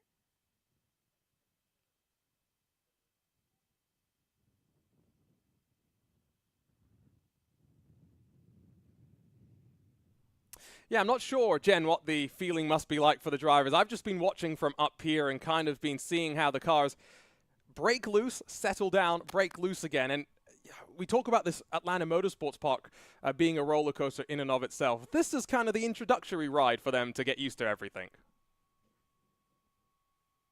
It absolutely is. And, you know, you said it yourself. You don't know what it's like. Many of these drivers have not had this opportunity either to do real-world racing. Absolutely. And so another driver will exit off of the skid pad and make their way back to the staging area. We are slowly but surely working our way through all of this. Again, remember, there are 4 different coaches that are helping these drivers all through this process. And even if they don't understand or know what to expect from the car, they will be relying on their sim racing backgrounds to at least have a basic understanding of vehicle and car dynamics. So I believe that is officially now the first group in the books. I see a second group of drivers walking their way, I think, over towards the cars. And so officially, I think David Dalton Jr., Andrea Leonardi, Dominic Lukomsky, and Dino Filippa should be done with their skid pad sessions. So next up, say hello to the likes of Nathan Saxon, Marco Pajic, Lorenz Herzing, and Garrett Lowe. 4 very, very different backgrounds to this world of the Prodigy Week. As you take a look at the karting facility where we are currently broadcasting from, getting ready for the karting activities later today. But of course, still 2 more groups in the skid pads to go, and the water flowing down and rushing down once again, just to make sure there is as minimal grip as possible for the drivers to enjoy. Again, just a reminder, if you're already not following us across the social medias, head on over to the Racing Prodigy channels. We've got more Racing Prodigy tournaments coming up. That will be the place to hear about all of that, and it's a great place as well to be connected to the ongoing activities of Prodigy Week outside of course, this live stream that will be running for not just day 1, but day 2 and 3 as well, once we get the on-track action in the Radical SR1s underway. But that is all still yet to come. What's happening right now, if you're just joining us? Well, it's time to head onto the skid pad for 4 more of our drivers. They get 2 minutes in a BMW 3 Series. There's a coach alongside them in the right seat, and they are told, well, show us what you can do. Show us how uncomfortable you can be, or rather, how comfortable you can be in being uncomfortable. And yeah, we are just seeing... I just need to tell Arjuna he can talk to me anytime. We're just seeing the cars getting set up and get ready to go. Let's dive back on down to Jen Moxley if we can, as we get ready to go for this second group. What are the weather conditions like today, Jen? What are we expecting for the drivers, not just with the skid pad, but the karting later on? Of course, it's cold conditions expected tomorrow on track. Arjuna, all I can tell you is that it is beautiful out here in Dawsonville, Georgia. The sky is clear as day. There is some cloud coverage, but the sun is shining. It is windy down here on this part of the skid track. You know, I'm not a race car driver. I don't know how it's going to affect the cars, how it's going to affect the concrete, but it's a mild temperature, so we don't expect the concrete to be heated up too much, which I know has a lot to do with the tires and the traction and the grip. But as I'm learning how all of these things influence real cars in the real world, so are our 12 Prodigy drivers. Many of these drivers have not been in karts. While some have been in karts, they're leveling up. They're in the BMWs right now on the skid pad. They're going to be in the Radical SR1s tomorrow and later on. So, you know, this is all new for them also. And I've really enjoyed, while we had lunch, talking to some of them and asking them, oh my gosh, what's next? You know, what are you anticipating? And everything seems to be a new experience, including the media training, which is a great tool that Racing Prodigy is giving these drivers, because we all know motorsports is so heavily connected with sponsorships and money and investors. And so having good media training, being able to talk about how you got to the track, what happened at the track, and build that fan base. We want these drivers to build a fan base, and so having that media training is going to help them today. I do see some drivers walking this way. I hope that we can get some one-on-one interviews. I'm going to walk over and see if we can grab someone, Arjuna, because they're being pulled in a lot of directions, and it's really fascinating. Some of them will say, what do we do next? The 3 days are packed here in Dawsonville at Atlanta Motorsports Park, and they're all along for the ride. And I really like, after they do some of these events like the physical fitness assessments, they just have this adrenaline pumping, but they're still pretty calm and cool in their questions. So I'm going to pop over here and see who's going to talk, and then we'll show you who's next. As we get ready for them to jump in the car, I think, in fact, I saw Gustavo Ariel for a second jumping into one of the machines. Is that Jan van der Heide into the other one? It might very well be. But yes, it would be lovely to go and understand what the drivers are actually feeling. Now, in terms of conditions, yeah, it is expected to be cold tomorrow, but fortunately no rain like there was forecast a couple of days ago. Colder conditions will just mean, though, that it's going to be a little bit more scary, I think. The first couple of laps, when they go out there with the fresh tires and get themselves up to speed and learning the cars, learning the tracks. Seems like Jen's already been able to catch up with someone. So let's cycle down to someone with plenty of media training already. Let's head to eNASCAR's own Garrett Lowe. Garrett just got out of the car. Tell me what happened. What did it feel like? It's a really surreal feeling. You're not used to drifting in the rain, so it's a new experience for me. I've never really driven a sports car nor on a skid pad, so a bunch of fun. I'm so glad to be able to have this experience. Definitely learned a lot. It is slick. There's a patch out there that's about 20 feet wide. If you hit it, you know it, and you're going for a loop. Super fun. This is super exciting. We're all kind of comparing notes and having fun through the process. You talked about comparing notes. That's interesting because you guys are also in a competition, but I've noticed after every assessment so far, kind of regroup and talk about and compare notes and look at the other folks in the competition. How do you see the competitive nature of the group? Oh, we're all competitive and we're all here to do the same thing. We want to win. but at the same time, we're also here to learn. And this is a great experience overall to learn and be taught by some great coaches. So we're trying to learn as much as we can along the way. And you're engineering at UNC Charlotte. So you understand why things happened out here as they happened. Shine some light on that. What is happening to the car when it hits the concrete, it hits the water, it hits that spot, and what is your job as a driver? So your job as a driver, first off, is to keep the car under control and make sure you're not going to wreck it or spin. But really, it comes down to fundamentally, well, the tires don't have the same grip as they do in the dry. You're working with a different characteristic of the rubber. Instead of the dry surface, you're on the wet, so you're dealing with different characteristics there. And that's completely different than what most drivers are used to on a dry, clean racetrack. So now you're prepared when you're on the interstate and it starts raining and the hydroplane happens. You've got it. You've got it down. Now, how is this going to translate onto the cars tomorrow on the track? I think it's good car control skill, just getting fundamentals down. Obviously, like I said, none of us have really done this too much. But definitely having that in our back pocket going into tomorrow with a completely different car that none of us have really driven is definitely something to know. So when you come from sim racing, from the online world, and you get into a car and this happens, is your adrenaline like, oh my God, I'm over my head, I really got to think about it? Or, oh, that was easier than I thought, I learned through it and now I'm ready for the next step? Definitely a little bit learning through it and each step. But yeah, the adrenaline's not too much yet. We're still having fun. We're goofing off. This is a fun experience. Beautiful, beautiful. Thank you so much. And Garrett, who is watching at home? I'm trying to ask everybody as they do their first interviews with us on our live stream, who do you have watching at home and where are they from? Where are your people? Where's your fan base? Yeah, so most of my fan base is Charlotte, Gastonia, North Carolina. A bunch of my friends at school are probably watching, so hey guys, good to see y'all, as well as my mom and my grandparents back home. So yep, that's my family going on now.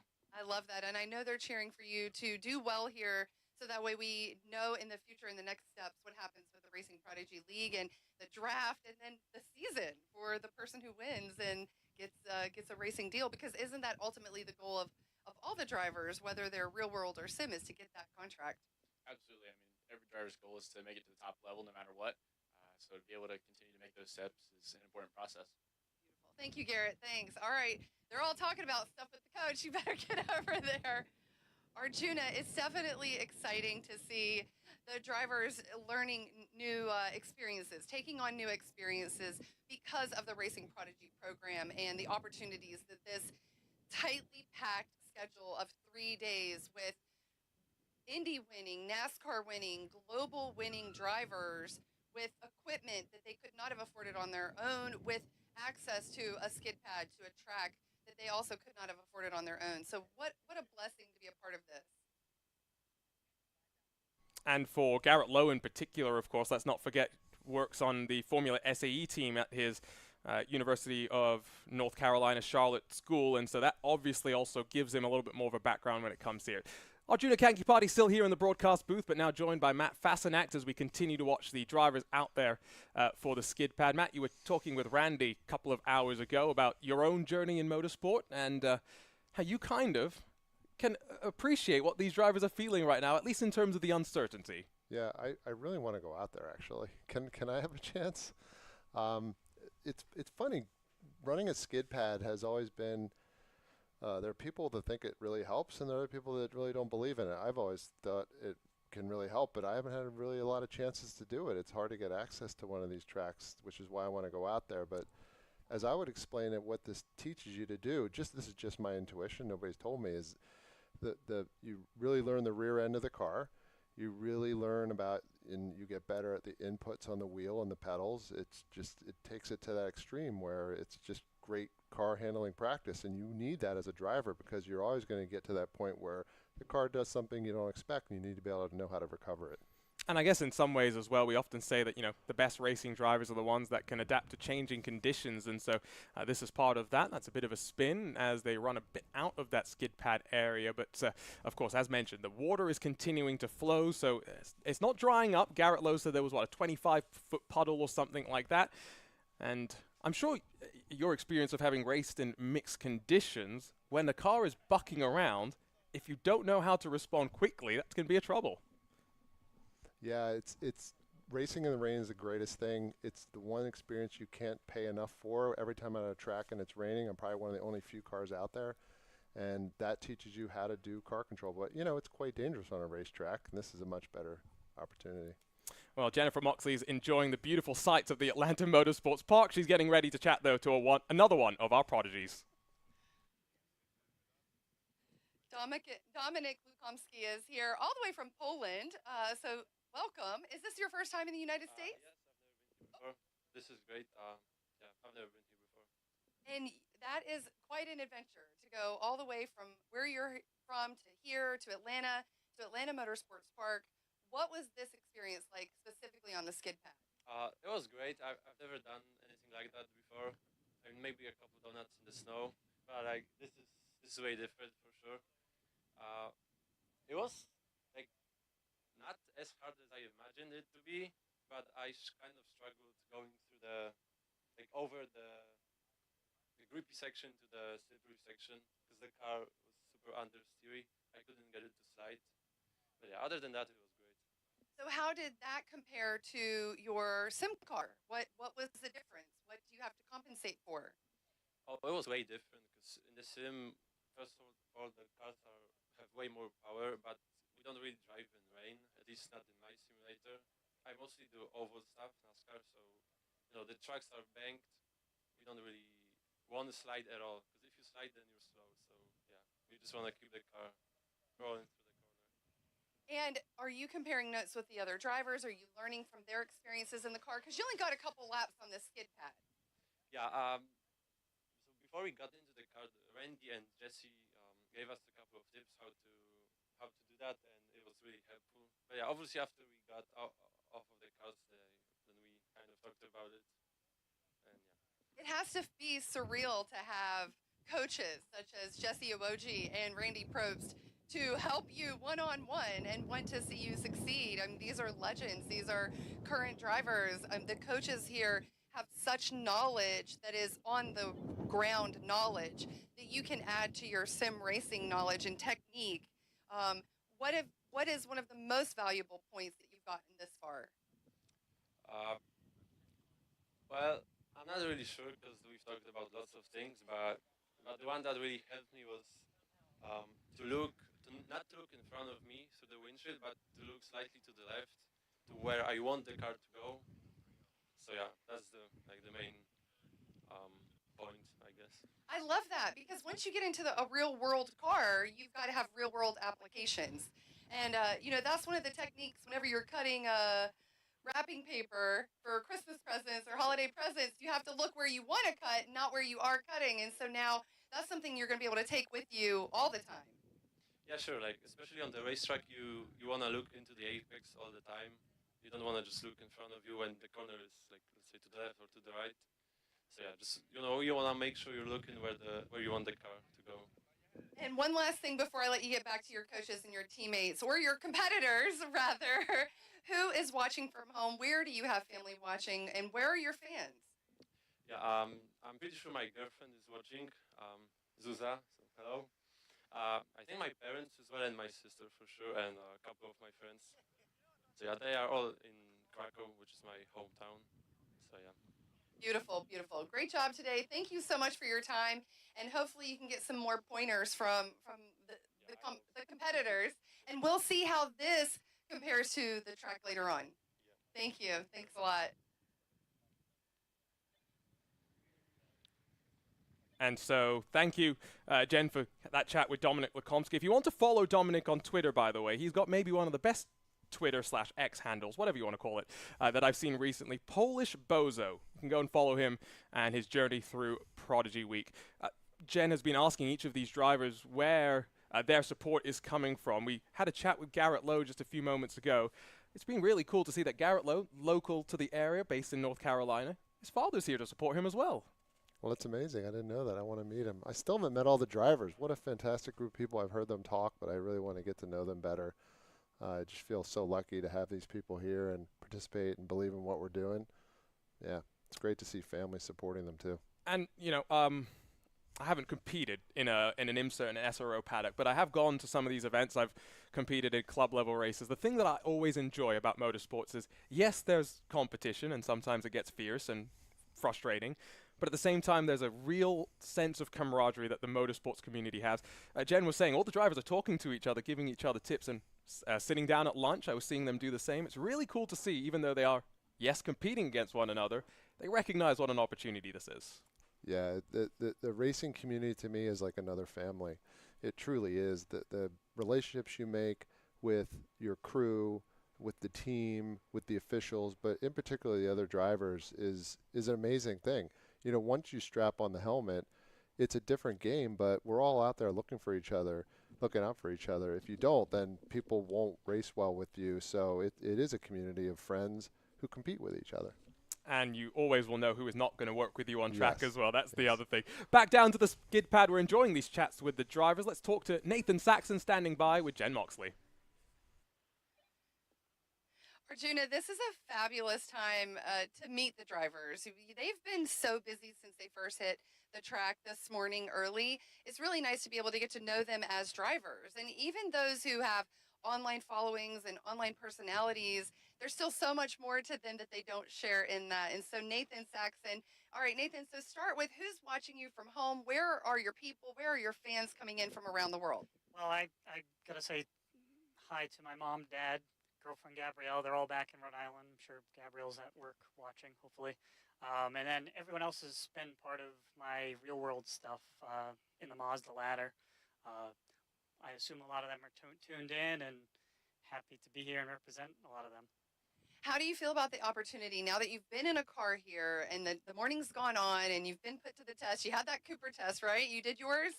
Yes. So how are you feeling right now? Give us a temperature check. Well, I'm relieved to get by the physical test. I think that was going to be the biggest challenge I felt coming into this. And then to get to play around on some cars on the skid pad has been super fun, and that's what we're here to do, drive. So excited to get to this part for sure.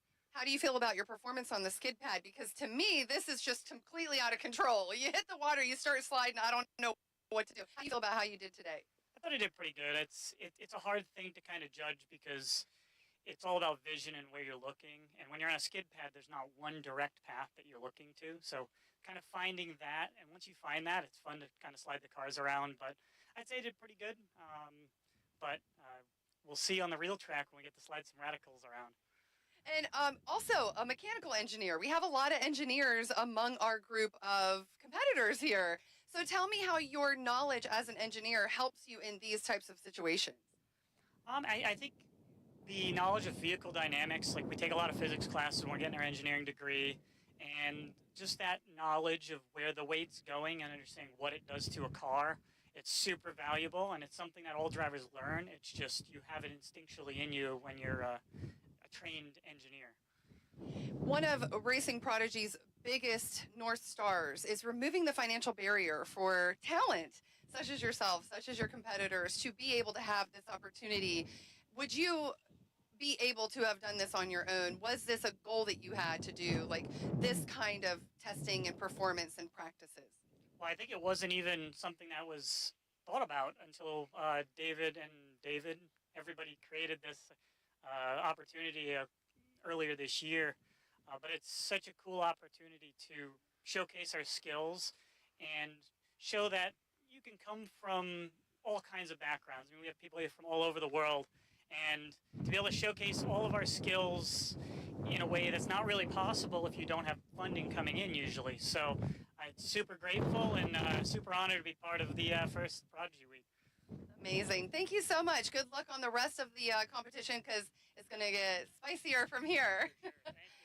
And Matt, you know, every driver has really talked about how the opportunity, the financial benefits, the access are really of importance. And as you were telling Arjuna a moment ago, I heard, you know, removing that financial barrier, getting sponsors to support Racing Prodigy and investors to support Racing Prodigy to keep this going, because all these competitors have a level of talent that has exceeded thousands around the world. So they deserve to have the chance to prove themselves and to see what is that distance to improving to being one of the best in the real world. Yeah, I completely agree with that. I mean, that is the North Star. I think pretty much everybody here on this property has faced this limitation, and that's what we're trying to fix here. And yeah, we want to focus on the talent, and we want to get. I can't have hair on the antenna. We'll lose the whole damn thing. we want to get a structure set up where the cost of the racing is controlled by having a spec series, that we have the cars, we have the crew, we minimize the expense of running a series, and frankly, doing it that way, I believe, ends up with better competition because the cars are more alike instead of different teams testing and doing different things. Containing the costs and putting that value that we save into the drivers' careers and allowing them to race because of their talent. Yeah, because like even a spec series, you go spec MX-5 or as high as something like IndyCar, there are always things that people will do to spend more money to be faster despite the fact that it is a spec series. So yes, this was one thing that we've done during the Prodigy Racing League tournaments and in the sim side is not only are all the cars identical just by virtue of the sim itself, but fixed setup competition means that no one driver can go and dive a bunch of hours into making the car do a lap time half a second faster than what anyone else is capable of. And that's something that I guess in the real world is going to be a slightly different because you want the driver's feedback to be a part of it.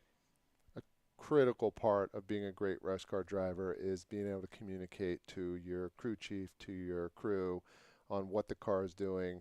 And that is an essential part of being one of the best race car drivers. And when we have our Prodigy Racing series, our league, that will certainly be part of it. It's a very big difference. There's a very big difference between having somebody take one of our cars, which we won't allow, and take them to a track somewhere and do all kinds of things and perhaps modify the car to make an advantage. That certainly is never going to happen in our series. But when those drivers show up and they say, hey, my car is doing this, it's over-rotating, can we try some brake change in the brake for the brake zone? Yeah, certainly, let's do that. That's going to be an important part of their ability to succeed in our series. Absolutely. And it's a critical part of becoming a great race car driver. And it's where the sim can be so useful because you have to translate what you feel into actionable feedback of some kind, and maybe that's something we can see carry over to the real world. Well, Jen's ready to catch up with another one of our drivers out of the skid pad. Let's talk with Lorenz Herzing. That's right, and this is the final interview of the first round. The other drivers have been on the skid pad behind us, and Lorenz, you're from Austria, all the way from Austria. Is this your first time in the United States? Yes, very first time, yeah. I'm super excited to be here, and it's beautiful. I couldn't have imagined it like that. It's beautiful today. In the south, it'll be beautiful one day, and then it'll be torrential tomorrow. So tomorrow's weather is going to change how you all perform on the track, but tell me how it went for you today in these sunny skies. Yeah, the weather is nice, and it was quite cool on the skid pad. I mean, there are so many different surfaces, and it's pretty slick on the one, and then it gets grippy on the other. So you have to adapt to those and the inputs on the gas and the brake. So yeah, I just get a feel for the car, and that was quite fun. Yeah, I enjoyed it. What I imagine is when you're doing sim racing, you're doing eye-hand coordination, hand controls, and pedals. You have pedals on your sim, I'm sure, and that translates very nicely into a car, how you adjust and the give and the take. But the actual sim can't give you the feeling of a slick, wet pavement. Is that right? Yeah, that's true. And you have the additional component of feeling the car in the real life. So if you get the basics down in the sim of, as you said, steering, inputs in the pedals, everything, you just get an additional feeling of just sitting in the car and feeling how it behaves. And then you just get a feel for the surfaces. That's something you can train on the sim, as you said. But yeah, I think that's why we're here. We have to learn it, and yeah, I enjoyed it. Okay, I've heard a couple folks say it's easier because you can feel the car. It's kind of like you get in synchronicity with the vehicle, with the machine. Did you feel that in this BMW? Yeah, absolutely. Like I said, you have more feedback from the car than you have in the sim. And yeah, that's pretty much why I think it's easier for many of them. So what has been the most challenging part for you so far with half a day behind us and two days ahead of us? Yeah, I think obviously the fitness competitions were pretty exhausting. The running, because I'm not much of a runner, I haven't been. I've trained, so it went pretty well. And also, yeah, just coordinating everything, it was pretty fun. And this year is also a challenge because I've never done it, so yeah. What part of the fitness test had you not done before? All of them? The Cooper, the neck, the eye? You hadn't done any of those before? Did you know they were coming? Could you train for them? Yeah, we got like 3 weeks ago, we got a notification of which tests they're going to do. So I did some running, I did push-ups and everything. And I tested the dead hang once, but I really didn't have a nice bar to hang from. And the only thing I couldn't really train was neck, because especially with a thing where it measures the force. Just some exercises like warming up and this stuff, but not really training the strength. And that was probably the most uncertain one of the exercises, yeah. And another driver said that was the most uncomfortable because it's not necessarily something you're used to pushing and testing and pulling. Yeah, probably because, yeah, as you said, you don't do it as often. But it's just everyone's different in this situation. Everyone, like the one maybe it's difficult to run. For the other ones, it's neck, and we're all different. It depends on type, for sure. So tell me, what differentiates you as a driver from the other 11 guys? What gives you the competitive advantage? What are you a natural at? What do you excel at to this point today? Well, I think, first of all, everyone has earned his spot here. So they are all incredibly talented guys. I think where I have my strength is adapting to different situations, like new cars, new tracks, and different conditions. But as I said, everyone has its right to be here, and I think it's going to be a very competitive few days, and we're going to have a lot of fun. Who is watching from home? Where are they watching from? Where are your online followers mostly located? Yeah, I hope everyone who's going to watch are watching. So family and friends at home in Austria, and also maybe some friends from Germany that I've made over the years from sim racing. I hope they are watching as well. So greetings to Austria and Germany and everywhere around the world where you're watching. So I hope you have fun watching. And I love that all of you already have experience of performing in front of an audience. You already have that behind you. Sometimes that can be the most mental part of the game, is now you're being judged, you're being monitored, you're being watched, and everyone's talking about how you just did. You guys are in online work. I mean, we have interviews almost after every competition, so we're used to interviews. Obviously, if you're not a native speaker in English, you have to think of what you're saying and what's the right phrases for that. But apart from that, it's pretty fun, yeah. Phenomenal job. Thank you for your time. All right, get back to the huddle. Your coach is probably sharing some important information. Thank you so much for your time, and good luck the rest of the day. So it's beautiful to see the drivers have this collaborative spirit with each other, because they're definitely supportive, which is interesting because we almost have to remind them this is a competition, but they're also super supportive. And before I go back to you guys, Arjuna and Matt, I do want to bring in one of the coaches, Jesse Awuji. Thank you for just popping on in while we're here. We're live. Like, yeah, there's no stopping here. So talk to me. Who did you coach on the skid, or are you getting ready to?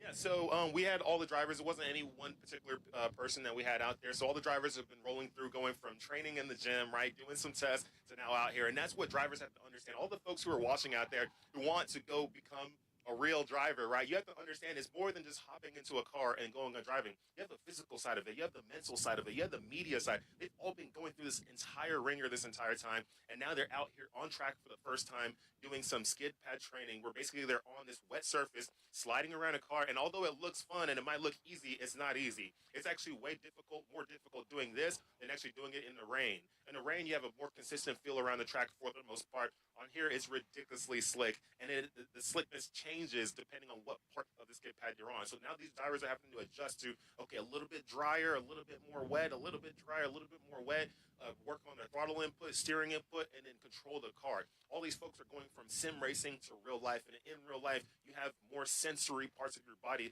trying to figure out what's going on versus just your eyes and the feel of the steering wheel. So they're learning a lot. We've been talking to them a lot, kind of giving them the feel, giving them the talk, kind of showing them, hey, this is what you're going to expect, but go out there and feel it, right? I can tell you everything I want all day right here in the pits, but once you get on track, it's a whole nother story. Feel what the car is doing. Give the car what it wants. Jesse, what makes you want to be a part of this competition, this organization, and this mission to make motorsports more accessible? What is your drive? I mean, my mission, my reason is because I've been through this, right? So for me, I didn't take the traditional route into racing. I didn't go from karting at 5 or 6 years old and make my way all the way up. I didn't even start racing until I was 27 years old. Literally, 27 is when I first got into my first race car. I never did karting before that, never did anything. I was on a warship in the Middle East, serving in the United States Navy, and literally the very next year was racing late models, NASCAR K&N, kept on working my way up, and now I'm in the NASCAR Xfinity Series with my own team, co-owned by Emmett Smith. So to get to that point, it took a lot of work, a lot of effort. But today, this week, shows that you don't have to take the traditional route to get into racing. There's other ways. Today, this week, we're showing people taking a very non-traditional route, going from sim racing to real racing. That virtual to reality, it's a real thing. It's here today, and it's not going to change. So starting at 27, you understand the naysayers. You understand the people who are like, what are you doing? And a lot of these men are hearing it's not the same, even though it absolutely is. Even your experience of tenacity and teamwork and communications in the Navy is going to translate to being in the track, being a car owner. Exactly. Everybody comes from different backgrounds, different cultures, where they've learned different things from whatever industries they've come from. You got to take what you've learned from there and apply it to this, right? For me, coming from the Navy, I used to stand in front of a ship, stand in front of our crew, let's say maybe 50 or so people, where I had to give a brief to, right, before a special evolution. And an evolution where somebody could get hurt or killed, and I had to stand in front of the captain and, the group of people who were going to be part of it and brief the operation, right? So I learned how to get the jitters out of my way, and that actually prepared me for media, right? To get in front of a camera, get in front of a microphone and be able to speak clearly, speak professionally, know what I'm talking, already think ahead of what I'm going to say before I say it. All that stuff I learned while serving in the military, and I've applied it to here. Even when it comes to stress management and time management, because as a driver, you have a lot of different things that you're doing, a lot of different places you have to go. Once again, it's not just about racing. You have so much you have to do. You have to manage your time, manage your stress, and once again, I learned that in other industries, other places before I got into racing. So take all of that stuff, apply it, and you can make your way into racing. Racing, in a way, to me, is kind of like capitalism. It's like entrepreneurship, right? You can create your own way. You don't have to do it the same way everybody else does, although there's certain paths that will help you, but you don't have to do it the same way. Figure out what works for you, find the resources, make it happen. At the end of the day, those who are going to make it are not those who quit, but those who stay strong enough, long enough.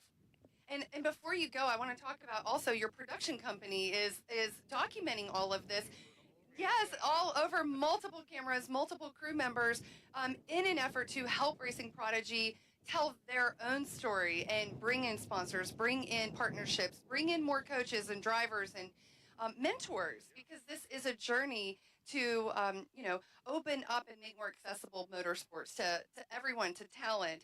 And so talk to me about the production side of things and the value of that. Yeah, I mean, production is key. Storytelling is key. I mean, facts tell, stories sell. And in order to sell this, in order to get out there to the masses, we got to be able to bring in the resources to make it happen. And nobody's going to care about this if they don't see what's happening. So together, we brought together Selly Productions. We're out here documenting this stuff. It's awesome to have you out here. And not only just to have you doing what you're doing, but you're also, too, you're painting a picture for some other people out there. There's women out there, little girls out there who want to be in your position, who want to do what you're doing. And they won't think it's possible unless they see it. Representation means everything. So when they see people like out here like us who are doing this, they're like, wow, somebody who looks like me is out there doing this. Somebody who came from where I came from is out there doing it. That means it's possible for them. So when they can see others doing it, they can see it for themselves. And that's why it's super important that we're out here representing in all different walks of life, doing everything from driving, racing, sim racing, doing the broadcast work, you name it.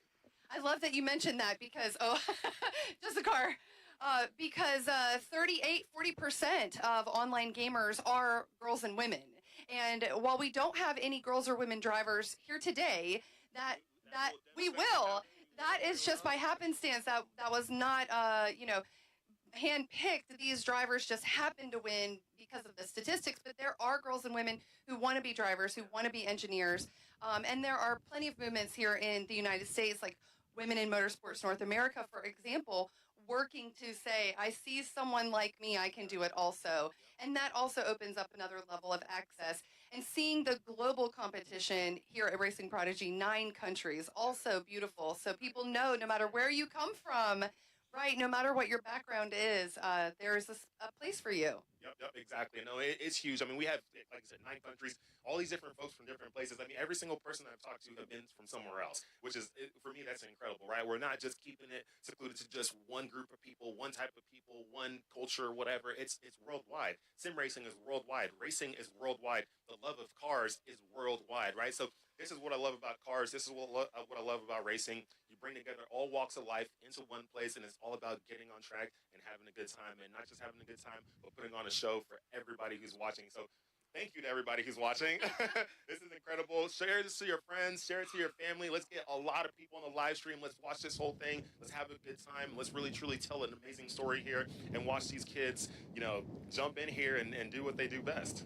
I love it. Jesse, I don't have the nerves of steel that you do. Every time I hear a little squeak, I'm like, we got to go. We got to duck for cover.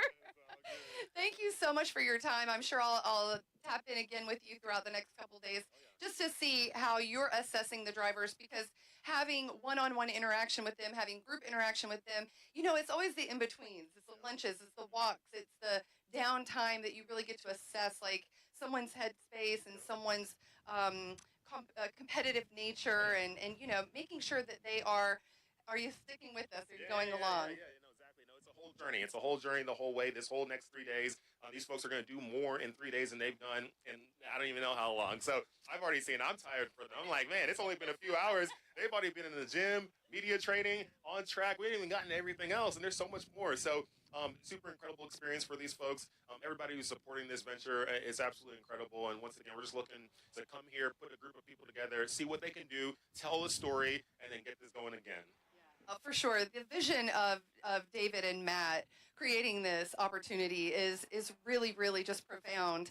And you feel the appreciation from the team and the drivers, and you feel the coaches' excitement about it, because I think many, such as yourself, understand there are so many financial barriers and other barriers, racial barriers and economic barriers and location barriers, for people to get into something that they love, the calling that they have, the dream. So before you go, though, what in the world made you get into racing at 27? Was it something you were interested in? You were curious? What was the thing that prompted that before you go? So for me, I've always liked cars and racing since I was a little kid. So while growing up, I used to watch Top Gear, the show I watched it on YouTube, actually. Watched it on YouTube, learned everything I could about cars. And then one day I was like, you know what? Hey, let me buy my own personal car and take it to the track. So I was taking my personal Corvette to the track. I was doing road course track days, open track days, which you can do stuff like that here. And then one thing led to another, where one day I was like, why don't I take these track days to the highest level possible and become a pro driver? And I know it sounded impossible, but I was like, if I put my mind to it, because God put it in my mind that I could make it happen, I can actually go make it happen. So from there, it was all about, let me put the energy towards it, and just kept one thing after another, meeting people, networking. I actually met Kyle Wisner, who's actually here today working on the production team and also works with our NASCAR team as well. And he's the one who introduced me to NASCAR. He said, you should try a stock car out. Go race a late model. He introduced me to a late model team. I did a late model test. That test led me towards racing late models, and then the NASCAR K&N series, and then NARCA series, and then trucks, and now the NASCAR Xfinity series. And it wasn't like as easy as I just said. There was a lot of hurdles throughout the whole way. You had to find the resources, find the time, find the money, all that. But I was creative enough to be able to figure it out. I started my own businesses to make extra money to pay for racing. I found some sponsorship. I just kept on doing everything I could. At the end of the day, you got to be a grinder. There's no other way around it. Like, you got to be a grinder. Are you willing to do what it takes? People ask me, how much money do you got to go find to go racing? As much as you can. How much laps you got to do on the sim to learn how to drive a race car? As many as possible. How many laps you got to do on track? As many, like whatever it takes. Like there is no magic number. Whatever it takes, do what it takes. The higher you want to go, the deeper you're gonna have to dig, and that's true in life and anything. Jesse, thank you. They are so lucky to have you on the coaching sidelines because I'm hype. Thank you so much. Thank you. All right, Arjuna and Matt, we're going to go find some more people to bring over here and interview and see what they've got cooking. So I think we're almost done with the skid pad stuff. Jen, thank you for a nice chat there with Jesse Owuji. Just a reminder as well, if you are a NASCAR fan, you like doing community sim racing events, you should check out the E-Racing Association, which Jesse is an integral part of, and they're always putting on fun little events with cash prizes for you to go out there and to win. And it was really interesting as well to learn about someone that got into racing quite late and surely feels a similar level of appreciation for what some of the older drivers are experiencing here. I do think all drivers are finished up with the skid pad. Those BMWs look like they are very, very stopped for the time being, which means it's kart racing up next, which Matt means we're actually going to see them wheel to wheel for the first time. Yeah, we're going to throw them right in the karts, and they're going to go right into qualifying and right into races, and we're going to have team races, and there's going to be poles and winners and winning teams, and it's going to be pretty exciting. Just throw them in a race car and say, go get them. And the karting track here is a pretty intimidating challenge in and of itself. Here you get a look at that final corner of the regular track, which is sort of an ode to Eau Rouge in the way that the crest and the elevation change sort of play out. The corner itself maybe shaped a little bit differently, but we'll transition with this drone over through the final sector of the regular track and over to the kart building itself. You can see our broadcast booth off on the left-hand side, but the elevation change in this karting track, it's crazy. I'm a skier, and there's some serious slopes out there. You stand on top of some of these hills, you can't see the bottom. Almost like a black diamond, some of them. And they run some 125 karts here, and they get air. I heard that, and I got scared just listening to it. I have no interest in that. No suspension in the air on a kart? No, thanks. We're sending them out, fortunately, not in the fastest karts possible, but still plenty fast. It's a 0.85 miles, a 17-turn karting track with 43 feet of elevation change, so about half of what you experience around the full 2 miles of the Atlanta Motorsports Park. When it comes, though, to the fact that we're racing on teams, you did briefly touch on it. We're not all just looking to find the fastest drivers once again. It's about working together in a group. Yeah, we're going to have them go out in teams. We're going to have 2 teams of 4 in each race. 3 of our contestants are Prodigy Week participants with their coach, too. So the coaches will be racing as well. We're going to run qualifying for the first 2 groups, and then we'll put them into a race. And then we're going to do the same thing for the other 2 groups, and then we'll have a final race with the 2 winning teams, and we'll see how that turns out. It's going to be fun as well because the coaches, like you said, will be out there. They will be learning about the drivers while they're behind the wheel as well. And one other point to make, how we're going to do the scoring is the first place will get 9 points, and then we'll go to 7, and then 6 all the way down to the last place finish, and it's about team score. And there's a bit of an advantage to coming out on top, right, with the 2-point difference between first and second. So even though there is a consistent point scheme, there's, once again, rewards for finishing up towards the front. Now, I did hear some of the karts being revved up below us, so they are spooling those up and driving our competitors over from the main building to the karting track, because despite the fact that it looks maybe 50 meters as the crow flies, you do need a car to get around to where we are now. Yeah, it's about a mile drive actually around the outside. They don't have any bridges here, which is understandable for how expensive they are. And just on the scoring too, we figured if we have teams racing each other and we score every position, everybody's really got to race hard no matter where you are. It's not just about the winner. It's about every position matters in that particular race. Unlike other series where you get points for a championship, it actually matters in each race. And I think it also matters, A, the coaches are out there, but B, it's the only time they're actually wheel to wheel. They'll be on track tomorrow and Wednesday together at the same time, but the expectation is no fighting. It's about seeing what the drivers can do behind the wheel of the cars themselves on track. So today is where we'll see a little bit of the racecraft itself. Yeah, I'm guessing we'll see some pretty aggressive driving, but that's okay.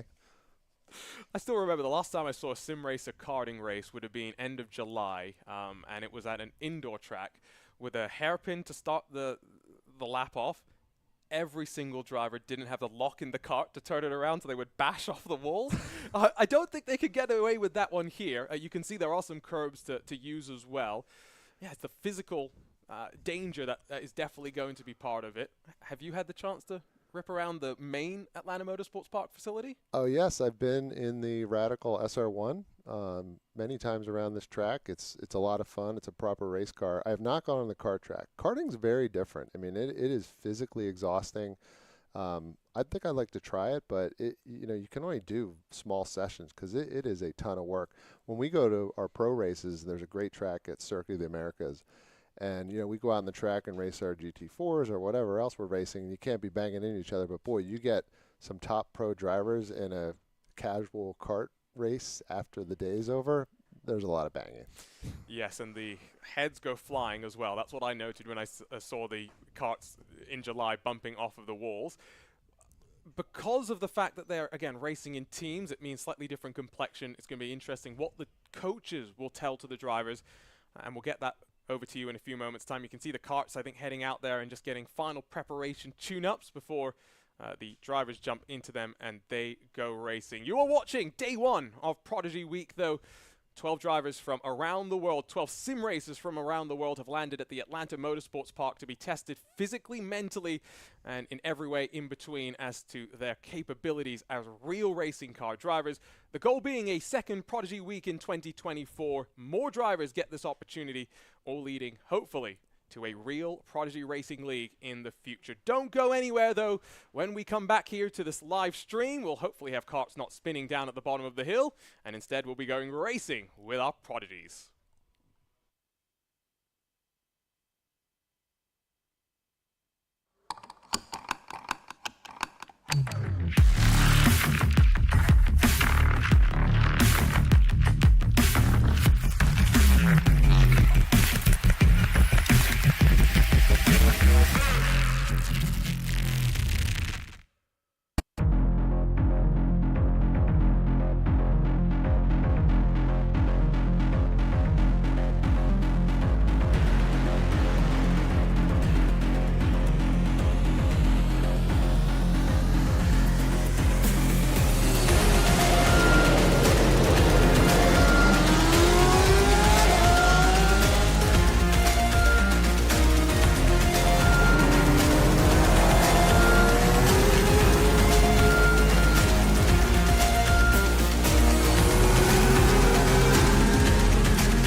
As a kid, did you ever dream of becoming a professional race car driver, but maybe it was too expensive or always seemed out of reach? Here at Racing Prodigy, it is our mission to take those dreams and make them a reality.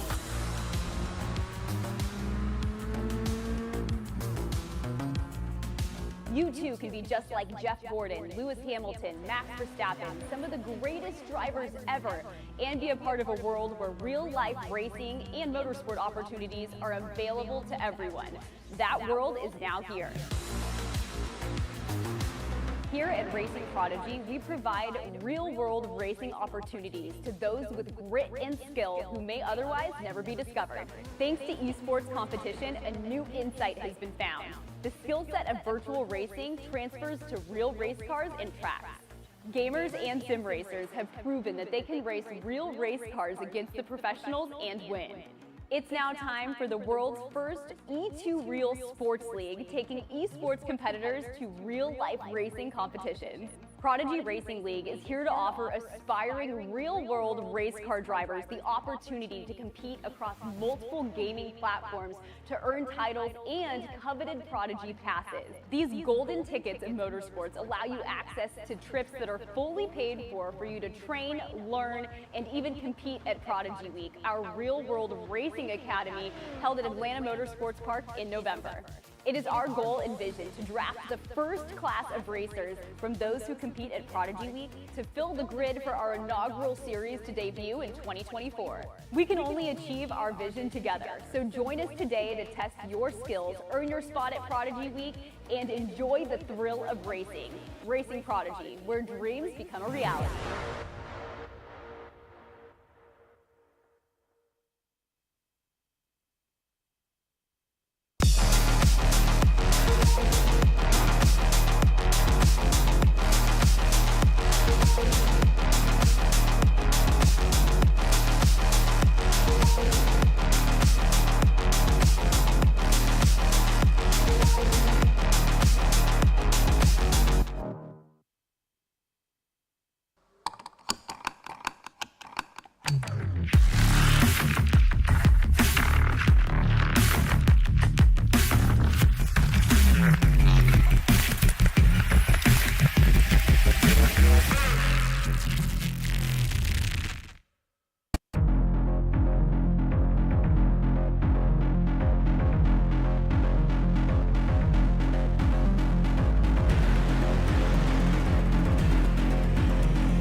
As a kid, did you ever dream of becoming a professional race car driver, but maybe it was too expensive or always seemed out of reach? Here at Racing Prodigy, it is our mission to take those dreams and make them a reality.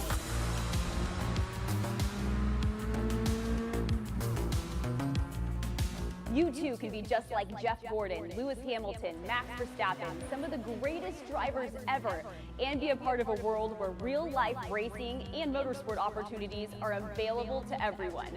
That world is now here. Here at Racing Prodigy, we provide real-world racing opportunities to those with grit and skill who may otherwise never be discovered. Thanks to esports competition, a new insight has been found. The skill set of virtual racing transfers to real race cars and tracks. Gamers and sim racers have proven that they can race real race cars against the professionals and win. It's now time for the world's first E2 Real Sports League, taking esports competitors to real-life racing competitions. Prodigy Racing League is here to offer aspiring real-world race car drivers the opportunity to compete across multiple gaming platforms to earn titles and coveted Prodigy Passes. These golden tickets in motorsports allow you access to trips that are fully paid for you to train, learn, and even compete at Prodigy Week, our real-world racing academy held at Atlanta Motorsports Park in November. It is our goal and vision to draft the first class of racers from those who compete at Prodigy Week to fill the grid for our inaugural series to debut in 2024. We can only achieve our vision together, so join us today to test your skills, earn your spot at Prodigy Week, and enjoy the thrill of racing. Racing Prodigy, where dreams become a reality.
As a kid, did you ever dream of becoming a professional race car driver, but maybe it was too expensive or always seemed out of reach?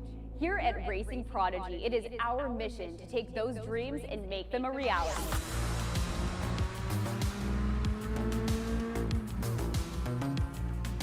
You too can be just like Jeff Gordon, Lewis Hamilton, Max Verstappen, some of the greatest drivers ever, and be a part of a world where real-life racing and motorsport opportunities are available to everyone. That world is now here. Here at Racing Prodigy, we provide real-world racing opportunities to those with grit and skill who may otherwise never be discovered. Thanks to esports competition, a new insight has been found. The skill set of virtual racing transfers to real race cars and tracks. Gamers and sim racers have proven that they can race real race cars against the professionals and win. It's now time for the world's first E2 Real Sports League, taking esports competitors to real-life racing competitions. Prodigy Racing League is here to offer aspiring real-world race car drivers the opportunity to compete across multiple gaming platforms to earn titles and coveted Prodigy Passes. These golden tickets in motorsports allow you access to trips that are fully paid for you to train, learn, and even compete at Prodigy Week, our real-world racing academy held at Atlanta Motorsports Park in November. It is our goal and vision to draft the first class of racers from those who compete at Prodigy Week to fill the grid for our inaugural series to debut in 2024. We can only achieve our vision together, so join us today to test your skills, earn your spot at Prodigy Week, and enjoy the thrill of racing. Racing Prodigy, where dreams become a reality.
As a kid, did you ever dream of becoming a professional race car driver, but maybe it was too expensive or always seemed out of reach? Here at Racing Prodigy, it is our mission to take those dreams and make them a reality.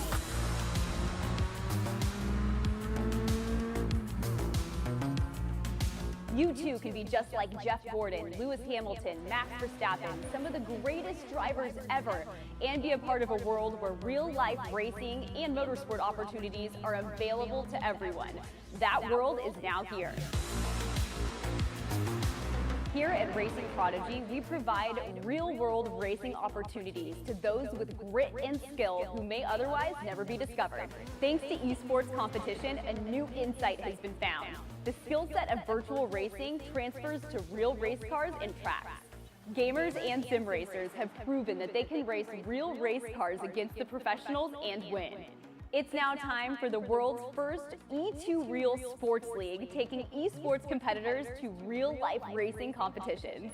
Prodigy Racing League is here to offer aspiring real-world race car drivers the opportunity to compete across multiple gaming platforms to earn titles and coveted Prodigy Passes. These golden tickets in motorsports allow you access to trips that are fully paid for you to train, learn, and even compete at Prodigy Week, our real-world racing academy held at Atlanta Motorsports Park in November.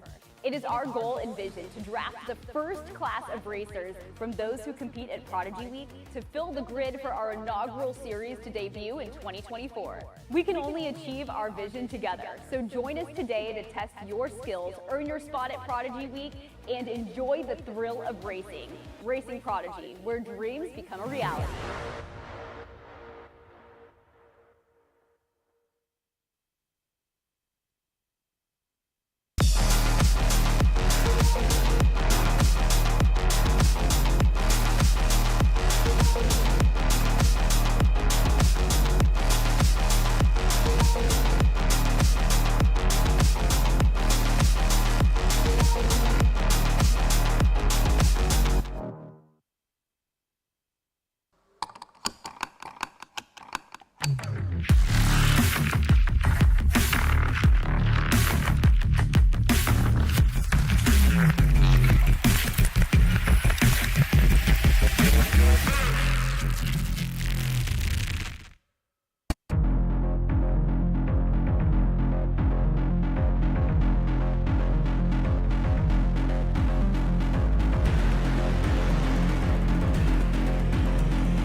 As a kid, did you ever dream of becoming a professional race car driver, but maybe it was too expensive or always seemed out of reach? Here at Racing Prodigy, it is our mission to take those dreams and make them a reality.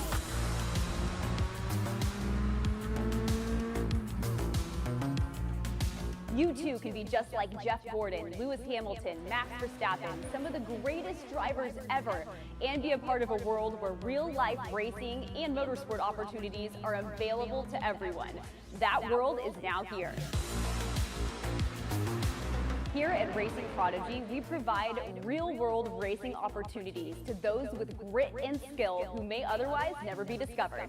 Thanks to esports competition, a new insight has been found. The skill set of virtual racing transfers to real race cars and tracks. Gamers and sim racers have proven that they can race real race cars against the professionals and win. It's now time for the world's first E2 Real Sports League, taking esports competitors to real-life racing competitions. Prodigy Racing League is here to offer aspiring real-world race car drivers the opportunity to compete across multiple gaming platforms to earn titles and coveted Prodigy Passes. These golden tickets in motorsports allow you access to trips that are fully paid for you to train, learn, and even compete at Prodigy Week, our real-world racing academy held at Atlanta Motorsports Park in November. It is our goal and vision to draft the first class of racers from those who compete at Prodigy Week to fill the grid for our inaugural series to debut in 2024. We can only achieve our vision together, so join us today to test your skills, earn your spot at Prodigy Week, and enjoy the thrill of racing. Racing Prodigy, where dreams become a reality.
As a kid, did you ever dream of becoming a professional race car driver, but maybe it was too expensive or always seemed out of reach?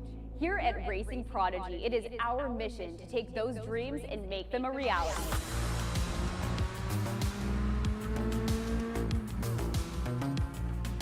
You too can be just like Jeff Gordon, Lewis Hamilton, Max Verstappen, some of the greatest drivers ever, and be a part of a world where real-life racing and motorsport opportunities are available to everyone. That world is now here. Here at Racing Prodigy, we provide real-world racing opportunities to those with grit and skill who may otherwise never be discovered. Thanks to esports competition, a new insight has been found. The skill set of virtual racing transfers to real race cars and tracks. Gamers and sim racers have proven that they can race real race cars against the professionals and win. It's now time for the world's first E2 Real Sports League, taking esports competitors to real-life racing competitions. Prodigy Racing League is here to offer aspiring real-world race car drivers the opportunity to compete across multiple gaming platforms to earn titles and coveted Prodigy Passes. These golden tickets in motorsports allow you access to trips that are fully paid for you to train, learn, and even compete at Prodigy Week, our real-world racing academy held at Atlanta Motorsports Park in November. It is our goal and vision to draft the first class of racers from those who compete at Prodigy Week to fill the grid for our inaugural series to debut in 2024. We can only achieve our vision together, so join us today to test your skills, earn your spot at Prodigy Week, and enjoy the thrill of racing. Racing Prodigy, where dreams become a reality.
As a kid, did you ever dream of becoming a professional race car driver, but maybe it was too expensive or always seemed out of reach?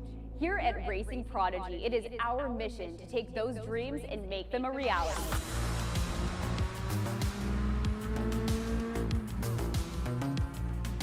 You too can be just like Jeff Gordon, Lewis Hamilton, Max Verstappen, some of the greatest drivers ever, and be a part of a world where real-life racing and motorsport opportunities are available to everyone. That world is now here. Here at Racing Prodigy, we provide real-world racing opportunities to those with grit and skill who may otherwise never be discovered. Thanks to esports competition, a new insight has been found. The skill set of virtual racing transfers to real race cars and tracks. Gamers and sim racers have proven that they can race real race cars against the professionals and win. It's now time for the world's first E2 Real Sports League, taking esports competitors to real-life racing competitions. Prodigy Racing League is here to offer aspiring real-world race car drivers the opportunity to compete across multiple gaming platforms to earn titles and coveted Prodigy Passes. These golden tickets in motorsports allow you access to trips that are fully paid for you to train, learn, and even compete at Prodigy Week, our real-world racing academy held at Atlanta Motorsports Park in November. It is our goal and vision to draft the first class of racers from those who compete at Prodigy Week to fill the grid for our inaugural series to debut in 2024. We can only achieve our vision together, so join us today to test your skills, earn your spot at Prodigy Week, and enjoy the thrill of racing. Racing Prodigy, where dreams become a reality.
As a kid, did you ever dream of becoming a professional race car driver, but maybe it was too expensive or always seemed out of reach? Here at Racing Prodigy, it is our mission to take those dreams and make them a reality.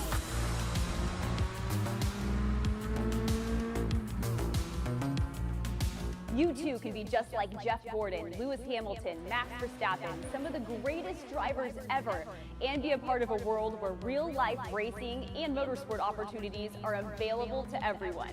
That world is now here. Here at Racing Prodigy, we provide real-world racing opportunities to those with grit and skill who may otherwise never be discovered. Thanks to esports competition, a new insight has been found. The skill set of virtual racing transfers to real race cars and tracks. Gamers and sim racers have proven that they can race real race cars against the professionals and win. It's now time for the world's first E2 Real Sports League, taking esports competitors to real-life racing competitions. Prodigy Racing League is here to offer aspiring real-world race car drivers the opportunity to compete across multiple gaming platforms to earn titles and coveted Prodigy Passes. These golden tickets in motorsports allow you access to trips that are fully paid for you to train, learn, and even compete at Prodigy Week, our real-world racing academy held at Atlanta Motorsports Park in November. It is our goal and vision to draft the first class of racers from those who compete at Prodigy Week to fill the grid for our inaugural series to debut in 2024. We can only achieve our vision together, so join us today to test your skills, earn your spot at Prodigy Week, and enjoy the thrill of racing. Racing Prodigy, where dreams become a reality.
As a kid, did you ever dream of becoming a professional race car driver, but maybe it was too expensive or always seemed out of reach?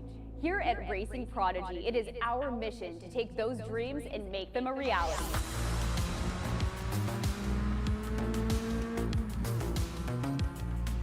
You too can be just like Jeff Gordon, Lewis Hamilton, Max Verstappen, some of the greatest drivers ever, and be a part of a world where real-life racing and motorsport opportunities are available to everyone. That world is now here. Here at Racing Prodigy, we provide real-world racing opportunities to those with grit and skill who may otherwise never be discovered. Thanks to esports competition, a new insight has been found. The skill set of virtual racing transfers to real race cars and tracks. Gamers and sim racers have proven that they can race real race cars against the professionals and win. It's now time for the world's first E2 Real Sports League, taking esports competitors to real-life racing competitions. Prodigy Racing League is here to offer aspiring real-world race car drivers the opportunity to compete across multiple gaming platforms to earn titles and coveted Prodigy Passes. These golden tickets of motorsports allow you access to trips that are fully paid for you to train, learn, and even compete at Prodigy Week, our real-world racing academy held at Atlanta Motorsports Park in November. It is our goal and vision to draft the first class of racers from those who compete at Prodigy Week to fill the grid for our inaugural series to debut in 2024. We can only achieve our vision together, so join us today to test your skills, earn your spot at Prodigy Week, and enjoy the thrill of racing. Racing Prodigy, where dreams become a reality.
As a kid, did you ever dream of becoming a professional race car driver? But maybe it was too expensive or always seemed out of reach.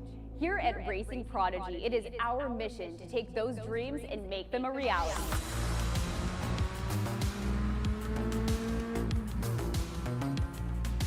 You too can be just like Jeff Gordon, Lewis Hamilton, Max Verstappen, some of the greatest drivers ever, and be a part of a world where real-life racing and motorsport opportunities are available to everyone. That world is now here. Here at Racing Prodigy, we provide real-world racing opportunities to those with grit and skill who may otherwise never be discovered. Thanks to esports competition, a new insight has been found. The skill set of virtual racing transfers to real race cars and tracks. Gamers and sim racers have proven that they can race real race cars against the professionals and win. It's now time for the world's first E2 Real Sports League, taking esports competitors to real-life racing competitions. Prodigy Racing League is here to offer aspiring real-world race car drivers the opportunity to compete across multiple gaming platforms to earn titles and coveted Prodigy Passes. These golden tickets of motorsports allow you access to trips that are fully paid for you to train, learn, and even compete at Prodigy Week, our real-world racing academy held at Atlanta Motorsports Park in November. It is our goal and vision to draft the first class of racers from those who compete at Prodigy Week to fill the grid for our inaugural series to debut in 2024. We can only achieve our vision together, so join us today to test your skills, earn your spot at Prodigy Week, and enjoy the thrill of racing. Racing Prodigy, where dreams become a reality.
As a kid, did you ever dream of becoming a professional race car driver, but maybe it was too expensive or always seemed out of reach?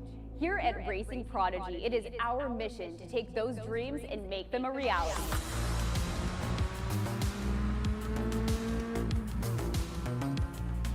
You too can be just like Jeff Gordon, Lewis Hamilton, Max Verstappen, some of the greatest drivers ever, and be a part of a world where real-life racing and motorsport opportunities are available to everyone. That world is now here.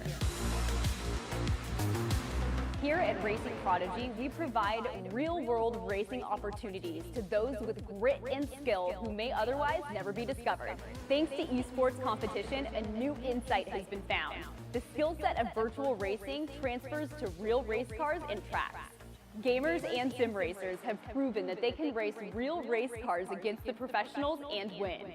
It's now time for the world's first E2 Real Sports League, taking esports competitors to real-life racing competitions. Prodigy Racing League is here to offer aspiring real-world race car drivers the opportunity to compete across multiple gaming platforms to earn titles and coveted Prodigy Passes. These golden tickets in motorsports allow you access to trips that are fully paid for you to train, learn, and even compete at Prodigy Week, our real-world racing academy held at Atlanta Motorsports Park in November.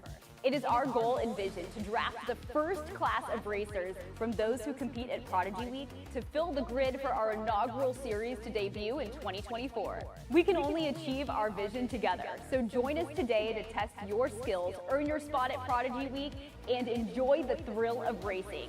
Racing Prodigy, where dreams become a reality.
As a kid, did you ever dream of becoming a professional race car driver, but maybe it was too expensive or always seemed out of reach?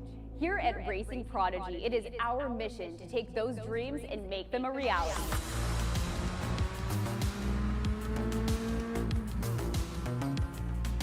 You too can be just like Jeff Gordon, Lewis Hamilton, Max Verstappen, some of the greatest drivers ever, and be a part of a world where real-life racing and motorsport opportunities are available to everyone. That world is now here. Here at Racing Prodigy, we provide real-world racing opportunities to those with grit and skill who may otherwise never be discovered. Thanks to esports competition, a new insight has been found. The skill set of virtual racing transfers to real race cars and tracks. Gamers and sim racers have proven that they can race real race cars against the professionals and win. It's now time for the world's first E2 Real Sports League, taking esports competitors to real-life racing competitions. Prodigy Racing League is here to offer aspiring real-world race car drivers the opportunity to compete across multiple gaming platforms to earn titles and coveted Prodigy Passes. These golden tickets in motorsports allow you access to trips that are fully paid for you to train, learn, and even compete at Prodigy Week, our real-world racing academy held at Atlanta Motorsports Park in November.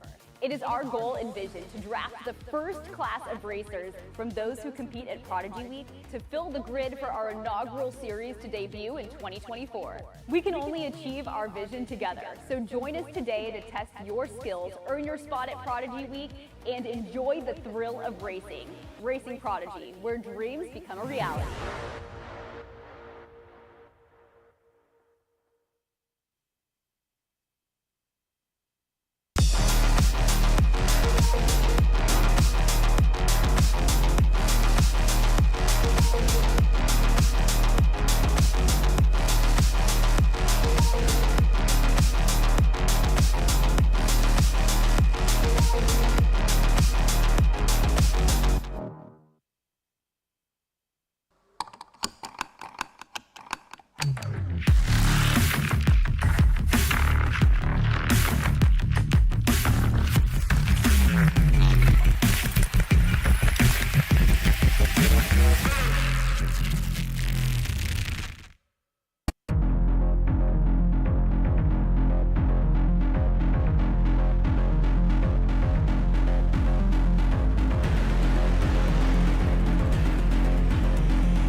As a kid, did you ever dream of becoming a professional race car driver, but maybe it was too expensive or always seemed out of reach?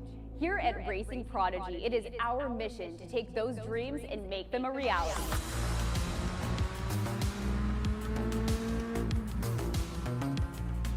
You too can be just like Jeff Gordon, Lewis Hamilton, Max Verstappen, some of the greatest drivers ever, and be a part of a world where real-life racing and motorsport opportunities are available to everyone. That world is now here. Here at Racing Prodigy, we provide real-world racing opportunities to those with grit and skill who may otherwise never be discovered. Thanks to esports competition, a new insight has been found. The skill set of virtual racing transfers to real race cars and tracks. Gamers and sim racers have proven that they can race real race cars against the professionals and win. It's now time for the world's first E2 Real Sports League, taking esports competitors to real-life racing competitions.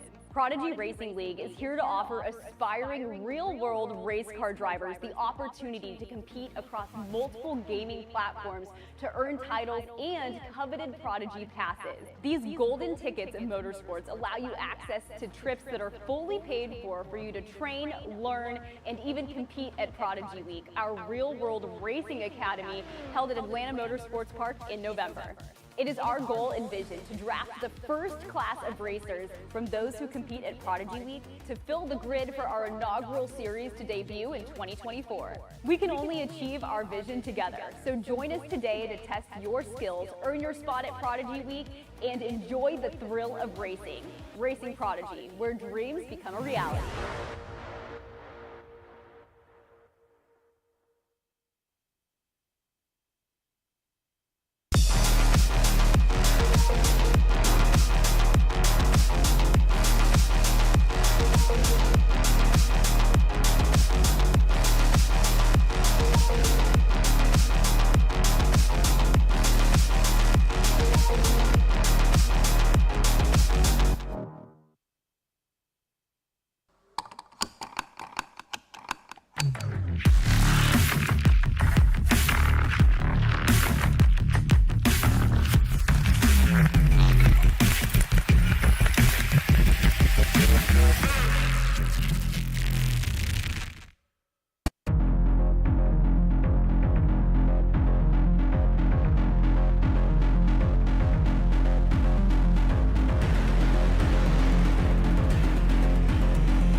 As a kid, did you ever dream of becoming a professional race car driver, but maybe it was too expensive or always seemed out of reach?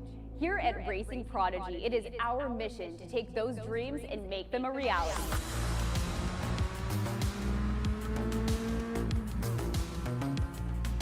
You too can be just like Jeff Gordon, Lewis Hamilton, Max Verstappen, some of the greatest drivers ever, and be a part of a world where real-life racing and motorsport opportunities are available to everyone.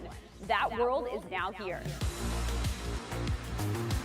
Here at Racing Prodigy, we provide real-world racing opportunities to those with grit and skill who may otherwise never be discovered.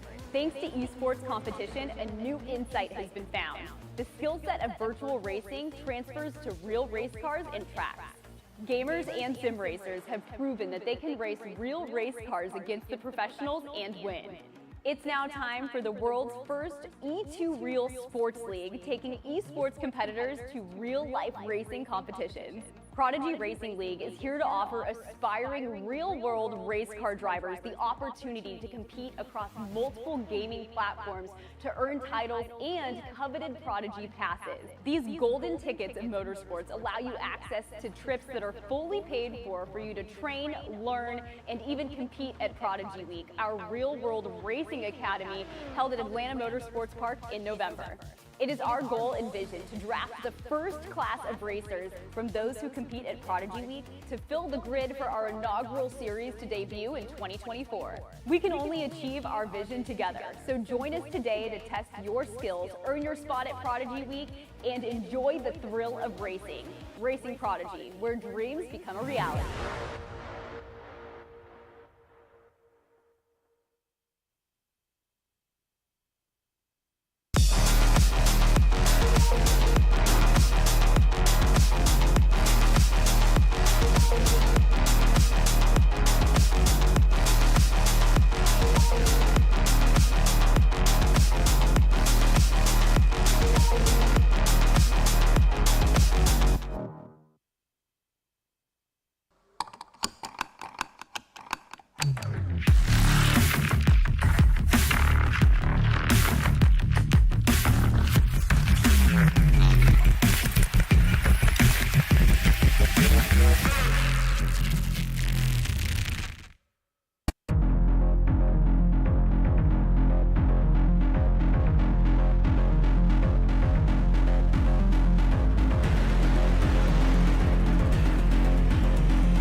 As a kid, did you ever dream of becoming a professional race car driver, but maybe it was too expensive or always seemed out of reach?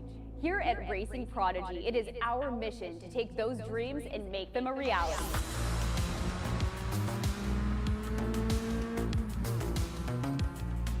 You too can be just like Jeff Gordon, Lewis Hamilton, Max Verstappen, some of the greatest drivers ever, and be a part of a world where real-life racing and motorsport opportunities are available to everyone. That world is now here. Here at Racing Prodigy, we provide real-world racing opportunities to those with grit and skill who may otherwise never be discovered. Thanks to esports competition, a new insight has been found.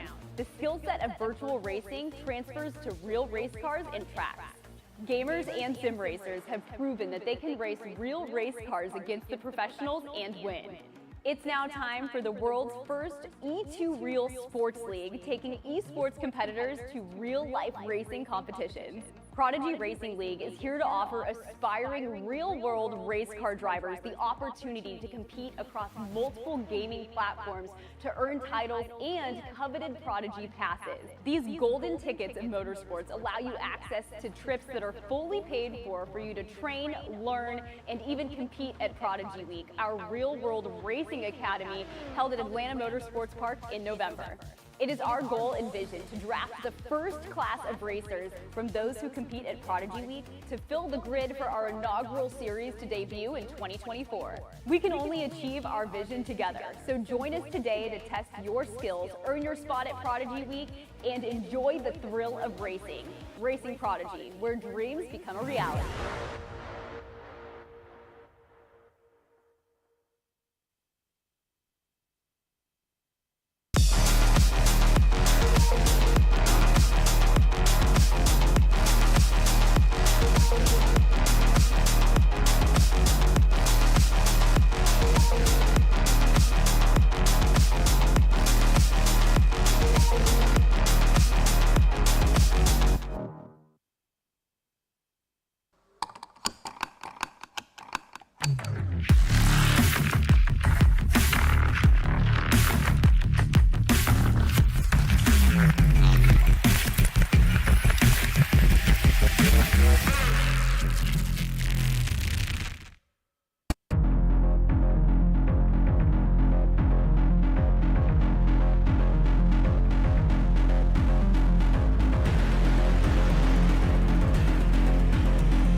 As a kid, did you ever dream of becoming a professional race car driver? But maybe it was too expensive or always seemed out of reach. Here at Racing Prodigy, it is our mission to take those dreams and make them a reality.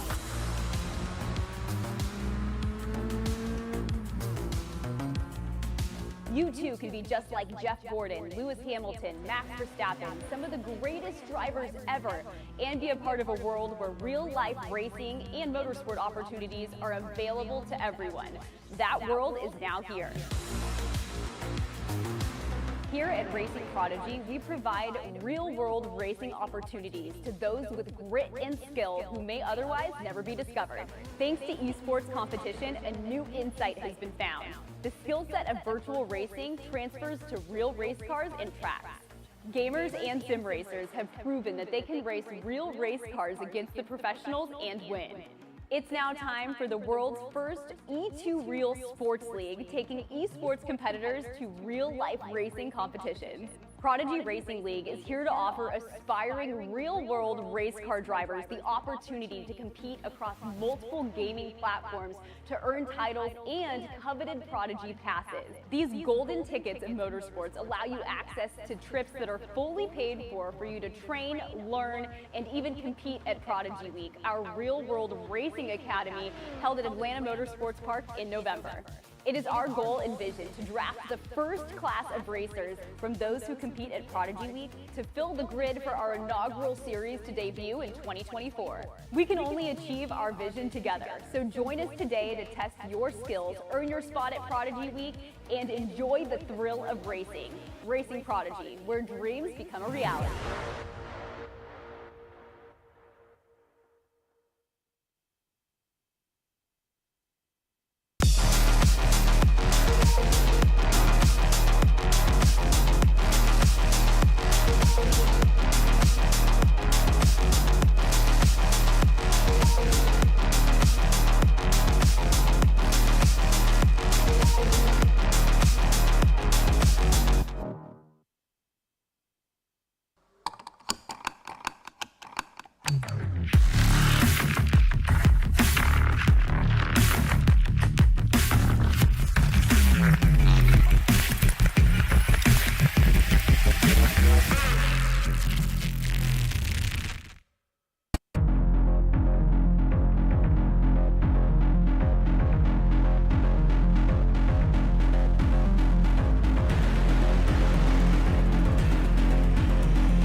As a kid, did you ever dream of becoming a professional race car driver, but maybe it was too expensive or always seemed out of reach?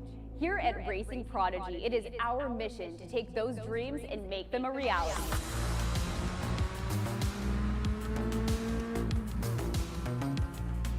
You too can be just like Jeff Gordon, Lewis Hamilton, Max Verstappen, some of the greatest drivers ever, and be a part of a world where real-life racing and motorsport opportunities are available to everyone. That world is now here. Here at Racing Prodigy, we provide real-world racing opportunities to those with grit and skill who may otherwise never be discovered. Thanks to esports competition, a new insight has been found. The skill set of virtual racing transfers to real race cars and tracks. Gamers and sim racers have proven that they can race real race cars against the professionals and win. It's now time for the world's first E2 Real Sports League, taking esports competitors to real-life racing competitions.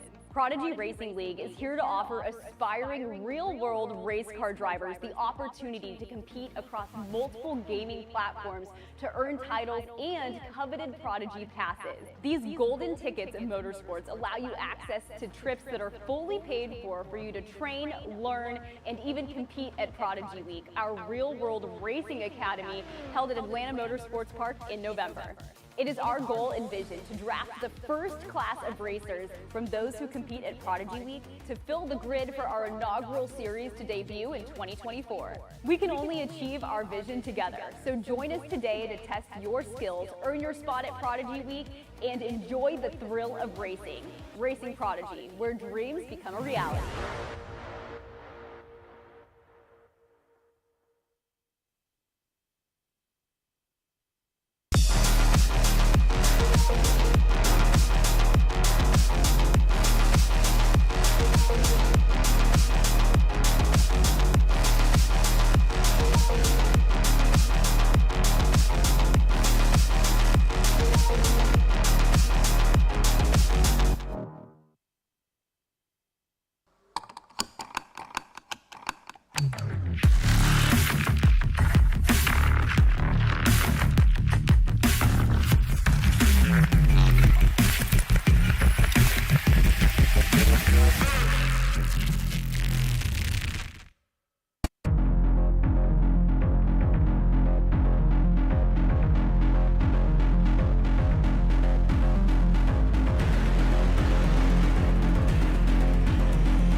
As a kid, did you ever dream of becoming a professional race car driver, but maybe it was too expensive or always seemed out of reach? Here at Racing Prodigy, it is our mission to take those dreams and make them a reality.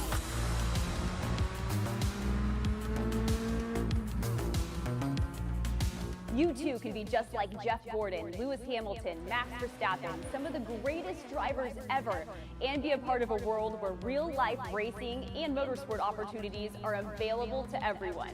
That world is now here. Here at Racing Prodigy, we provide real-world racing opportunities to those with grit and skill who may otherwise never be discovered. Thanks to esports competition, a new insight has been found. The skill set of virtual racing transfers to real race cars and tracks. Gamers and sim racers have proven that they can race real race cars against the professionals and win. It's now time for the world's first E2 Real Sports League, taking esports competitors to real-life racing competitions. Prodigy Racing League is here to offer aspiring real-world race car drivers the opportunity to compete across multiple gaming platforms to earn titles and coveted Prodigy Passes. These golden tickets in motorsports allow you access to trips that are fully paid for you to train, learn, and even compete at Prodigy Week, our real-world racing academy held at Atlanta Motorsports Park in November. It is our goal and vision to draft the first class of racers from those who compete at Prodigy Week to fill the grid for our inaugural series to debut in 2024. We can only achieve our vision together, so join us today to test your skills, earn your spot at Prodigy Week, and enjoy the thrill of racing. Racing Prodigy, where dreams become a reality.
As a kid, did you ever dream of becoming a professional race car driver, but maybe it was too expensive or always seemed out of reach?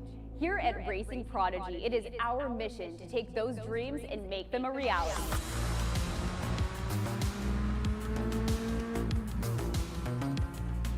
You too can be just like Jeff Gordon, Lewis Hamilton, Max Verstappen, some of the greatest drivers ever, and be a part of a world where real-life racing and motorsport opportunities are available to everyone. That world is now here. Here at Racing Prodigy, we provide real-world racing opportunities to those with grit and skill who may otherwise never be discovered. Thanks to esports competition, a new insight has been found. The skill set of virtual racing transfers to real race cars and tracks. Gamers and sim racers have proven that they can race real race cars against the professionals and win. It's now time for the world's first E2 Real Sports League, taking esports competitors to real-life racing competitions. Prodigy Racing League is here to offer aspiring real-world race car drivers the opportunity to compete across multiple gaming platforms to earn titles and coveted Prodigy Passes. These golden tickets in motorsports allow you access to trips that are fully paid for you to train, learn, and even compete at Prodigy Week, our real-world racing academy held at Atlanta Motorsports Park in November. It is our goal and vision to draft the first class of racers from those who compete at Prodigy Week to fill the grid for our inaugural series to debut in 2024. We can only achieve our vision together, so join us today to test your skills, earn your spot at Prodigy Week, and enjoy the thrill of racing. Racing Prodigy, where dreams become a reality.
As a kid, did you ever dream of becoming a professional race car driver, but maybe it was too expensive or always seemed out of reach? Here at Racing Prodigy, it is our mission to take those dreams and make them a reality.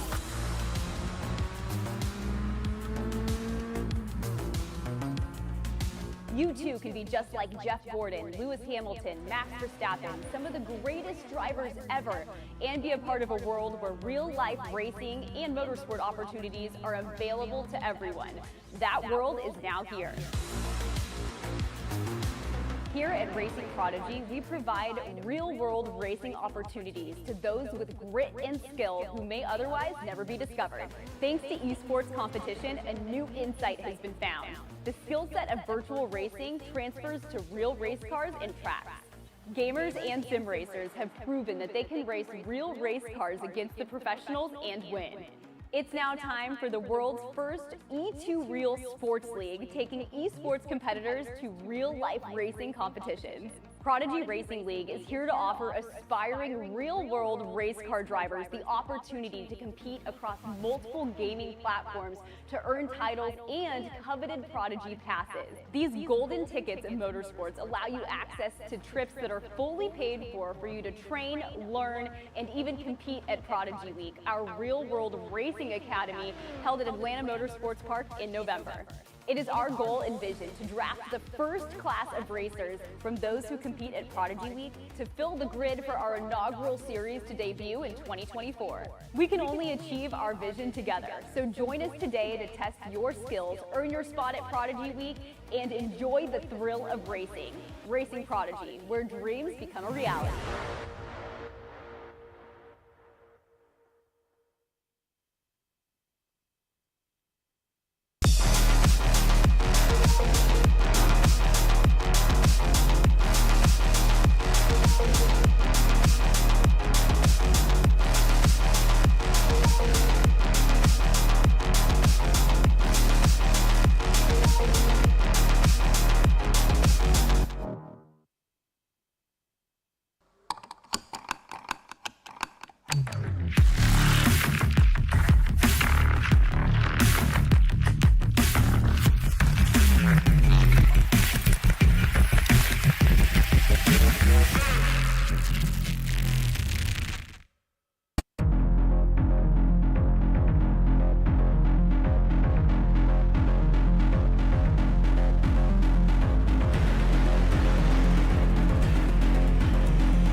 As a kid, did you ever dream of becoming a professional race car driver, but maybe it was too expensive or always seemed out of reach? Here at Racing Prodigy, it is our mission to take those dreams and make them a reality.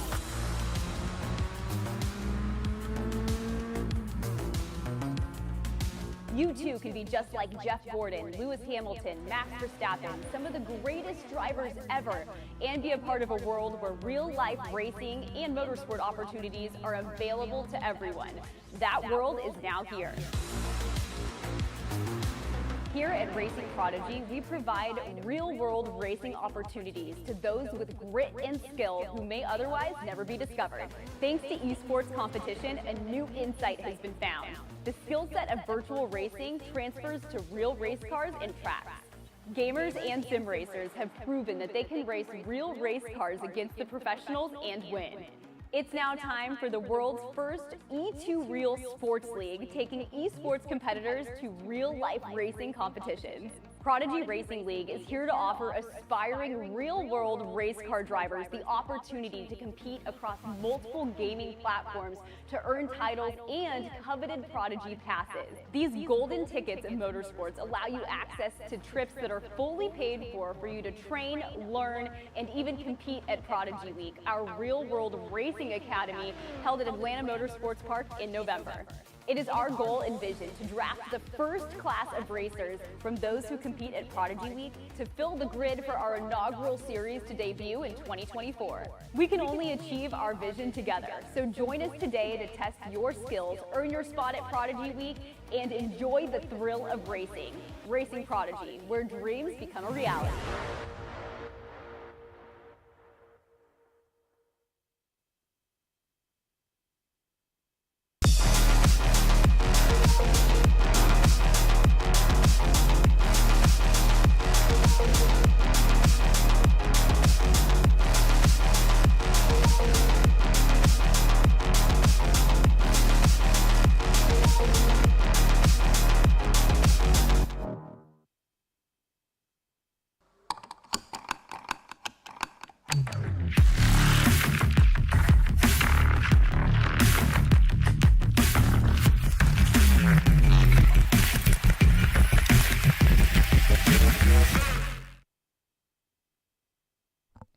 So hello and welcome back to Prodigy Week, and our drivers, our prodigies are out there at the Atlanta Motorsports karting track right now. It's the final bit of day one activities, and we have split them up into, well, 4 different teams with 4 different coaches as well, and now we will see how they all get on. The coaches are actually going to be out there as well with their drivers, so it will be a great opportunity for them in this wheel-to-wheel environment to understand what they want to focus on in the next couple of days.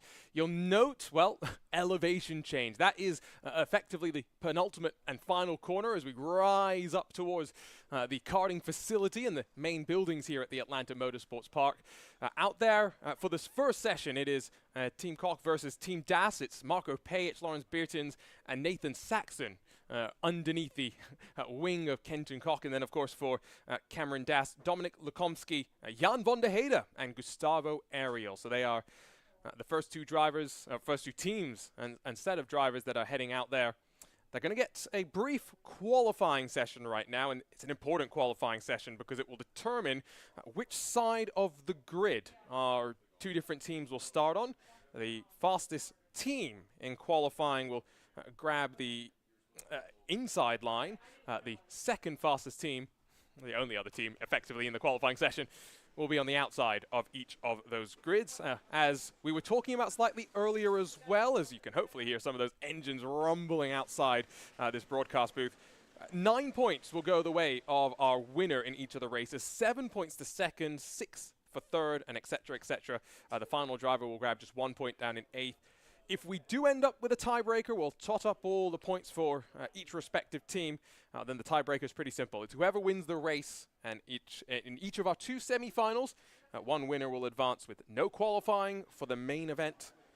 The times that they have, it's going to be a slightly shortened qualifying session at 10 minutes compared to the 15 or so that they were initially expecting to get. And the races themselves are going to be 12 minutes. So that's what they are all running around right now. You can see track limits. That may be a bit of an issue for some of the drivers down at the bottom of the track. But this is where they've just come past our broadcast booth, down the hill into this fast chicane as well. You can just see flip it to the right, then bring it over to the left. And now up into, well, what's going to be a first braking zone of this lap. You can see from up above that it leads you into a long, long left-hander that then switches back to the right. We've got some barriers set up to prevent the drivers from heading into the quote-unquote final sector of the karting track, which is not being used here today. And indeed, we are not running ourselves around the entirety of the facility. It still, though, has plenty of elevation change going on, 40, 50 feet of it.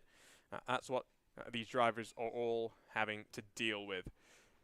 We have somewhat briefly touched, as yellow flag seems to be out at one of the marshal stands, briefly touched on the fact that weight is going to be a bit of a factor here. Just the fact that there's no ballast being added to these carts to account for different drivers weighing difference with their slightly different body styles, of course, and so potentially the slightly heavier drivers going to be at somewhat of a disadvantage as a result of that. Of course, Gustavo Ariel is scored very well, I must point out, in our physical tests earlier today, with PitFit, of course, running the gauntlet for the drivers.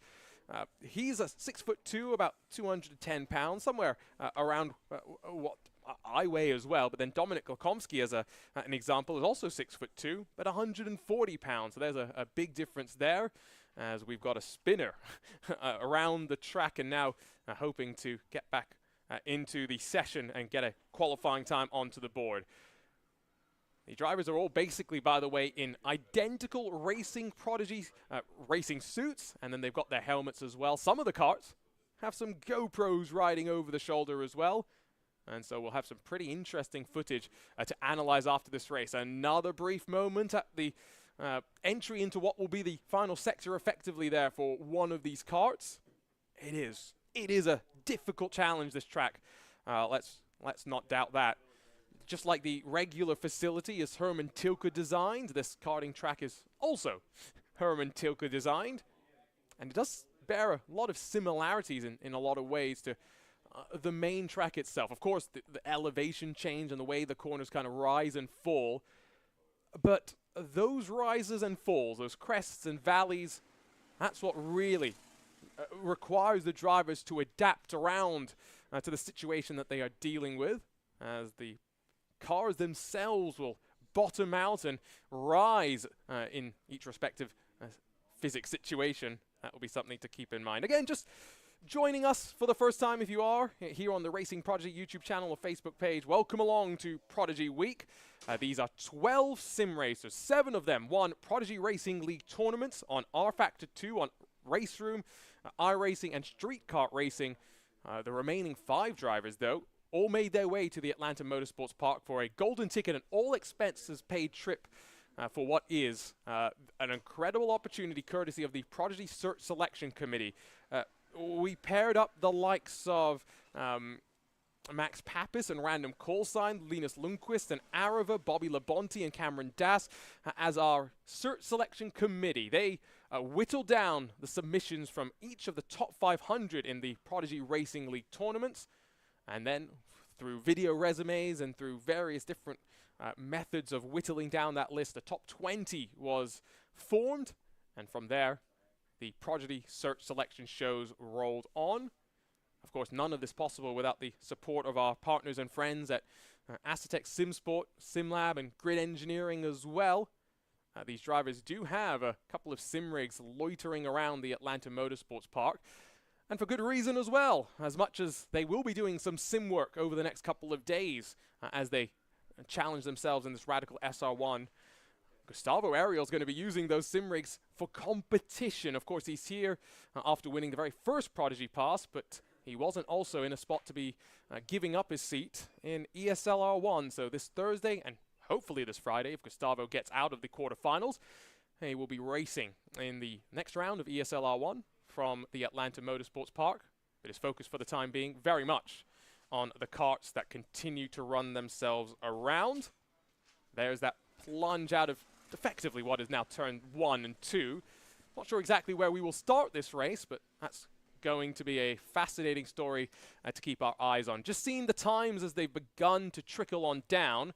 It's Lorenz Herzing, fastest of them all, with a 49.167, and then almost 0.3 clear of Nathan Saxon, the Specs MX-5 driver, of course, with a 49.438. Slowest of them all, at least with times on the board, Jan van der Heide with a 58.96, and then Dominik Lakomski second slowest right now. But in terms of the teams, that's what's more important. Let's not forget, as we have Cameron Das up against Kenton Koch in the battle of the coaches, effectively. They were not allowed to pick their teams. They were assigned to them. No favorites being played here. The coaches all trying to understand the balance of their respective teams and how they're going to go on out. So, again, with the fact that Lorenz Herzing is currently on provisional pole, that should mean that it would be the Team Das that would be on pole position, but we will, of course, only get confirmation of that by the time that we get to the end of the session, which does have about 4 odd minutes left to go. Let's just focus in on this driver as we ride with the drone cam. This is, I think, going to be the most interesting corner of them all. Look at how long it is. The long left-hander, and then switching it back through a flick right, back to the left, and in towards the final sector of the lap. Momentum. That's a crucial word that the drivers will all be focusing on. And then bring that momentum, arrest it on the anchors, down the hill once more, and to where I think we will see a couple of different spins over the course of the race. We've already seen that in qualifying and seen that from some of the coaches as well. Clearly turn 2, turn 3 as well. Not an easy place by any means to slow things down. It's still, though, Herzing 3/10 clear of them all. As we see more times coming in. All drivers except Jan van der Heide currently are in the 49-second bracket. He has been the only one unable to really get a representative lap time onto the board. Our coaches are, well, slower than 4 of the drivers right now. It's Herzing, Saxon, Pajic, and Lukomski that run themselves 1, 2, 3, and 4. Then Cameron Das, then Kenton Koch, Gustavo Ariel, and Jan van der Heide, making up, of course, the rest of the action there. I was just getting myself confused there for a few moments' time. We've got Lorenz Herzing and Lawrence Biertens, excuse me. It's Lorenz Herzing in Kenton Koch's team. It will be Lawrence Biertens under the banner of Randy Popes. Think I saw the flags flying out there, which means the session should be drawing to a close. Drivers should be allowed to finish the lap times that they're on. And can anyone best Lorenz Herzing? It doesn't seem like they will. The winner of our tournament on R Factor 2 here at the Atlanta Motorsports Park, it's Lorenz Herzing on top once more. 2 and a bit tenths of a second clear of the rest. Of course, Nathan Saxon was tucked in behind with the rest of the runners coming to an end in the qualifying session now. And we'll give them a few moments. We'll grid them up and we're getting ready to go racing. Remember, inside line is going to be given to the team that grabbed pole position. And so, therefore, with Lorenz Herzing's fantastic effort in the qualifying session, it will be him alongside with Marco Pajic, Nathan Saxon, and Kenton Koch all on that inside row. It leaves Cameron Das, Dominic Lukomski, Jan van der Heide, and Gustavo Ariel on the other side of the grid. It really shows, by the way, the international nature of Prodigy Week, with so many Europeans and different nationalities being brought into the mix. They're getting their instructions now, though, from the marshals, the race control teams, to order themselves appropriately. And in a few moments' time, this first semi-final will get underway for what is going to be a rather frenetic 12 minutes of racing. 12 minutes means, what, 14, 15 laps or so. We'll see who breaks away at the front, and if we're going to see some drivers slide their way on through, as they are being instructed to do so now. And again, you'll see the blue, the orange, the racing suits for our prodigies. The coaches have slightly more distinctive racing suits to pick out from. That will make things slightly easier to figure out who is who in a short race here. So they'll start with a very short blast in towards that tight left and then right that we've been touching on a few moments here and there. It will then lead them towards the final sector of the lap, where, of course, we will shortcut back to the left and plunge down the hill before rising towards the broadcast building itself, where our entire team is now stacked up and getting ready to go. Again, just a reminder of the fastest time. It was a 49.167 for Lorenz Herzing. We'll keep an eye on that in the next qualifying session as well. Not expecting the conditions to be changing very much, but never know. It'll be interesting to see if there is a point of comparison that we can draw across of the drivers. Both of our coaches on the third row of the grid, they've got some work to do. They also have the ability to figure out what their drivers are doing as they get themselves staggered up and ready for the green flag to drop. So Lorenz Herzing will be in front of Nathan Saxon, and then I believe it would be Kenton Koch, and at the very back of that first inside line, Marco Pajic, if fact, correct me there. Lorenz Herzing, Nathan Saxon, and Marco Page, 1, 2, and 3 in the qualifying session. They'll be feeling very good. Matt Fasternak's going to rejoin me on commentary right now. What are you feeling, Matt, as we get ready to go? And the green flag is going to drop as we get ready for our formation lap. I'm starting to feel like some of these guys are validated here with Kenton not quite up in the front there. This is a guy with a Rolex watch from the Rolex 24. So this is very interesting. Already we're beating and banging as we get ourselves ready to go. I've been looking at this track from up above. You haven't driven around here either, but where do you think you're going to try and make some passes? Boy, I'm not even quite sure yet with these elevation changes. I'm just hoping somebody makes a mistake, right, and take advantage of it. We have seen plenty of mistakes in that brief qualifying session. The times, though, it's what, half a second that split 7 of the drivers. There's not much to differentiate them, even with different weights, body types, and all of those things that come together and will play a part. It's not the most coordinated of formations, though, as we get ready to go. That's a big shove from one of the Prodigies to their coach as rising towards the green flag. We are underway for semi-final 1. In Prodigy Week, a slow coach is going to pull to the side of the track, but down in through the opening sector, single file the top 5 will get. And it does seem as though Herzing, Saxon, and Page have been able to hold their spots up towards the front. Dominic Lekomsky, the only driver, of course, representing Team DAS that will try and challenge. And up the inside, a battle for 3rd position. Driver runs wide, and here comes one of the coaches to try and take advantage. Boy, it looked like a lot of argy-bargy even on the yellow lap before the green flag. This is really exciting.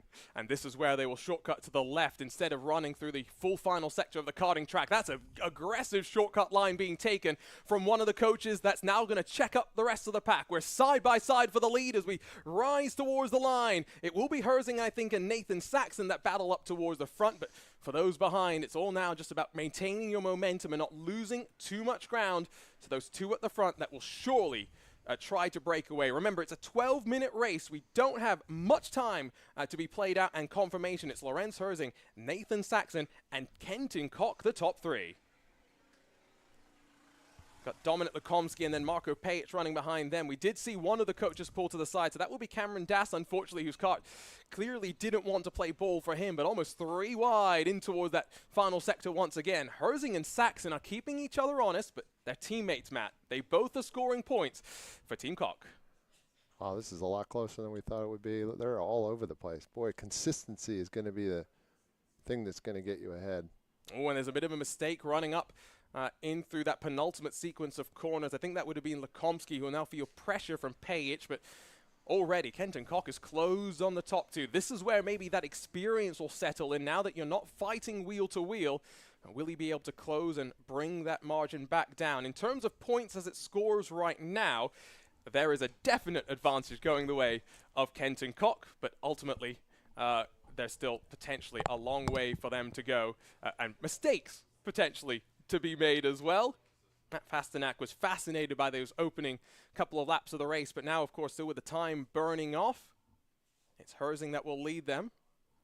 The last lap time that I saw was a 50.089, so we've almost lost a full 0.8 of a second compared to the speed that we had in qualifying. Is a big mistake slightly further back, and I think Gustavo Ariel's going to see Lekomsky try and go the long way around. Not going to happen just there. And maybe now a slightly different line being taken.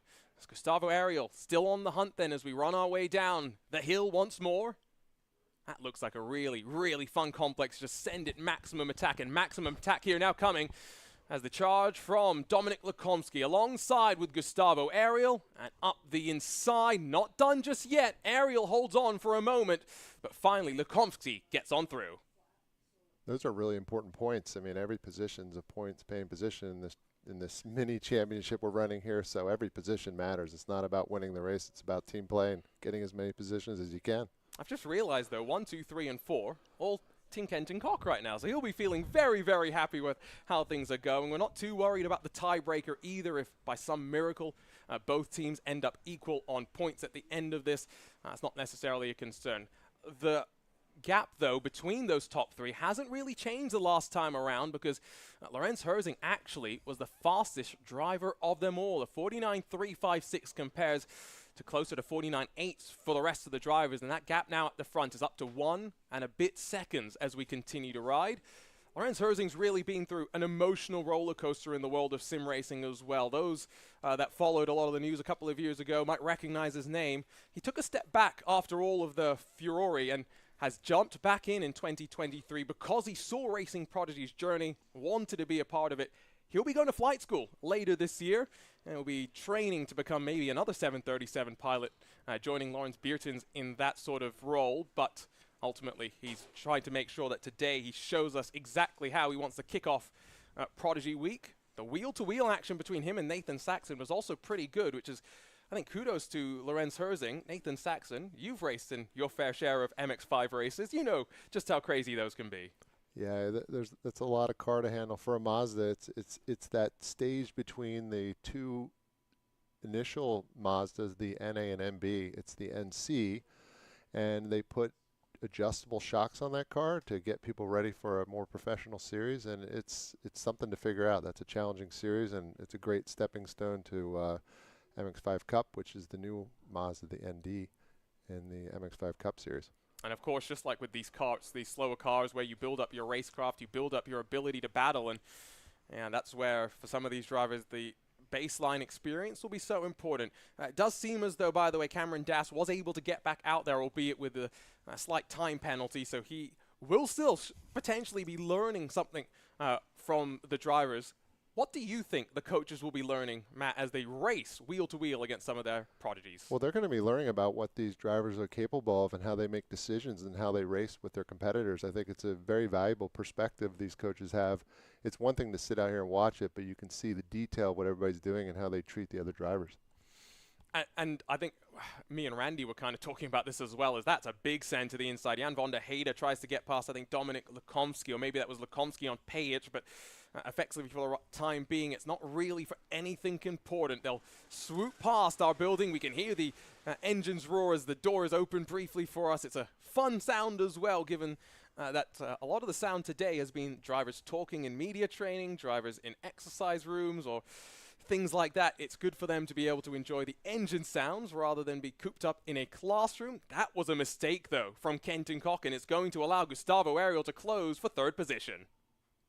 Yeah, it looks like Cameron's catching them. I don't know what happened at the beginning of that race, but he's definitely catching them. Yeah, he did a 49.126, so the third fastest lap of the race so far. Only drivers that have been faster than him, Lorenz Herzing and Nathan Saxon, which speaks quite highly to their ability up towards the front of the field and their ability to push the track limits. That wasn't necessarily something I thought we'd be talking about too much, but you can see that they're using the runoff and trying to take advantage of that. Gustavo Ariel takes a very wide line, just trying to take that momentum and carry it in towards that heavy braking zone. The coach goes defensive, forces the Brazilian the long way around, but the overspeed off the corner, Gustavo Ariel already up to third. That was a great pass. Oh, it may not be over. Kenton Koch tries to come back around the outside, but not going to happen as they fight for fifth position between Pajic and Lukomsky. There's been so much wheel-to-wheel action. It's really great to see the one bit of fighting on track that we'll see between the drivers. It's just a shame Lorenz Herzing and Nathan Saxon are clear at the front. Kenton Koch's gone around. Pajic and Lukomsky take avoiding action, and now we'll see the charge back up from one of our coaches. I'd like to see the replay on that. Did you see what happened there? Thought there was a bit of contact. Yeah, maybe a little bit. I'm not a steward. I did. This is the other thing to talk about. We come from the world of sim racing where so many of these drivers would have infinite camera angles to go and analyze what happened in an incident. If you have an incident on track, you better hope it was caught on the cameras that we had, and then maybe you can try and figure out what had happened. This is, of course, those slightly behind as they work their way to the line now. Pajic and Lukomsky have jumped up to fourth and fifth respectively as they continue just to tussle amongst themselves. It's bragging rights more than anything, and it's quite cool. Quite cool, I will say, seeing the different backgrounds that all these drivers bring to the table and how close they still manage to be out on track. Of course, Dominic Lukomsky qualified in one of our two oval tournaments to the Prodigy Racing League, whereas, of course, Gustavo Ariel and the rest came from traditional road racing. Yeah, you mentioned something there about incidents. It's amazing how a driver forgets what actually happened before they see it on camera. So I would advise anybody who's in an incident racing, just wait till you see what actually happened to decide what happened. Up the inside, Lukomsky tries to squeeze Pajic, but the German's seen plenty of moves like that. Still going to end up battling side by side as they run their way off the corner, but not going to happen just yet. You've noticed as well, Cameron Dass, after pulling off initially, has not lost anymore. He's really been flying. Yeah, he's caught the field, and he looks like he might be able to do something here. That's pretty amazing. We'll see if he can catch his fellow coach, and maybe we'll see a battle of the coaches out there. Of course, Cameron was part of the third and final Prodigy Search Selection Committee alongside Bobby Labonte, the Racing Hall of Famer, and so it's very cool rather to see Cameron joining us for Prodigy Week as well. I believe we are surely running short now on the time as Lorenz Herzing has built the margin at the front to over 1.5 seconds, and just look at how he is just careening and caressing that car through the corner. And Nathan Saxon is holding with him and relatively close on the lap times as well, but at least for the time being, Gustavo Ariel very much making it a bit of a problem in terms of what used to be a 1-2-3-4 for team Kenton Koch. It's still advantage for their team with the way the points are playing out.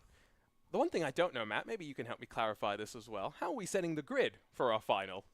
Well, we're going to set them with their coaches who get to choose which order their drivers go in.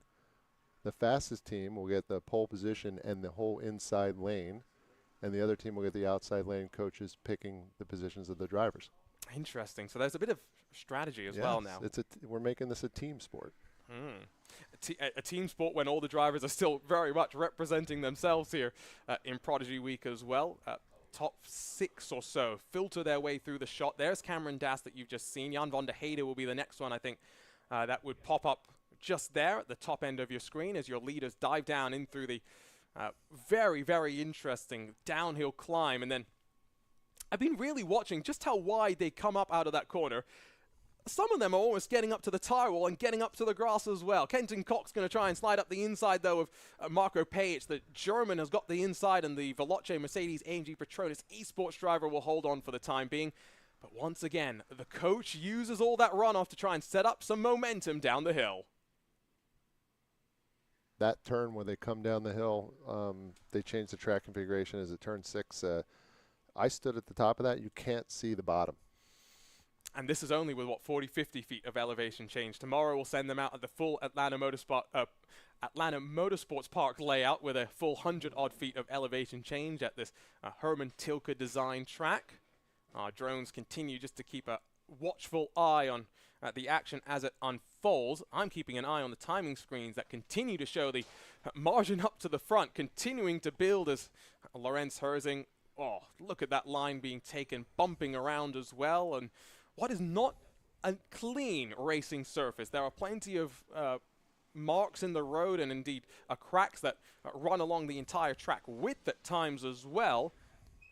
Drivers are having to understand where to put their car to each point of the lap, and slowly but surely they are getting more and more comfortable and quicker as well. Kenton Koch still tries to put the pressure onto Marco Pajic. It's out of this section a lap ago where the move was set up, and in Kart and rental kart specifically, Matt, as the checkered flag will officially fly, and we'll see Lorenz Herzing grab the win in semi-final number 1.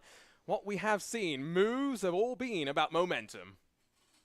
Yeah, Kenton is still trying to get it done here into the finish. Let's see if he can get alongside. I don't think he's got enough. I don't think the stewards, that was it. I don't think the stewards would have appreciated if he had passed him after a checkered flag. My bad. That's the other thing. In sim racing, you get the automatic marshals that tell you when you are in a yellow flag and when stuff is cleared up and you can start going fast again.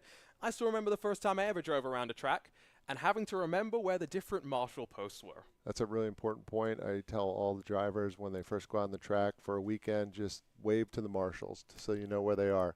I was in a race last week where 2 guys in front of me didn't see the double yellow and kept racing into some blind turns, and some bad things can happen. Flaggers are really, really important. And outside of the bad stuff that could happen, you ruin your race if you go and do stuff like that anyway. So yeah, they got to call into the steward's office. Personal responsibility is probably the way to look at that. Semi-final 1 results: Herzing, Saxon, the top 2, and those, of course, both drivers for Team Koch. Gustavo Ariel, Dominic Lukomski, 3rd and 4th, and then Marco Pajic, Kenton Koch, Cameron Dass, and Jan van der Heide, the rest of the running order, which I do think means that it will be Pajic, Herzing, Saxon, and Koch that move forward to the final. And we unfortunately don't get to see Dominic Lukomski, Jan van der Heide, Gustavo Ariel, or their coach, Cameron Das, once again. We will have a quick flip here. The drivers will jump out of the karts. We'll send Jesse Owuji's team and Randy Post's team into the karts as well, and that's going to be a lot of fun. Matt, as we have a few minutes here, I want to ask you about the fact that we have sim racers from all different walks of life being helped by some of the best and most recognizable names in real-world motorsports. There aren't many better people to learn from than the guys that we've got here. No, and we've got a variety of backgrounds, too. We've got stock car racers. We've got winners of GT races. We have coaches with a long list of national championships. So all their perspectives are going to play in. Of course, during our events this weekend, we're going to rotate coaches. So they're going to get the benefit of all their perspectives. That's a really good point as well, because Max Pappas brings, a certain perspective from IndyCar, and then Jesse brings that NASCAR background. Garrett Lowe might be able to talk maybe in a similar way with some of the concepts and the language that's used. And then, of course, the other backgrounds as well. The interesting thing is that tomorrow, to kick off the day, a coach will go out to calibrate effectively each of the cars. So the drivers will kind of know what the cars are capable of. Hopefully they're not going to try and push to match those lap times immediately. It's interesting. I was told I could go out in a car tomorrow if I wanted to, and I don't know. I don't know if I want to be compared or push it too hard and be that guy. You know what I mean? It's a lot of pressure. I don't know. I'm really sympathetic to the amount of pressure these guys are under, and they're just going to have to manage that because we all have to be race car drivers. And the other point about the coaching is different coaches match with different people. Some are good at the psychological part, some are good at the technical part, so they're going to get all those aspects, which is so critically important to get the full perspective. And to your point about matching, it's just that the gelling, the relationship with one or another can be very different from one to another. We talk about that a lot in sim racing, right? You're teammates with people that you may never have met, you may live on the other side of the world to them, but you've got to be able to work together. And I think that's where sim racing does help, is you have to adapt and be capable of working with anyone. In sim racing, you may feel like you want to be on another team, but the team that you're on, the resources that you have to work with, and maybe that's going to be interesting as well for certain drivers that have also done some coaching. At the World Championship level, a lot of sim racers make some money by also offering their help as well to up-and-coming racers. How they kind of work with coaches, because it's not just a one-way relationship. The coach isn't just giving information to the driver. It's got to go back and forth. It's the driver that needs to help guide the coach as to where the driver needs to go. Yeah, because there's all the dimensions, right? Are you braking at the right point? Are you releasing the brake right? Do you have the right mental mindset?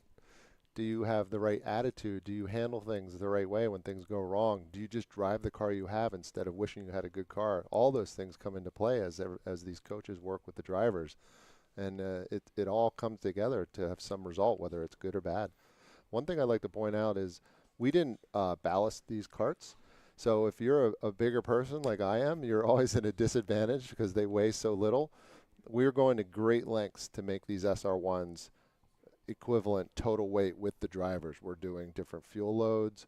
We're putting ballast in the cars. We have people working really hard on that, so it really comes down to the driver over the next couple days. That's an interesting point. We talked about it a bit with the karts, but yeah, that's especially given the drivers will be comparing themselves against one another, looking at the data as well, because telemetry analysis is a part of Prodigy Week.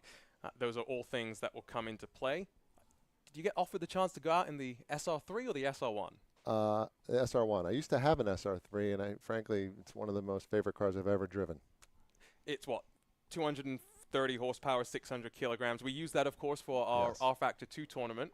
Yes. Looks wild. Yeah, I mean, my weight in that car makes a big difference because with me in it, it's 1,100 pounds. Please tell me the kilograms on that conversion. But, yeah, it's a very fast car with very little weight. The SR1 has less power.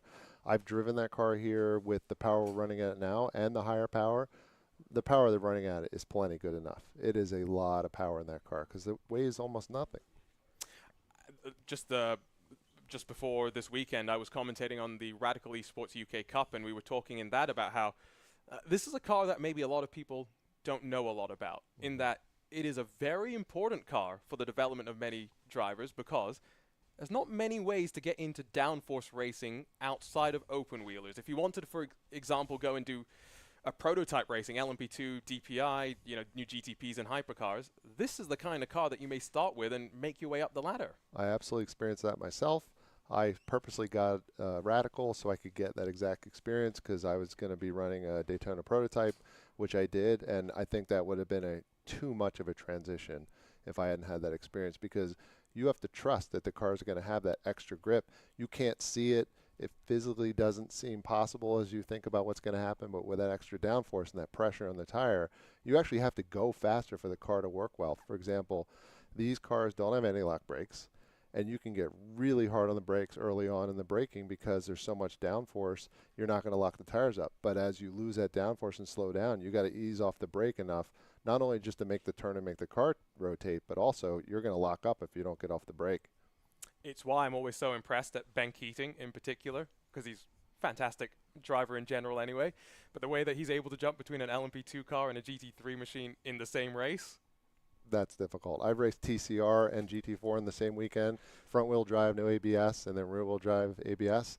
It's very difficult to change car. Yeah, and fortunately, that's not something the drivers will be too concerned about. They've only got one machine to get to grips with. That's the 500 odd kilos, the 190 odd brake horsepower of the Radical SR1, but of course we've slightly detuned that just to make it a little bit more approachable for some of the drivers. If you're curious what the difference between an SR1 and an SR3 is, now I don't know the lap time difference here at the Atlanta Motorsports Park, but around Silverstone, a bit bigger of a track, it's about 9-10 seconds. So for people that don't understand just how fast a Radical SR3 is, scary fast. Yeah, what about the Radical, what, the SR10 now? Or the highest level one, where they strap 2 of the motors in there?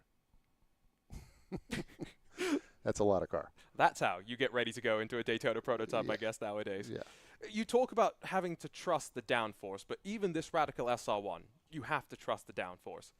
I've always actually wondered, maybe counterintuitively, is it easier for someone in sim racing to trust downforce, given that you don't actually have a proper understanding of what mechanical grip actually feels like? I'm not sure about that, because the visual part of it is one thing that you have to use in the simulator, but when you're physically going through a turn and you feel it and you see the speed and you're there, I think there's some apprehension in real life. Plus the implications of not hitting the reset button. My first time I took this car out on this track, there's a very fast left-hand turn on the back here, and it's not clear the car's going to make it. And then coming on the front straight too, it's blind. And you have to rely on that extra grip, or you kind of know physically the car won't make it if it's just a normal car. So I think it's an adjustment in the real car.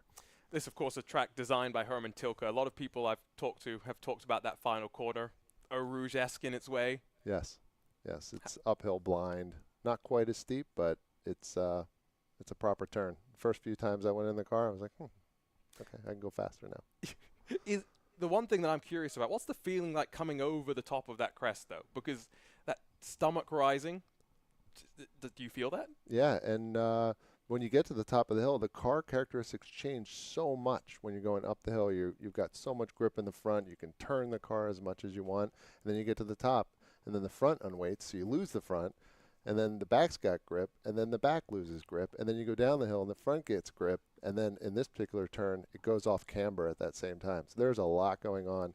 That is a real differentiator technically. I think the drivers are going to have to figure out. There's a lot of time there because then you have that huge run down the back straightaway.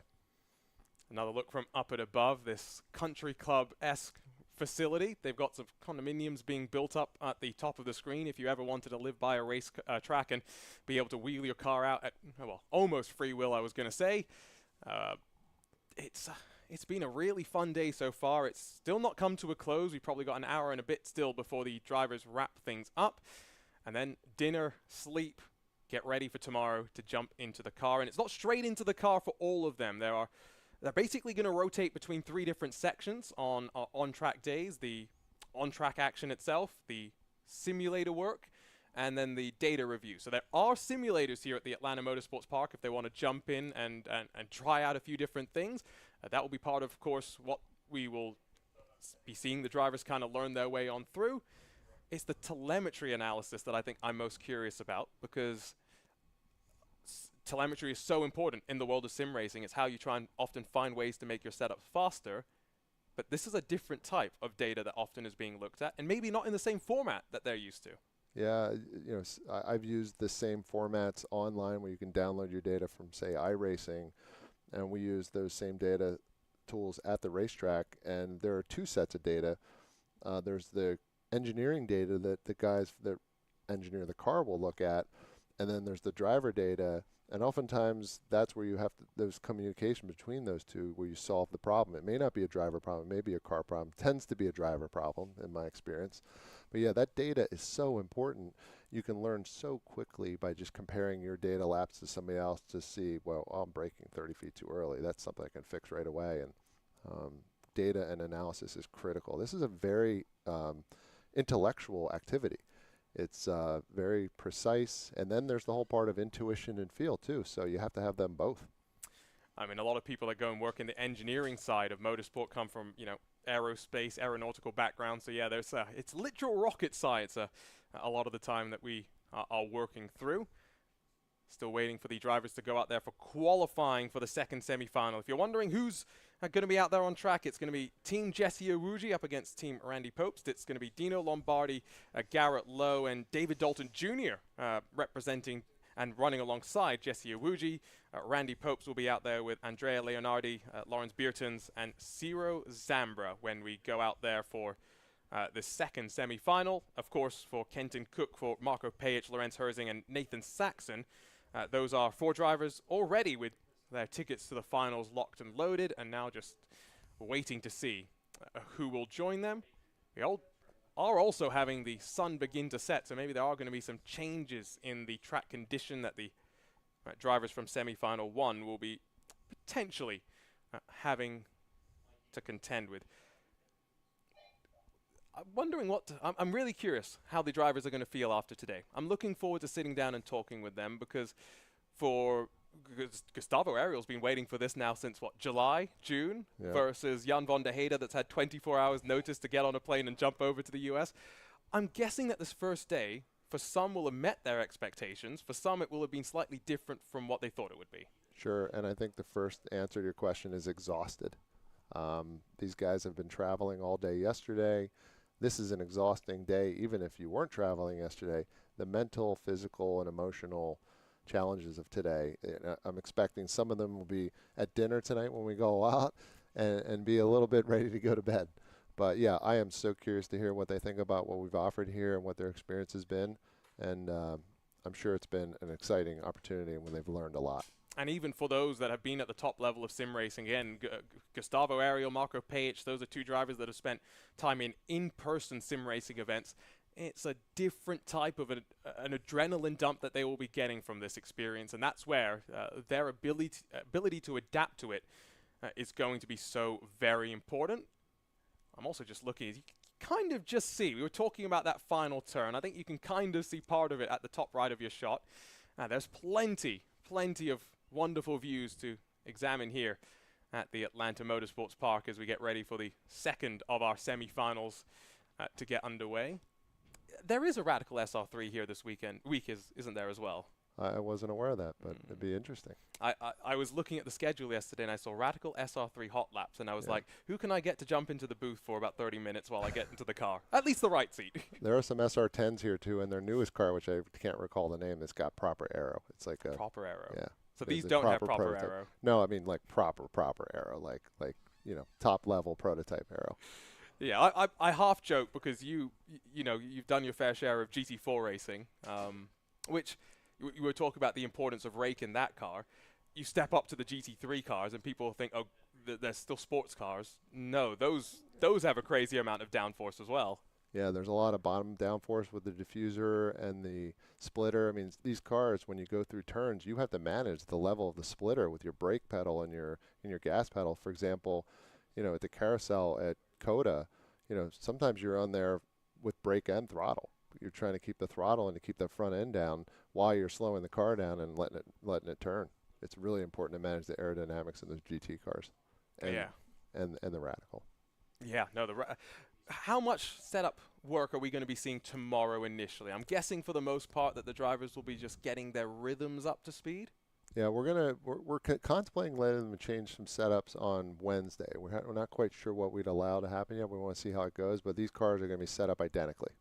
Cool. So they will have to adapt their driving style to what they're presented. Which is a really important point, by the way. Just because the car is set up the same doesn't mean it's going to perform the same way for each driver. I mean, just look at Formula One. You've got two guys on one of the greatest teams, and they drive completely differently. And sometimes, if you're the number 2 driver, it's hard to drive a car that's not set up for your style.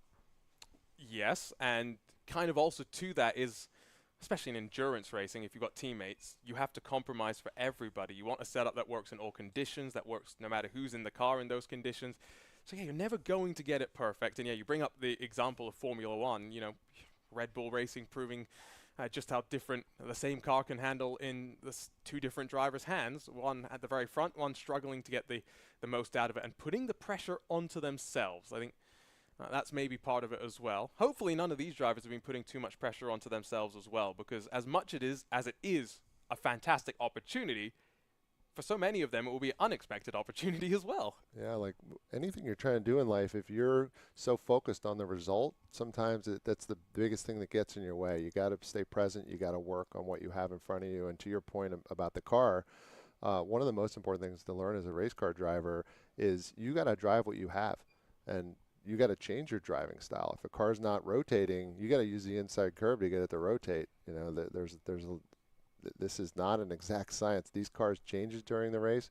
You hit a curve and knock your toe out, your car is going to drive differently. And if you could get frustrated, get on the radio and start telling your crew the car's not working, or you can just figure it out and adapt your driving style. Critically important for a good driver. That's something you can't do in the sim world, by the way.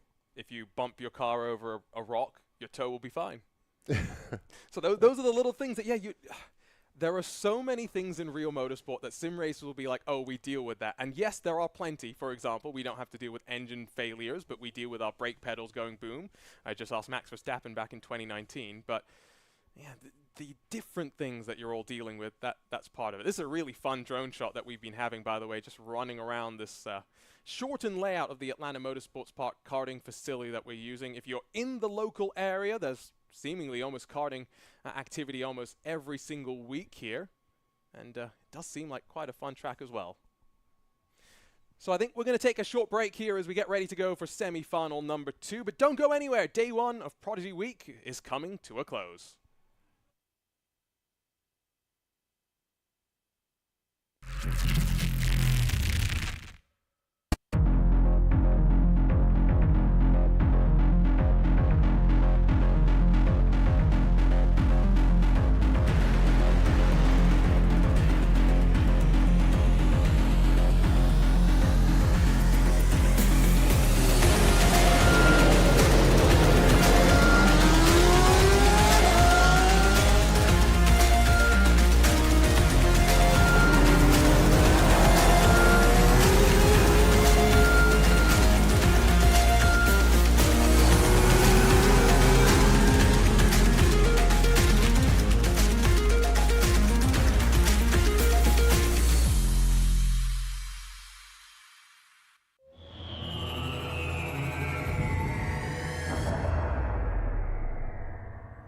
As a kid, did you ever dream of becoming a professional race car driver? But maybe it was too expensive or always seemed out of reach.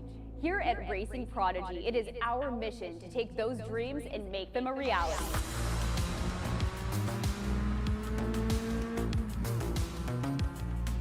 You too can be just like Jeff Gordon, Lewis Hamilton, Max Verstappen, some of the greatest drivers ever, and be a part of a world where real-life racing and motorsport opportunities are available to everyone. That world is now here. Here at Racing Prodigy, we provide real-world racing opportunities to those with grit and skill who may otherwise never be discovered. Thanks to esports competition, a new insight has been found. The skill set of virtual racing transfers to real race cars and tracks. Gamers and sim racers have proven that they can race real race cars against the professionals and win. It's now time for the world's first E2 Real Sports League, taking esports competitors to real-life racing competitions. Prodigy Racing League is here to offer aspiring real-world race car drivers the opportunity to compete across multiple gaming platforms to earn titles and coveted Prodigy Passes. These golden tickets of motorsports allow you access to trips that are fully paid for you to train, learn, and even compete at Prodigy Week, our real-world racing academy held at Atlanta Motorsports Park in November. It is our goal and vision to draft the first class of racers from those who compete at Prodigy Week to fill the grid for our inaugural series to debut in 2024. We can only achieve our vision together, so join us today to test your skills, earn your spot at Prodigy Week, and enjoy the thrill of racing. Racing Prodigy, where dreams become a reality.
As a kid, did you ever dream of becoming a professional race car driver?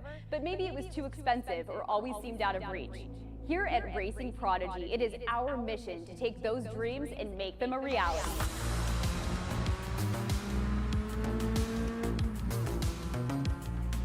You too can be just like Jeff Gordon, Lewis Hamilton, Max Verstappen, some of the greatest drivers ever, and be a part of a world where real-life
Well, welcome back to Prodigy Week. It's time to go for the second of our karting semi-finals. It's time to pair up Jesse Awuji and Randy Popes to battle with 6 of our prodigies. Our junior Kanki party rejoined by Brian Till after a long day of chatting with the drivers. How are you feeling? I'm good. It was compelling stuff. It was really interesting. They all get pretty much the same kinds of questions. The same questions because you want to be able to kind of measure them against each other, but very insightful stuff. It's a pretty heady group of drivers. It's a really eclectic group in some ways.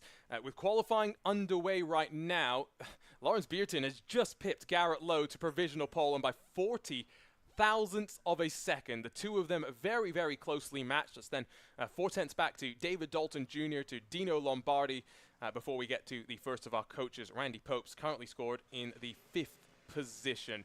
We watched a great semi-final one, and one thing that I talked about was track limits. What the first thing that you noted when he sat back down? Track limits. Well, I mean, my point was if we're going to let him run wide out of the hairpin there at the bottom of the hill, which everybody's doing, why go through the chicane? Why not just go straight through? I mean, track limits are track limits, right? So I guess you'd call that shortcutting the course and not, exceeding track limits at the exit like they are right there. That will get cleaned up once we get into race cars. This is really for fun. Shake the dust off a little bit. There's a little bit to be gleaned out of this. You can kind of get an idea of what's what, but I don't think the judges and the coaches are going to put a lot of weight on the results of this. It's really to kind of get out there, build some camaraderie, some teamwork, and see what you can get done. Because after all, when we go to the final races, it's team against team, and get a little, I don't know how wide one of these go-karts will get, right? You get 2 of them side by side, you might be able to eliminate another team from scoring a lot of points. So like we said, and think about what all of these participants have been through today. I mean, we've asked them to use their heads. We've asked them to use their bodies. They're going to be more tired than they think they are by the time they get to dinner tonight. And this is just it's a good way to end the day. And you end it on the racetrack, and that's what they're going to be doing for the next 2 days. So get them out there on the racetrack now. Get them ready for the next coming days and have some fun while you're doing it. And, of course, we're not going to put too much stock into the lap times just because each of the drivers weighs a different amount and therefore there's not really much to be compared. I think it will be cool to talk to the coaches afterwards and hear what they saw because you're running behind some of the other drivers. You can go wheel to wheel and you can try different things. When you look at this track, though, we're not running the full 0.75 miles of the Atlanta Motorsports Park karting facility. Elevation changes, yes, one of the most important things, but I just look at the amount of momentum that you're carrying through basically every single corner except the 2 times that you stand onto the brakes. Yeah, and it's really kind of indicative of what they're going to do when they get in the Radical on the racetrack, in the race car out there. That car, slightly detuned for our purposes here over the next couple of days. And this racetrack, as flowing as it is, there are a couple of heavy braking zones where you need to be on the brakes, get it woed down, and get it into the corner. But there's a lot of flowing high-speed stuff as well. And, get into the mindset right now of carrying speed. And it's one of the things, though, that you have to be careful about. You can think, well, I want to carry it. If you carry it too much and you let the car slide too wide off the desired line, the whole time-distance equation comes into factor when you don't have a bunch of horsepower behind you. So I always found karts like this, and these are powerful. These are 55-mile-an-hour go-karts, but, there's a science to doing this and an art form, and it's similar, of course, to the car, but it's different all at the same time. Yeah, Randy Popes has been telling us a lot about how, as an endurance driver that has to share his cars with other people, the one thing that he doesn't really like, a stiffly sprung car, especially in that Porsche 911, which he competed in for so many years. What do most people out of karting want? A stiffly sprung car. Yeah, absolutely, because in reality, there's no real suspension on a kart.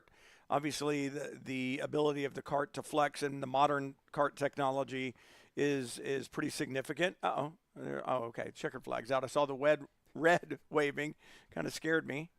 Did we miss pit in, guys? Or I think we're now going to get gridded up to our start formation. So, as the checkered flag is officially out, and I think the timing will officially cut off, it's Lauren Beerton, fastest of them all, and by almost 2.5 tenths of a second over Garrett Lowe, which is interesting because it means both Jesse Iwuji and Randy Popes had a relatively quick driver, but it is going to be Team Randy Popes that grabs the pole position and therefore the inside row.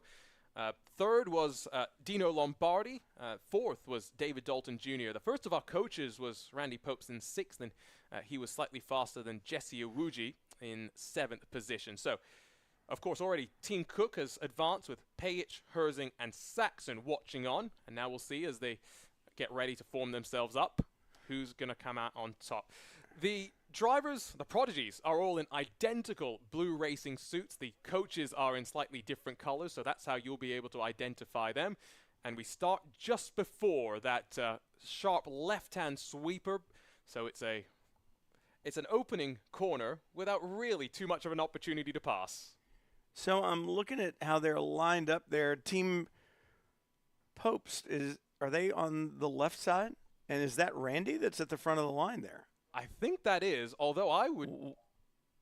Oh, here we go. I was going to say, now we'll get the ordering happening. So Lawrence Beerton is going to give a shove to his teammate as he tries to work his way on forward. This is much like real racing. This is just like a regular race getting formed up. I was going to say, there are 8 karts. It should be relatively simple, right? But it never is. And now, where's he going? Oh. Now, one by one, we're getting the instructions to head off towards where we're going to get the start actually done. So I think that is everyone bar Randy Popes on Team Popes that has gone off onto the inside line. And now Randy's going to get the instruction to form up behind the rest of his drivers.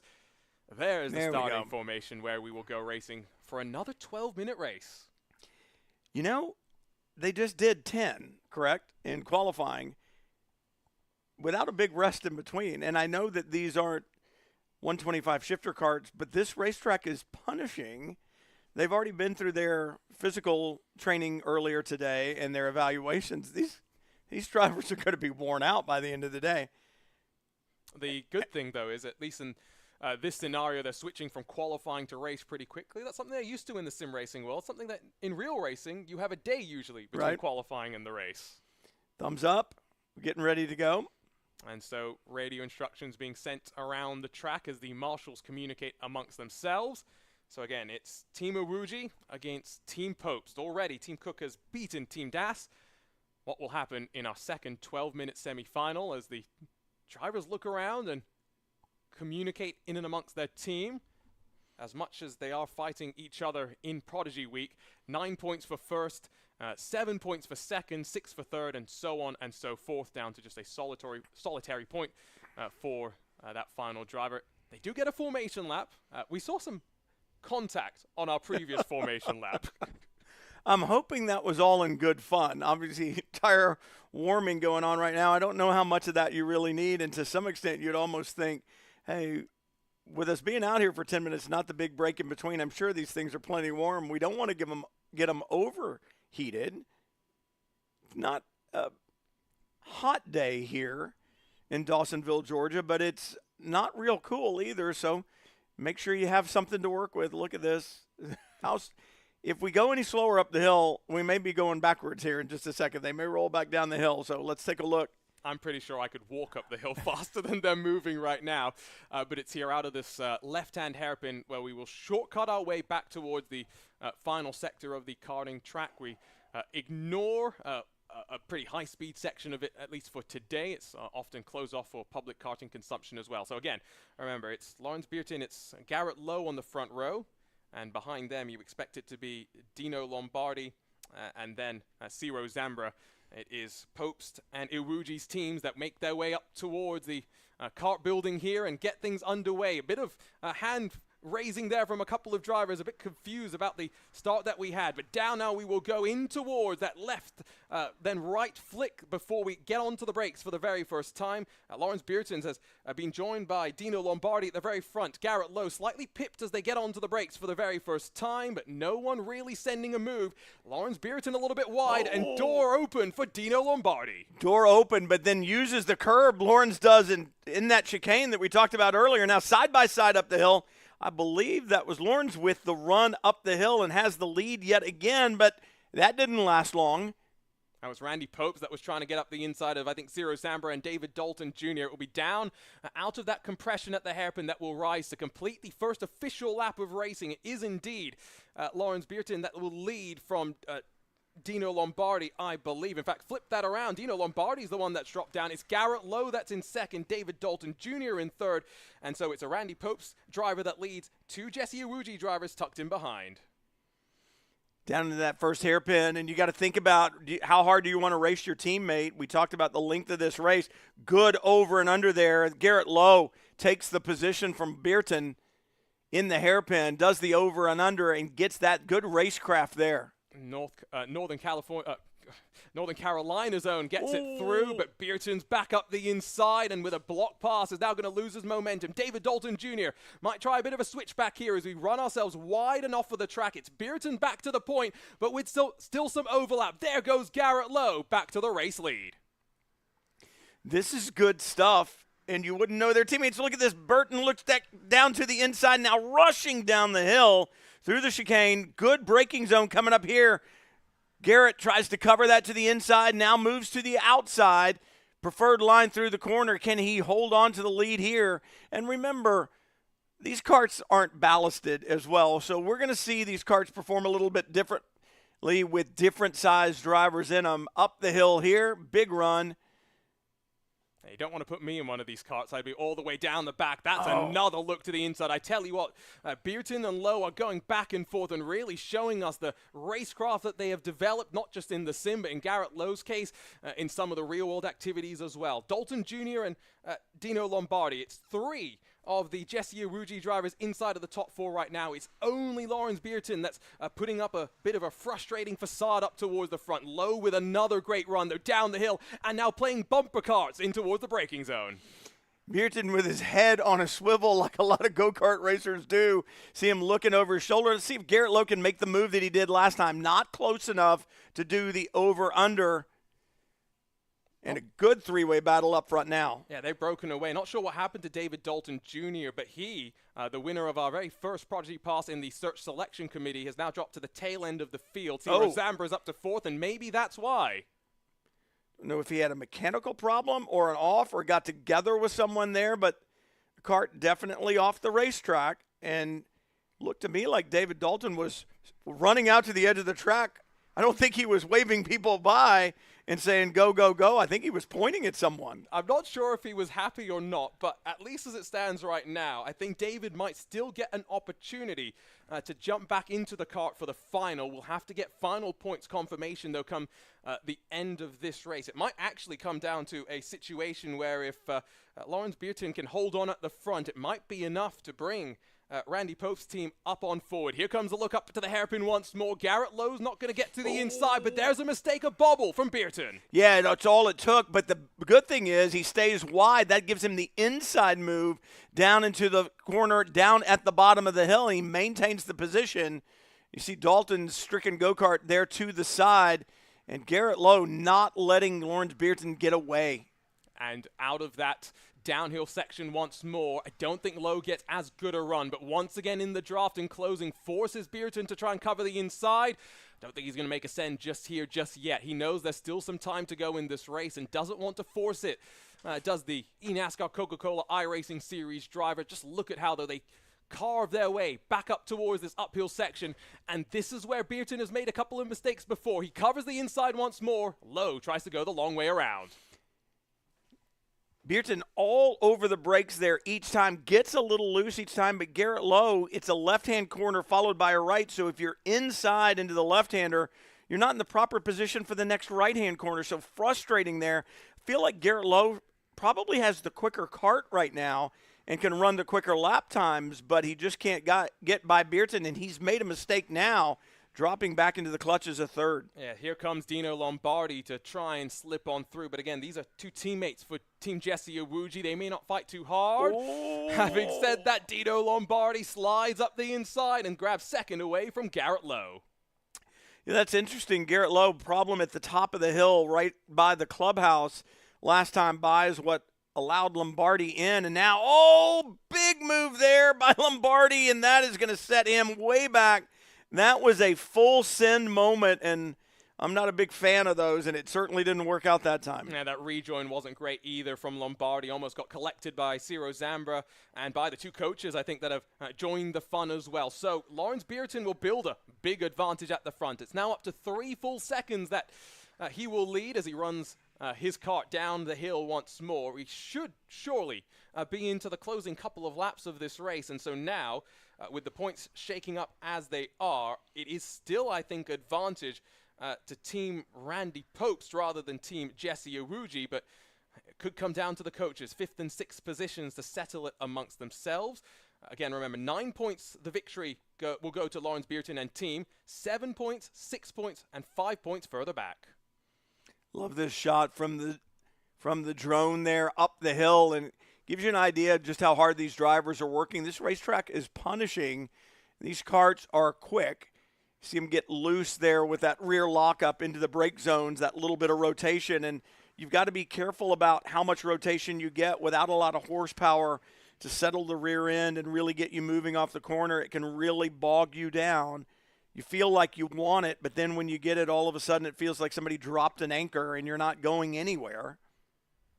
At the front, Lauren Beerton, I think, showing off his karting experience. He said from his first day in a kart, he had every day with full dedication until about 20 years old. That was 8 years ago, and the 737 commercial pilot sees a lot of similarities between the training that he does to keep his pilot's license active, as well as what you can do in sim racing. He, of course, qualified on the Prodigy Racing League Street Kart Racing X30 Miami Cup, the iOS mobile app showing that not everyone needs a high-end simulator to show their speed. Yeah, we were talking about it yesterday, and he said, I don't have a sim rig. You know, that's not how I qualified for this. And I think it's the beautiful thing about the Racing Prodigy program. There are multiple ways in if you can kind of showcase your talents and your ability. And for Lawrence, he was like somewhat surprised that he could get there via that route, but took full advantage of it, and there he is. And there he is up front. I think we are surely getting ready to see the checkered flag now, with the laps just continuing to tick away. He's held the margin at about 3 seconds to Garrett Lowe. We have seen times drop from the first semifinal, but part of that surely is just the changing track conditions. The sun continues to set, and maybe track temperature starting to drop off slightly, as there's a big slide through the curbing for your race leader, just showing the willingness to maximize the limits of the track. Slightly further behind, slight mistake as Ciro Zambra and Randy Popes head their way down into the braking zone as well. Now, I said it's a great way to end the day and just have some fun, but I will tell you, when you cross the finish line first, when you win, there's something inside of you that wraps its arms around that victory. It's special. It may seem so inconsequential, but racing is such a cerebral game, and anytime that you can kind of fan those flames inside and get a little more confidence and gain a little more belief in your abilities and self, that's a big, big deal. So even though this is, in air quotes, just for fun, this matters, especially to Lawrence Beerton. Let's be real, most drivers can't turn off the competitive spirit anyway. You get into a rental car, they're both going to try and get to their destination as fast as possible. I know. You speak from experience? I do. And, and I laugh at myself when I'm doing it because I'm fully aware of it, and then I just go, really? Why? And then I laugh and keep going. But, it's like, and don't fix the problem, but it is what it is, right? We've all done it, unfortunately. So still, it's Lauren Beerton that will lead, and now by 3.7 seconds. Last time by actually was able to build that margin up by almost a full second. Such is the margin and the comfort that he has up towards the very front of the field. At the same time, as much as the drivers want to be competitive, maybe there's a second aspect of this, Brian. The drivers that lose this race are done for the day. Well, there's that too. They can go to dinner. No, they all go to dinner together. They can't go by themselves. But, you know, it's interesting. I'm kind of looking at Garrett Lowe, and I'm thinking there was a point in time not that many laps ago. It was before we saw the move there into the hairpin, where I thought he had the quicker kart. He was all over the back of Beerton. He could catch him in certain areas of the racetrack, and I felt like if he caught him and got by, he could check out. And then all of a sudden, you know, he dropped way back, and now all of a sudden,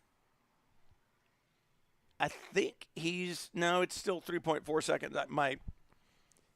You're right, though. It did look as though Garrett Lowe was slightly faster. Maybe, though, part of that, Lawrence Beerton was driving very defensive at the time. Yeah. And we both know that driving defensive usually ends up costing you time. Yeah, you feel like it's the thing to do, and really the thing to do is do the right thing, which is drive your line and concentrate on putting in the lap time. Because if you can get the lap time in there and run as quickly as you can, you'll get away. There was a nice move. That almost seemed easy. I don't know if. Was that Randy Popes? That's what I was. Ciro Zambra? Yeah, I don't know. It might have been that. It might have potentially been, I was going to say lap traffic, and then I realized on the timing screen that David Dalton Jr.'s transponder has not been updating for quite a while. So maybe that was Randy Popes getting in front of one of our drivers. We'll wait for the timing to update. We get one update a lap. I'm interested to hear what happened to David Dalton. Did his kart go bad? Did something else happen that went bad? Yeah, I mean, I saw him walking towards the edge of the track and motioning pretty vigorously. I couldn't tell if it was go, go, go or no, no, no. I'm not exactly sure what his motioning was, but he was out, and that kart has been pulled off to the side. So he's going to need help from his team if he wants to continue running today. And I think we're about to see the checkered flag. So there it is. Lawrence Beerton, the winner of semifinal 2. We'll get confirmation as to the final point score, but the assumption, the belief, is that that is enough for Team Randy Popes to have moved on forward. Garrett Lowe grabs second, Dino Lombardi third, Ciro Zambra, and then Randy Popes, Jesse Awuji, Andrea Leonardi, and then David Dalton Jr. complete the rest of the running order. And so, with semifinal 2 done, it sets up, I think, our finals matchup. But before we can talk more about that, let's see if we can throw things down to trackside and catch up once again with Jen Moxley.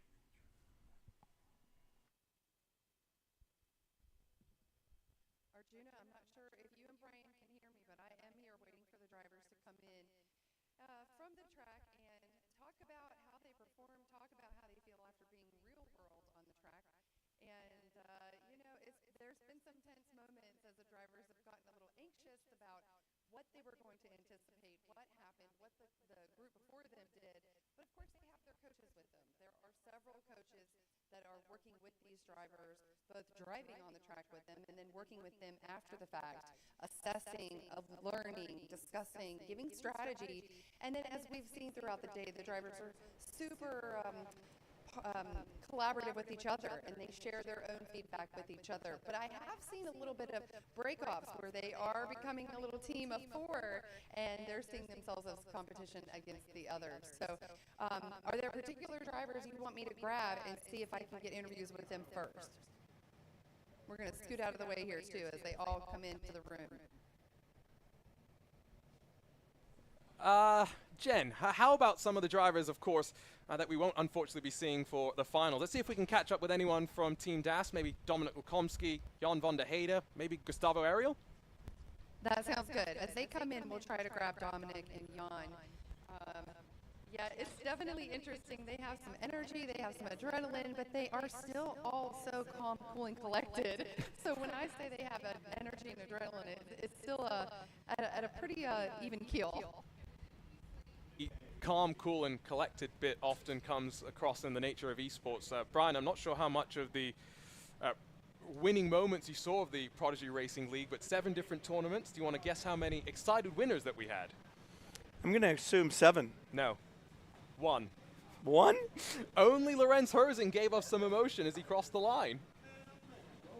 Seriously? Seriously. Wow. That's surprising. If I had won, I mean, I'm excited to be here now. I mean, if I had won, I think it would have been even, well, I know I would have been even more excited. But look at these stoic looks on these guys' faces. This is competitive sim racing in a nutshell, basically.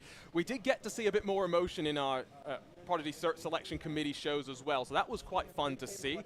I believe we're getting a quick debrief here for some of the drivers in the aftermath of this 2 semi-finals, and once again, we'll get confirmation of final points in just a few moments' time, confirm the lineup for the final, and then I get the on-track action underway with no qualifying session before that. It will be straight into the race itself. It looks as though Jen is dragging a driver along. So Jen, who do you have?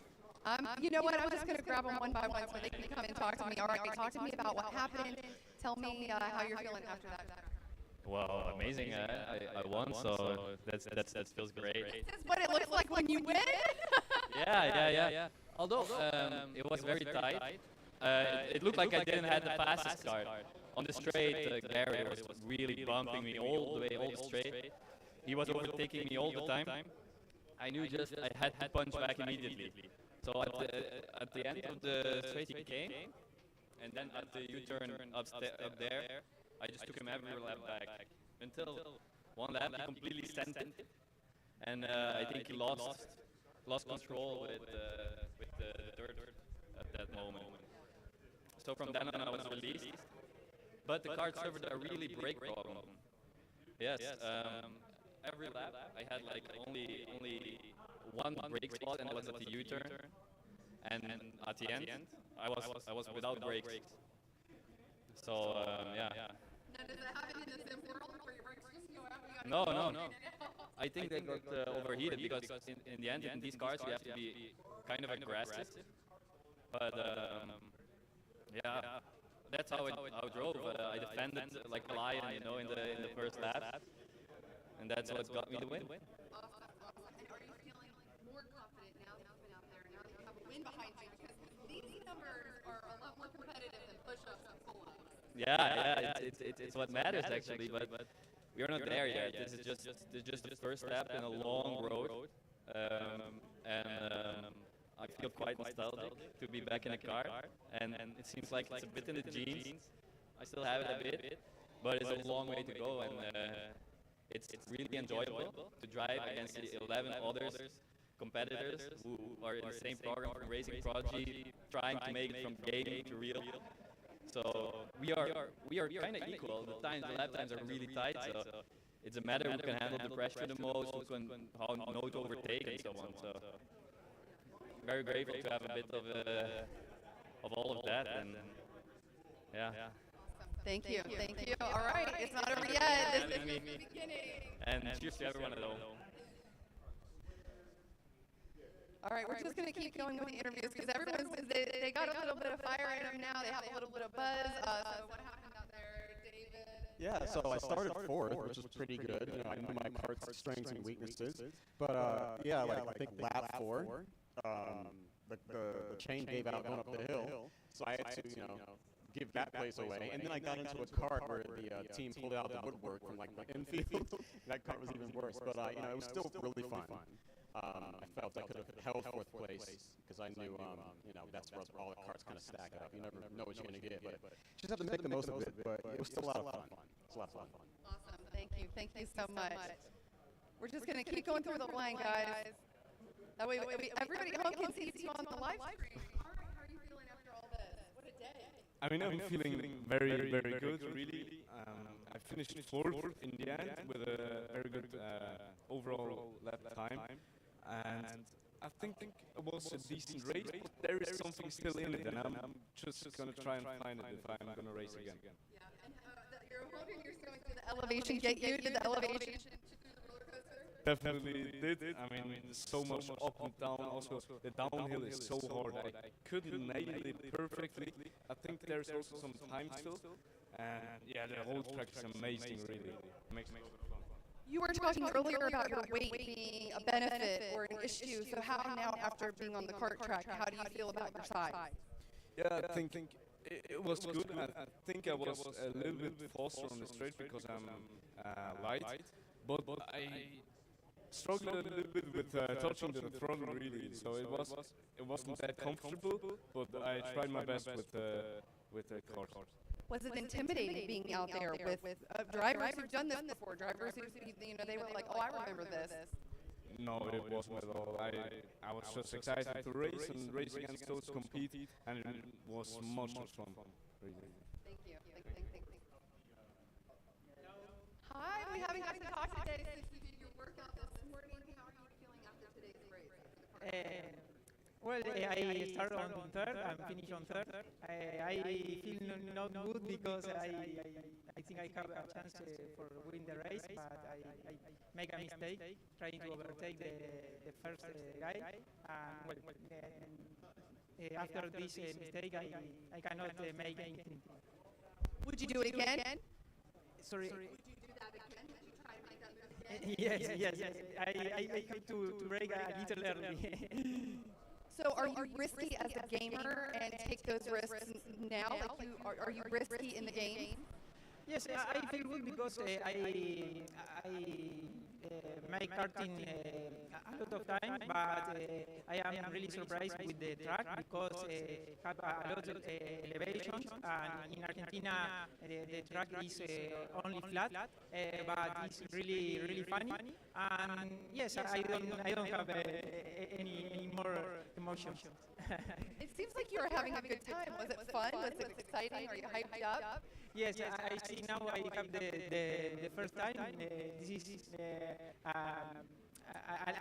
little thing who make feel better, but I want to win the race. And are you prepared more now for the SR1s tomorrow? Yes. I really want to stay on the car and do the first laps. Awesome. Thank you. Hey. All right. Talk to me about what just happened. Well, it's qualified second, I think. I'm not really sure. I think we were second. I don't know. I was expecting a quicker start, but we were going really slow, so I lost a couple spots there at the beginning. But then ran back down. Somebody spun in front of me, and I got stuck on the grass. So, recovered pretty well. Still finished second. But once I realized I wasn't going to catch him, I kind of backed off at 95% pace. Tried to learn a couple things. How do you manage when those things happen? Do you have quick reflexes? Were you just running through a Rolodex of these are my options, what do I do? Or did you know exactly what to do? The way he was rolling backwards across the track, I only had one option, and it was just hold the brake until I got stopped, and then I had to go through the dirt. So I didn't really have a choice. It was kind of confined for me. But yeah, I tried to make a quick split-second decision. There was no way for me to get around it. So let me ask you this: when you are sim racing and something like that happens, and you have to I have to stop, I have to do this, how quickly are you able to get back mentally and not? You know how sometimes you can be frustrated and it can detract you. What is your mental response on those situations?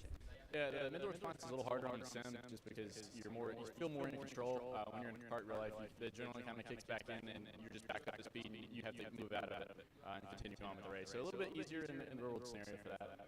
That is a really great perspective, because ultimately when you're on a sim, you're the problem all the time.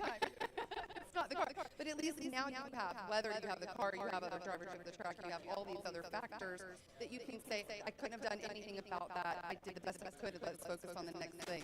Right, absolutely. And that kind of goes back to that one miss, I missed the wreck, but I had to stop for it. So it kind of shot me in the foot, but there's no way I can get around it. That's the decision I made. Are you feeling as if the day's events are leading up to you being super prepared for tomorrow? Absolutely. I mean, I've already learned a few things today. Of course, I've driven karts before, but it's been a long time. I haven't been good in them for a long time. So getting back in it was really cool, and obviously, still learning a little bit, especially with the massive elevation change. It's similar to the kind of the scale we'll see tomorrow. And what an opportunity to have these coaches, not just coaching you, in the downtimes, but racing with you and supporting you. That's can't pay for that kind of access. Absolutely not. I passed Randy out there in qualifying. I could tell he was struggling. That kart was not turning for his life. So yeah, it was pretty fun, really cool. And obviously, I was hoping maybe I could show him something that he could help me fix later on in the week, and that'd be cool as well. I gotta say, it's a confidence boost if you're passing Randy Pro still on the track, right? And you're like, you know what, it happens to the best of us. Absolutely. It's really cool, like I said, be having these good coaches and be able to pass them even better. Thank you. We have not talked to you yet today. You've avoided the camera. Scoot a little closer.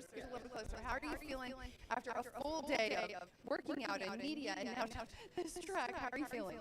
Well, a bit tired but satisfied. I will be more present on the camera for the followers tomorrow.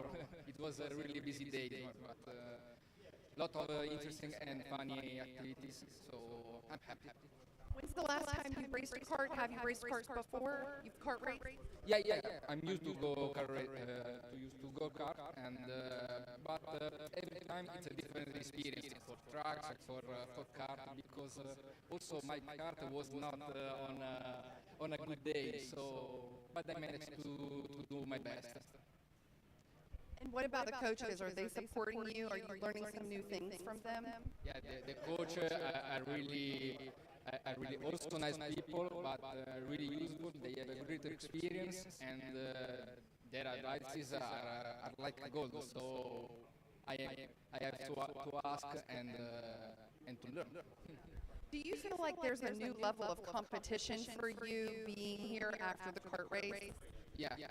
I think that the park is very competitive, and we'll see. In these 3 days, we will be tested on different levels, and we'll see. The competition is high, and I think everyone will make his best. Is there someone or a few people you're keeping in your peripheral?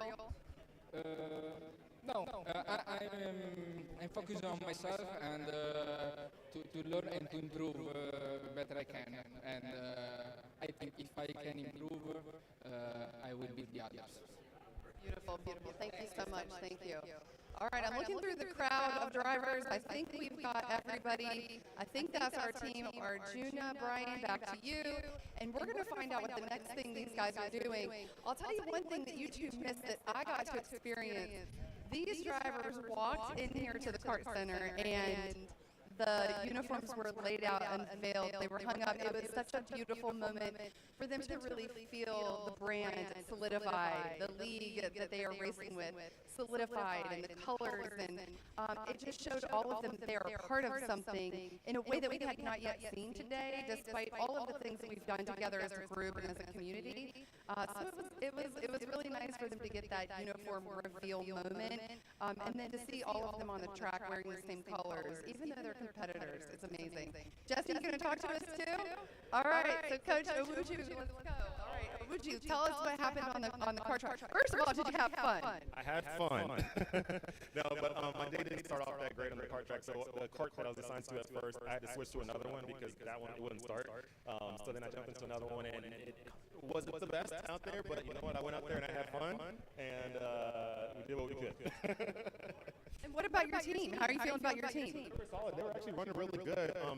David was doing a really, really good job, but his kart lost a chain, or a chain either stopped working. Something happened, but he lost a chain on one part of the track, so we had to switch to another kart. The second kart he got into wasn't as good as the first one, so he just did what he could to get through. So yeah, so that's what happens. So I think today is really good to show these kids here that, hey, when you jump into race cars, sometimes something doesn't work, right? You might have to switch to something else, switch out parts, whatever it is, and sometimes your day might not go the way you want it to, but that's good real life experience. This is true stuff that happens. Like I jumped into my first kart and it really wouldn't start. I had to jump into the next one, and then from there I had to just work with what I had. So that's what it is. Another learning curve I imagine sim drivers have is feeling the sense of the car, the nature of the car, so they can identify to their team what's going on. I'm hearing this, I'm feeling this, I think it's back here, because they are the eyes and the ears inside the car for troubleshooting and that critical thinking. Do you think that translates from karts into the SR1s tomorrow? Yeah, it definitely translates for sure. I think the SR1s will be a lot more even. A lot of them will be a lot more even. Yeah, so they're all going to be pretty good cars. These are rental karts here, right? That we just ran. So they're not, pro karts. They're not like, it's not like we could adjust them and make them better. We didn't have any practice. We went to qualifying to the race. So if you got stuck with a kart that wasn't fast, that was it. And the 12 kart, the 36 kart were amazing.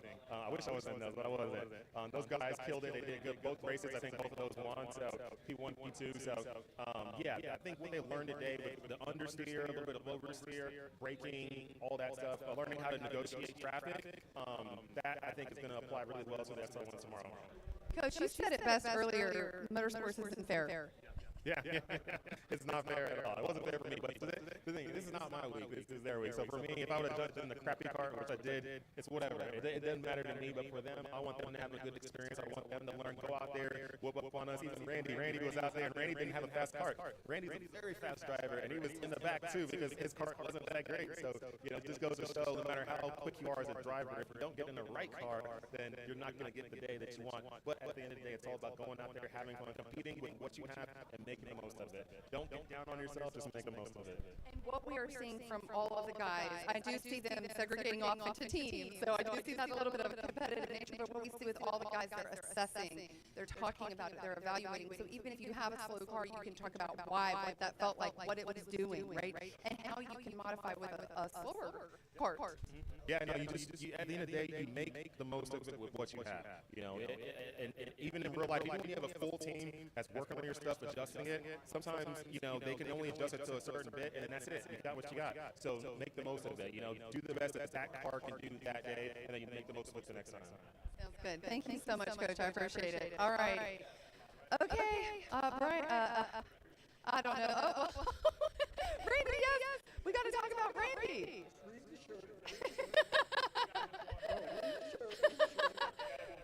Randy, I'm hearing that. The underalls, he pressed on me. His car was running great all day. I'm sorry. Okay. I think we're still live. Arjuna and Brian, I do want to talk to Randy because Randy, your name's come up a couple times. Oh no, why? Were people very angry? No, I didn't hear anybody cussing you. My cart wouldn't turn, but then it wouldn't stop. But then the muffler fell off, and it got a little faster. Because Cyril was amazing, but he's got a weight advantage. But I don't have that much weight in me, so I can't really blame it on that. So I stayed consistent, and I was just bragging to my man over here, Low, that I may have finished only 5th, but I had the 9th best time. You know what that means? I was there, consistent. I'll be there. I'll be there.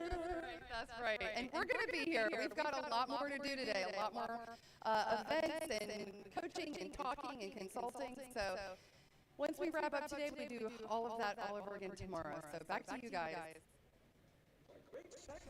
And so we can bring things back up after a slew of interviews there for Jen. And, well, we're getting ready to go for that final. Team 1 and Team 4 have been called to get over to their karts. And so Team Cook as well as Team Popes will get ready to go. You're just joining us on the Racing Prodigy YouTube and Facebook channels. Welcome along to the end of day number 1 of Prodigy Week. The drivers have gone through a physical gauntlet of challenges thrown at them by PitFit to test their physical activity, media training as well, courtesy of DKC and our own Jen Moxley. Couple of sessions out on the skid pad as well, and we're rounding things out with some karting to close things out. It's our Junior Kanki party alongside with Brian Till as we get ready to close the book on day number 1. It's been a busy day number 1, not just for the drivers, but for us as well. Well, it has been, and it was really interesting to hear some of those interviews. I said that I supposed that these drivers would be tired, and they are. You could hear it in their voices. You even had a couple of them say, hey, today's been a long day, you know, and it's going to be longer for the 2 teams that are about to go compete. What I'm glad to see, though, is that for David, it was just a chain that fell off. There were no ill feelings towards another competitor, no argy-bargy, as my friend Calvin Fish would say.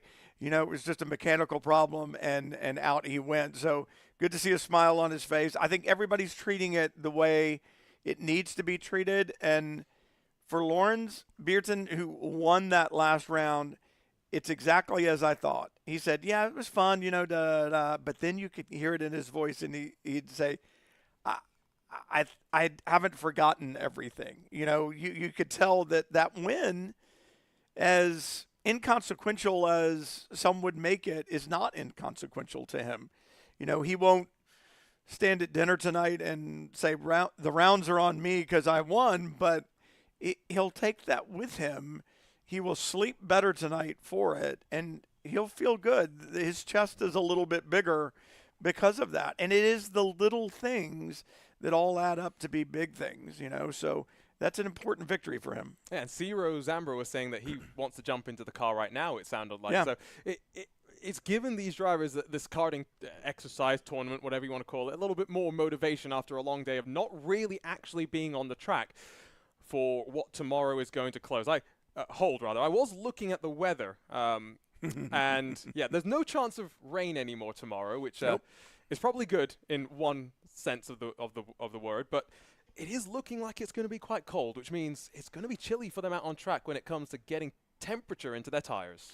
Yeah, it's going to be even colder on Wednesday morning, and you can expect the speeds to pick up. The drivers being called down to the grid now to go to their karts, but Wednesday's going to be even colder, and the patience that some of these drivers have proclaimed that they are going to have is going to be absolutely imperative. Now, the good thing is this is not a full-on race slick that is on the Radical RS1, so they'll come up to temperature a little bit sooner. They don't need quite as much of it, but still, brakes are cold, tires are cold. They're still going to be low grip situation both of those days until the sun gets on the racetrack and you start to generate some temperature in the track. Now, the other thing that will be interesting to see is how the drivers go about warming tires and brakes. What do they know about that? Are they going to ask the test driver of these cars that's going to make sure that all four of them are kind of the same spec and the same performance level? I would want to know, hey, what do you find the best way to warm these tires? Is it through the brakes? You get a lot of wheel warmth that comes from the brakes just by straight line braking back and forth, on the first lap or two, dragging the brakes a little bit, not necessarily the weaving that we're used to seeing that generates temperature in the carcass of the tire. But if you can heat the brakes up a lot, that heats the wheel up, and the wheel then heats up the inside of the tire, which not only helps warm the tire itself, but it increases the tire pressure. So there are ways to go about it to get the temperature and the pressures where you want them to be when you first go out. But, yeah, it's going to be a learning experience. They've got to learn the racetrack. They've got to learn the car. And they'll have to do it under some comfortable conditions from inside the cockpit, but maybe not so comfortable at first when it's going to feel like, I would imagine that they're driving on a slick track a little bit. Yes, and I've just looked at that weather forecast for Wednesday. It might even be below freezing at the start of the day. So those are the challenges. That I saw 30 at the beginning of the day. Yeah, that's going to be interesting. You mentioned the different techniques as well for warming up the tires. It was quite interesting to hear you describe that technique with the brake.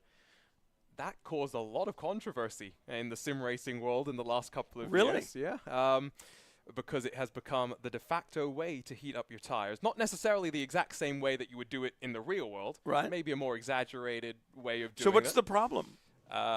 People's left legs were getting in a lot of pain from having to hold their brake down while they were doing all sorts of weird things. That, fortunately, is not such a concern anymore. Garrett Lowe, probably, though, in the eNASCAR world, they've tried all sorts of weird things, including keeping their cars against a wall and just revving stuff up. So there's been all sorts of unique things. None of them, though, necessarily based in reality. So that's a really I was going to say, point. I mean, it's so funny because race car drivers will tell you they're not superstitious, and they're the most superstitious people in the world. They're not superstitious, but I guarantee you, in an open wheel car, they all get in from a certain side. I know that Philippe Albuquerque, Wayne Taylor Racing in the IMSA WeatherTech Sports Car Championship, had a lucky pair of underwear last year and was very, very upset when they got thrown away after a race.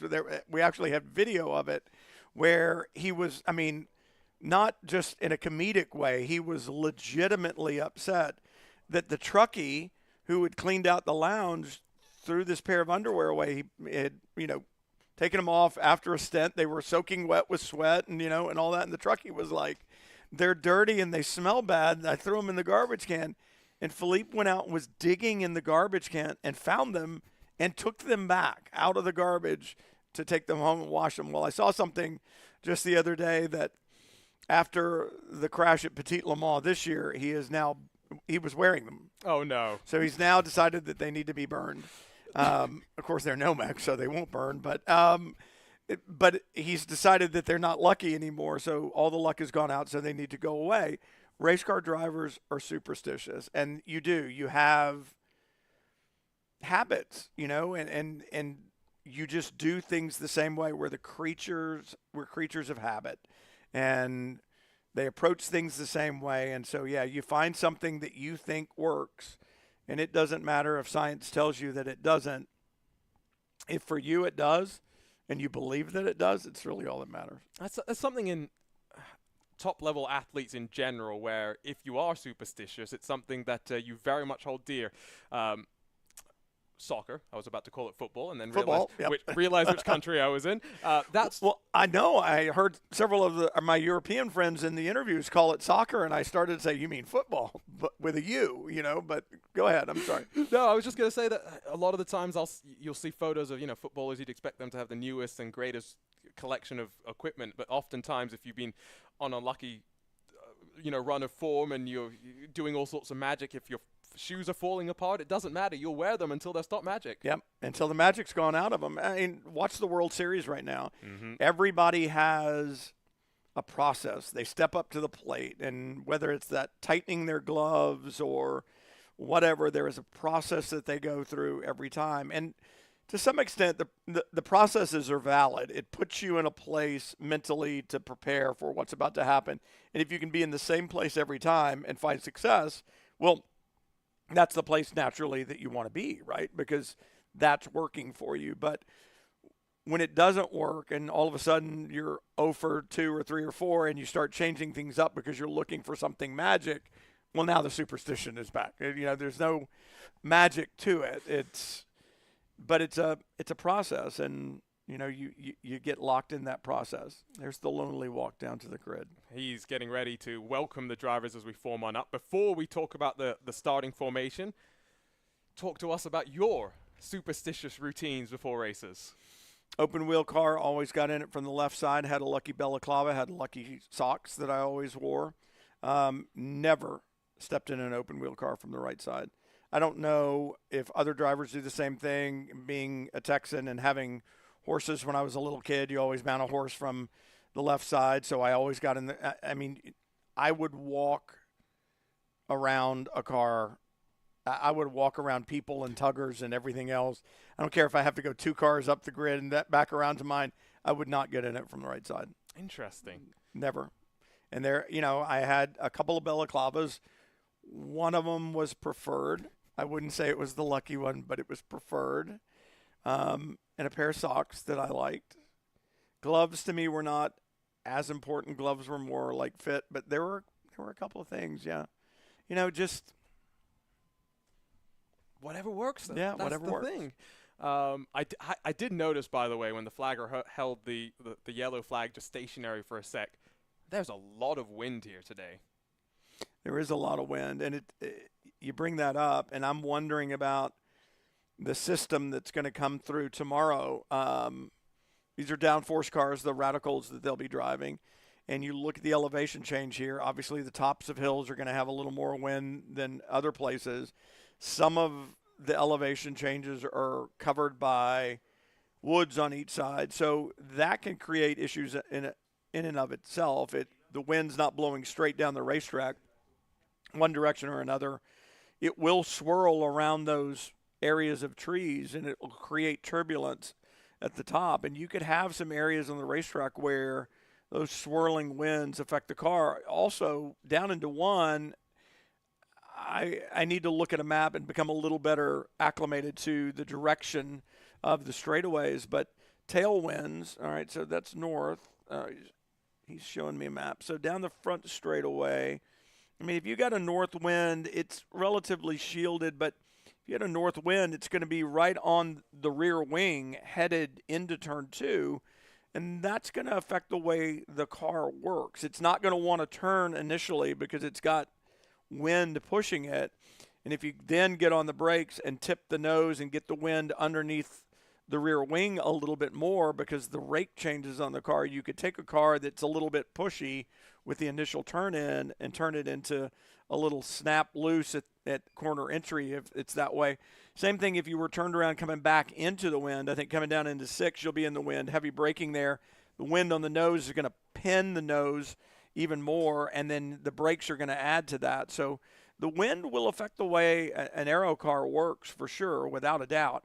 It'll also give you more speed down the straightaways. It's not at all uncommon at a place like Indianapolis, Road America, places with long straightaways, that gear ratios need to be changed based upon the wind direction for the day. One day you're 300 RPM short from hitting the rev limiter at the end of the straightaway. The next day the wind changes directions, and all of a sudden you're on the rev limiter 500 yards before you would ever think about putting the brakes on. So I don't think we'll have wind like that. I don't think this racetrack is kind of situated that way. It's got a lot of brakes around it, but certainly the turbulence could end up being an issue in the end. And he talks about this being a downforce car. I think a lot of people will say Radical SR1, it's got, 200 horsepower or something like that, and it's not that heavy. It's not a downforce car. It's a downforce car. It's a downforce car.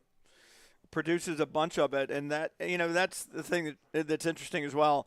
I have no time in one, and I've not spoken to someone who's driven one yet. I plan to do homework before that the cars get out and start lapping in earnest. I understand the racetrack now from a rudimentary standpoint, but I want to understand the car, because understanding the car and understanding the racetrack, you've got to put the two together, because if you don't know what the car likes and what it doesn't like, does it like to be trail brake? Does it not like to be trail brake? Where is the power come on? Can I pull a taller gear through a corner instead of overslowing the car to go down only to have the torque to come off the corner? Is this going to be a momentum kind of corner? Is it a momentum car? What do I need to do with it? I as a driver, I want to have that understanding before I go out in it, and I want to understand the aerodynamics a little bit. It's interesting too. I'm not sure about how softly they're sprung. It's an aerodynamic car, so you would think that they're stiff, a little bit stiffer on the stiffer side, but you don't know what their roll is like. So it's one of those things that, some of the GT cars, the AMG Mercedes in GT4 trim, so wide across the front that trail braking the car and being on the brakes a lot at turn in, when the car turns in, the amount of roll the car has, it actually loses some downforce on the inside, and you end up with some ABS issues if you're not careful, trying to lock up and the ABS kicking off on that inside front tire because it's lost downforce on that side. So it's an entire platform. It's not just an aerodynamic car. It's what does it do under pitch? What's it do under yaw? What's it do under acceleration? How does the downforce change? Because how does the air move around it? I do a lot of dirt racing commentary, rallycross and short course racing, and so often in that sort of in those disciplines, we're talking about inputs of the car, right, and how it affects the pitch as well. Yep. That's something in these machines. You get on the throttle, you're lifting the front end up slightly.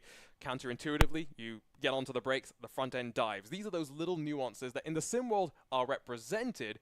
The question now is going to be, with all those little win things, who's got the most confidence in what they've learned? Yeah, and it's,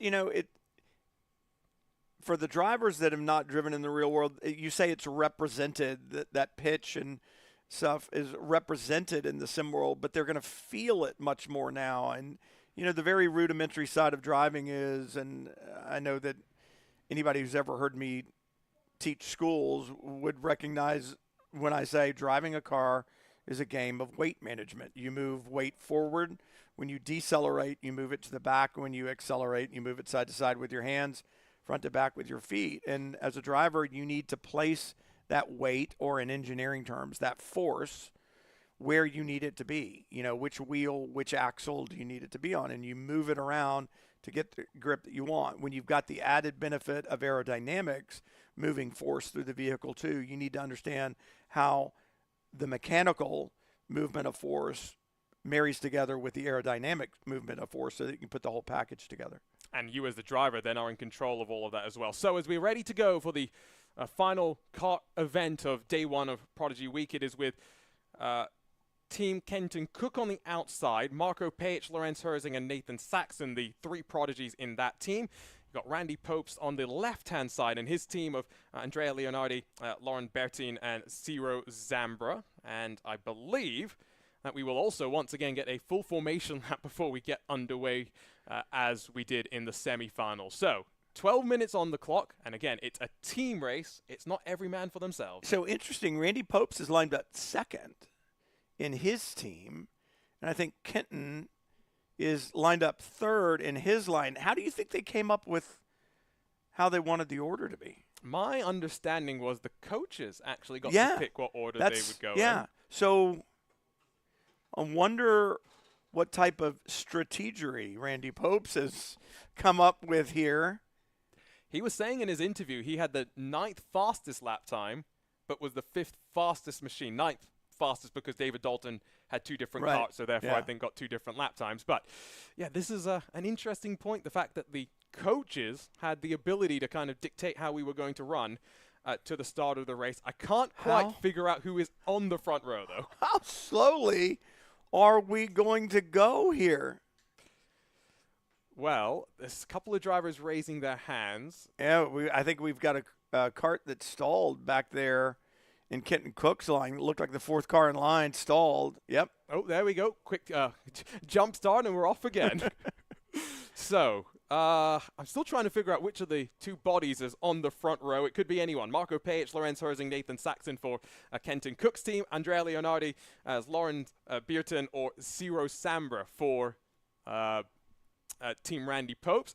We've seen 2 pretty frenetic races already. They've made plenty of contact on the formation laps, and now as they almost lose the formation, diving down out of the final corner, it is getting ready to see the green flag out. It's a nice early jump there from Team Randy Popes, and it's going to mean that already that inside line going to be 1 and 2 as we come towards the opening corner to get the green flag out for the final of day 1 of Prodigy Week. And the first 5 karts have checked out through the first corner, leaving the last 3 in the dust.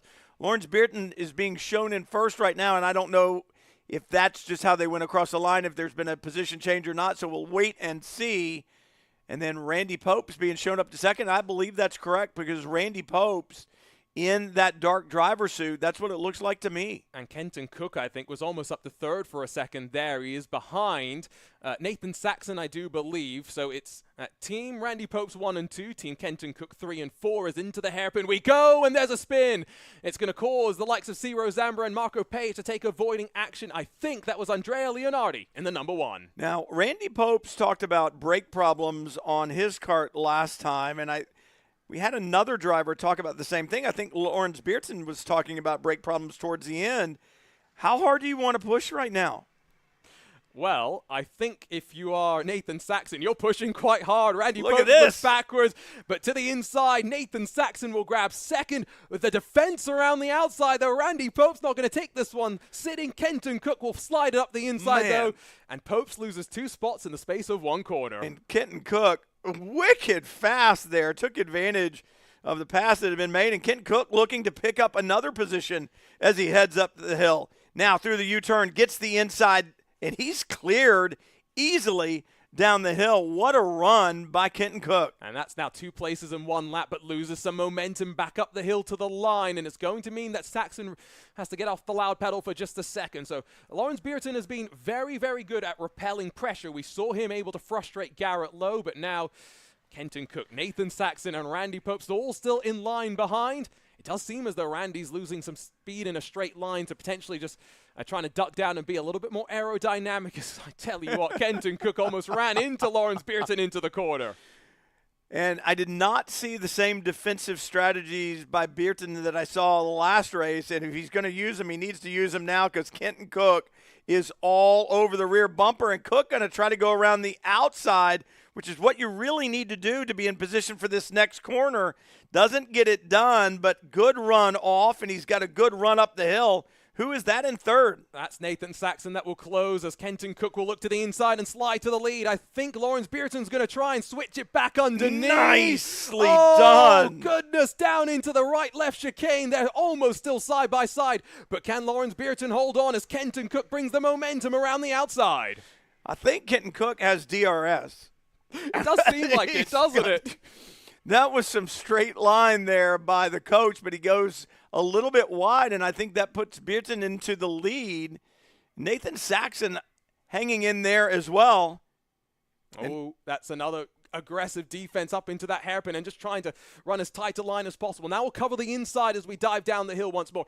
This is where Beerton has lost some momentum, running out wide and over the curb and bobbling his way onto track. Kenton Cook gets a shove from behind as we rise our way to the line once more. They're making contact in through the left-hander. Cook's trying to squeeze.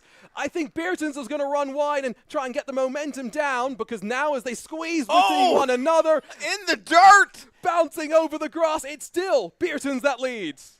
This is not done, not by any stretch of the imagination. I think Beerton goes first to third.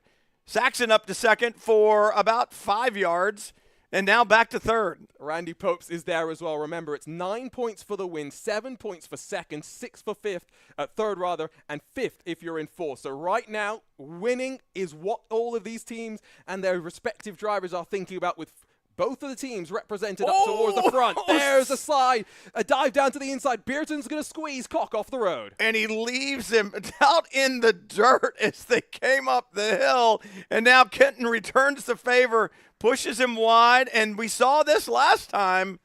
Beerton with that great move, the carousel up by pit in. Thought he was going to get him back. Now Saxon's going to get the run. That's a great run down in toward the corner. Lawrence Beerton actually didn't get tagged at the timing line, so I'm not sure if there was a technical issue with his car. Look at that move up the inside, though, back through the double left-hander in effect. And now it's Kenton Cook that continues to lead and builds the advantage at the front. This is good stuff.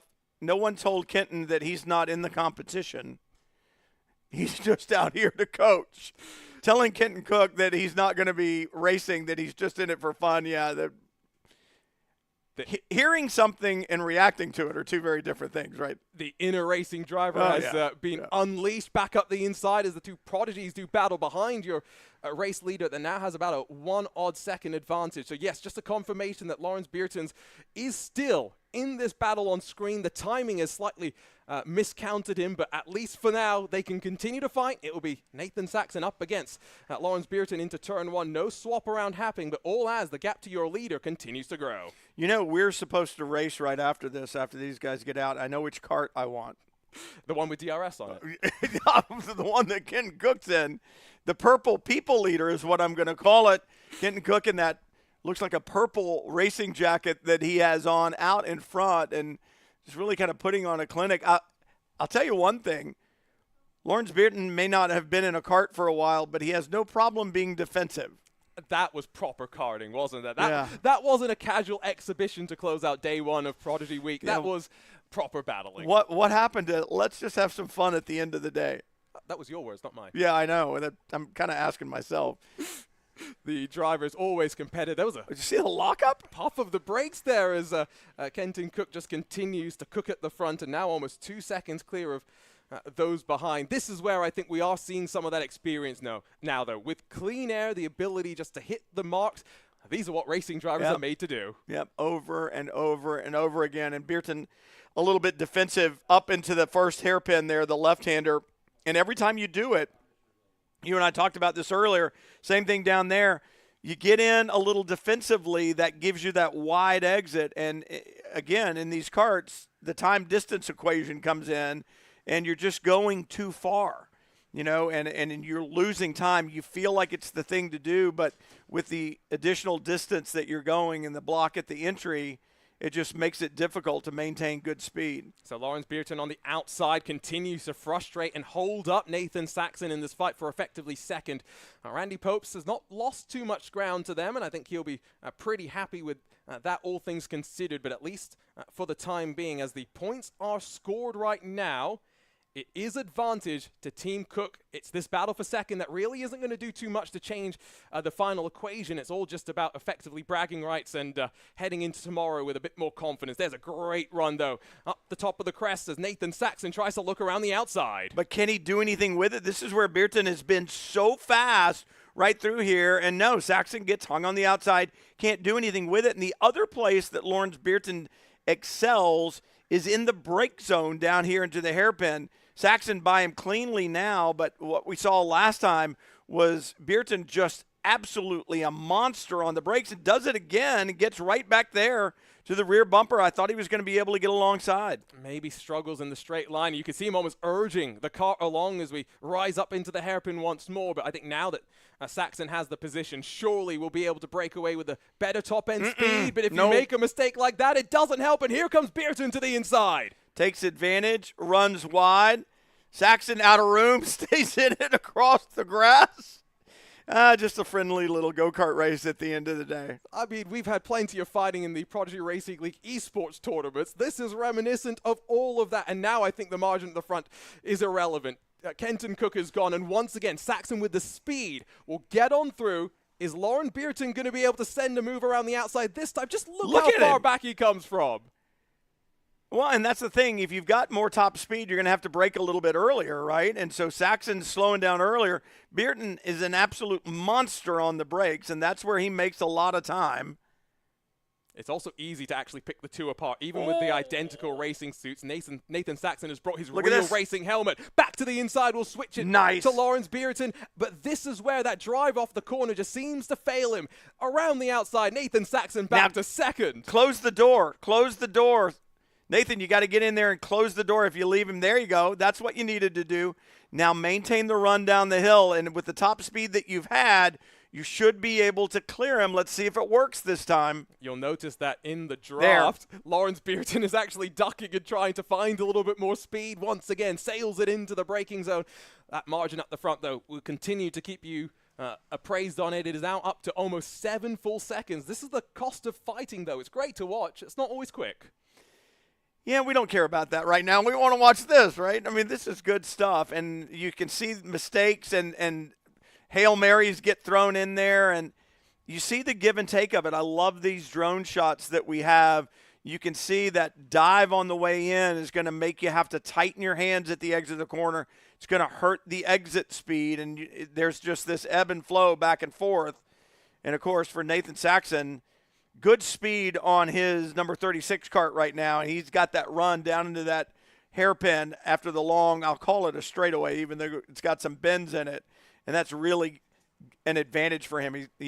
I always loved cars that handled well in a straight line, i.e. were fast. I mean, everyone loves to go fast in a straight line. It's going through corners fast that differentiates us. Yeah. I think I was one of those that got differentiated.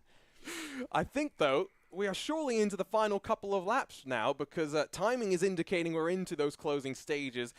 And surely Nathan Saxon has done enough to hold off Lawrence Beerton for the time being. Up in towards the main area of this karting track they will go once more, effectively where we consider the race to be ended. Down through this complex they go once more. Still trying to close, but yeah.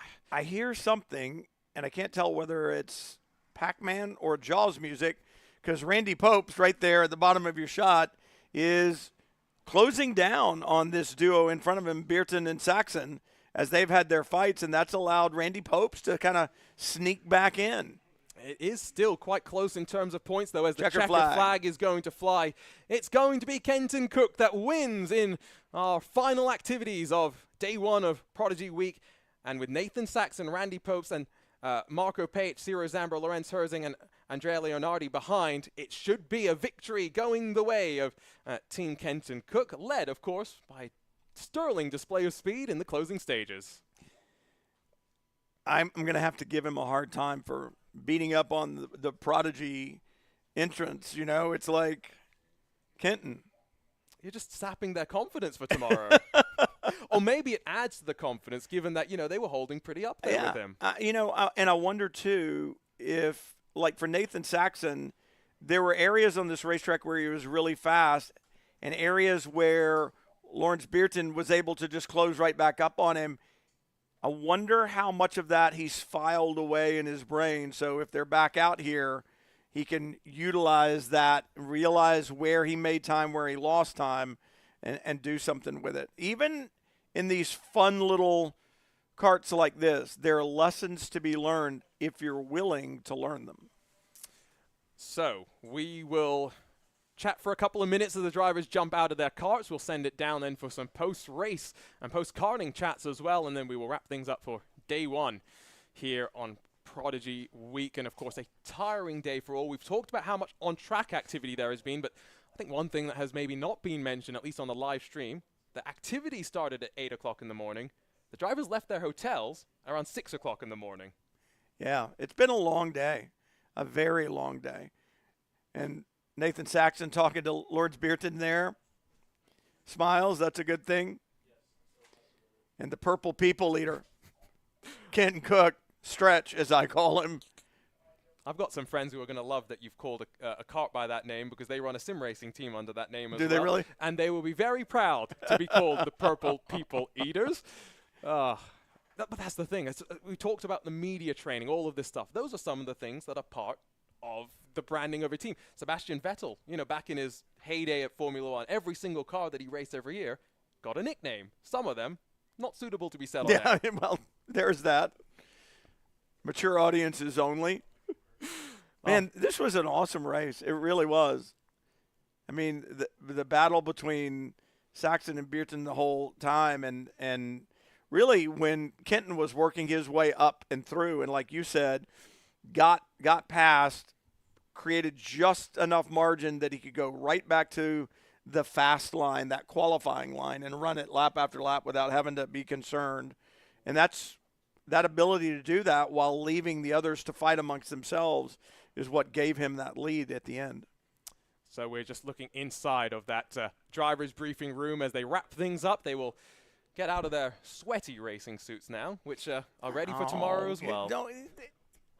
It's fun sweat, though. It's not like they weren't mowing the yard, right? I mean, although there was some grass that was cut out there a couple of times, I think. Maybe not intentionally. Maybe not intentionally, but they were working hard. And the funny thing is, they're not tired right now. I mean, a couple of them said, yeah, it's been a long day. But it's going to be either the ride back to the hotel or maybe when they sit down at dinner. But all of a sudden, about 8 o'clock, it's going to be like, whoa, hang on a second. Adrenaline going. Yeah. And for some of them, they're still working off the jet lag of their trip overseas. So they're going to be some tired drivers tonight. That's a good point as well. That jet lag is something that will affect some drivers more than others. Garrett Lowe, North Carolina, he drove in this morning rather than having to sleep in a hotel last night. So that's a really important factor as well, given how awake you're going to want to be the first time you're in the car. Well, the good thing is, and I think it's one of the brilliant things about the scheduling of the different, we'll call it chapters of all of this. The car and the racetrack, the big racetrack, comes second, third day. Get some of these other things out of the way where that jet lag's not as important. Let drivers who are in the country for the first time get acclimated to being here, kind of rest a little bit, learn while they're here. You don't waste the time, that's for sure, but gives them the opportunity to kind of catch up. And by the time tomorrow comes around, I think we'll be back on even keel, but they're going to sleep well tonight. I'm thinking there are going to be a lot of bruises, though. You look at the compressions and this racetrack out there and karts, they're brutal. Sore forearms, I'm sure, too, from steering wheel. The most sore you get in sim racing is maybe if you've got a rather stiff brake pedal, your legs start to get a bit numb. If you use a lot of force feedback, your shoulders maybe start to feel a little bit worse for the wear. But the one thing in sim racing that you have the ultimate flexibility to do is build your sim rig around your personal driving style. Yeah. And when I say style, I really mean position. Everyone's got a slightly different body shape. It's why real race cars have seat inserts. Yeah. I'm going to be curious how the drivers, in their first time actually getting into their car, what their thoughts are about that experience. Yeah, it'll be interesting. And, you talk about the sim world and designing it to work for you. Well, guess what? I mean, you can do the same thing with your pedals. Let's go down then to Jen for, I think, a podium ceremony. We are doing an official podium ceremony. Everyone is here. The documentary crew is here, and we have our winners standing at the podium. So talk to us about this last win. Well, Ken ran away with it after me. Got battling, but it was a really good fight. Our karts were definitely faster in different places, for sure. But it was the differences in karts to have that good fight with Lawrence there. And it got a little tricky out there. There was some bumping, there was some grass. I think I saw a kart hit air with the elevation. Yeah, I think out of Kenton's car when they were too wide through the kink. But hey, you know what? It probably put on a good show. You're going to get some good camera angles from that because we were too off in the dirt for plenty of that race. But it was all good fun. Does this win mean something significant, or is it just another mark in all of these tests and challenges that you all are going through? Well, I think it's a little of both. I mean, this is super awesome to get to this point with these guys that are super talented. A lot of them have go-karting experiences, so it's a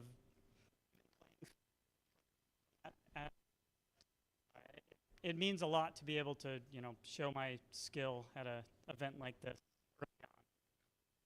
And I'm going to ask you again, are you looking at competition, eyeing people, or how folks are doing, how they're moving, what their nature is behind the wheel, so you can modify yourself?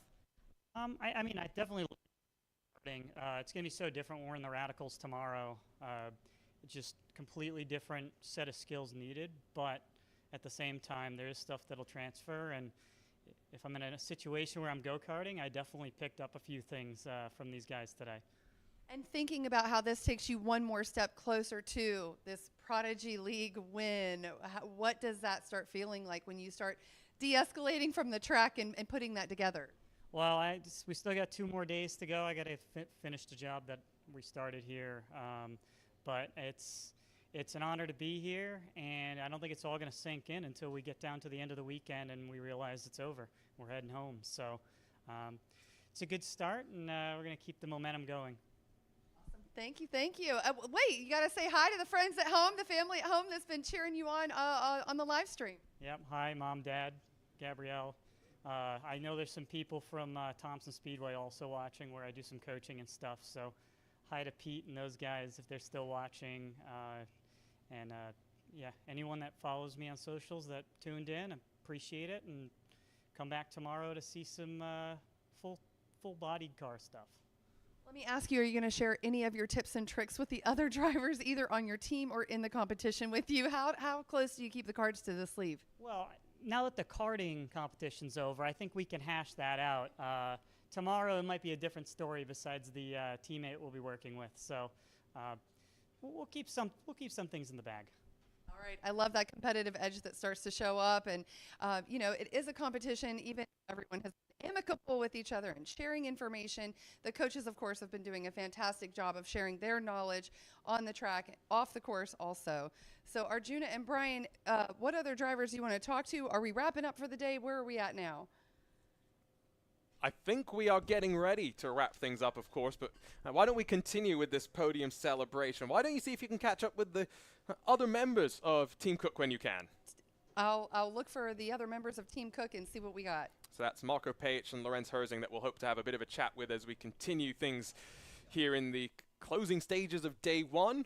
There are some closing remarks to come from our drivers as well and our coaches as well, so that will be a lot of fun. But here we go on the podium as Team Kenton Cook is all up there. It's not a purple race suit, by the way. It's not. It looked purple outside, but you're right. It's not purple. They're all smiling, though. Camaraderie amongst all the drivers, not just these 3 on Team Cook. Hey, look at Kenton kneeling. He's bending at the knees, so he's not as tall as all the other guys. Congratulations. Now, my question is, what kind of bragging rights are the coaches going to have?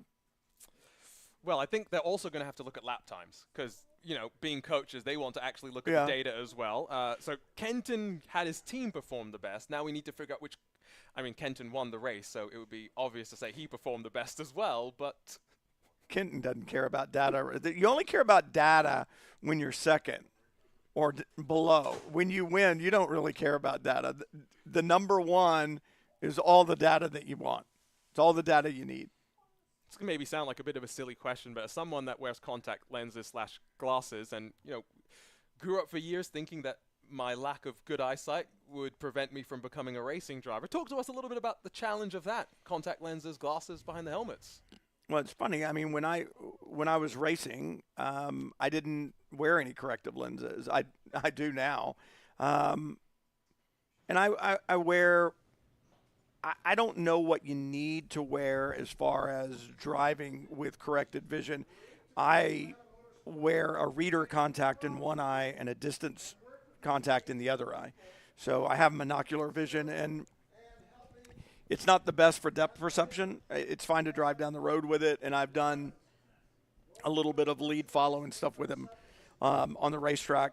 My problem is, like a lot of race car drivers, when you drive in competition, your eyes tend to stay open for a long period of time, and they get very dry. I think if I were going to race, I would wear glasses. Randy Popes has worn glasses forever. Inside a helmet, a full-face helmet, they're very secure. They don't move around. They're not going to fall off your nose, things like that. My biggest problem is I need, kind of bifocals. I need some readers, and I need a little bit of distance. The only thing I've ever found, I've tried to drive with straight line bifocals before on the racetrack. Those made me sick. Okay. Because inevitably you would be moving your head one direction and your eyes back the other, and you might be looking down the racetrack through your readers or at the gauges through your distance ones. So I kind of struggled with it. If I were going to race and do it on a full-time basis, I would find a way. A couple of the coaches are saying something. Let's see if we can hear as to what Jesse Iwuji is saying to the Prodigies.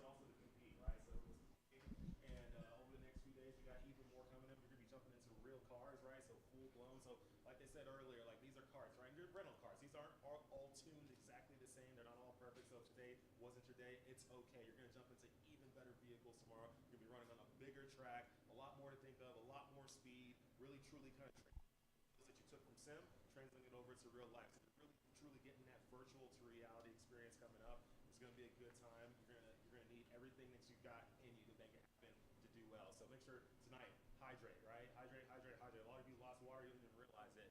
I saw a bunch of people drinking sodas and things like that. No, water, water, water. Hydrate, hydrate, hydrate. Get your minds ready. Tomorrow's going to be a big day, and you're going to have a lot of fun, and you're going to do well.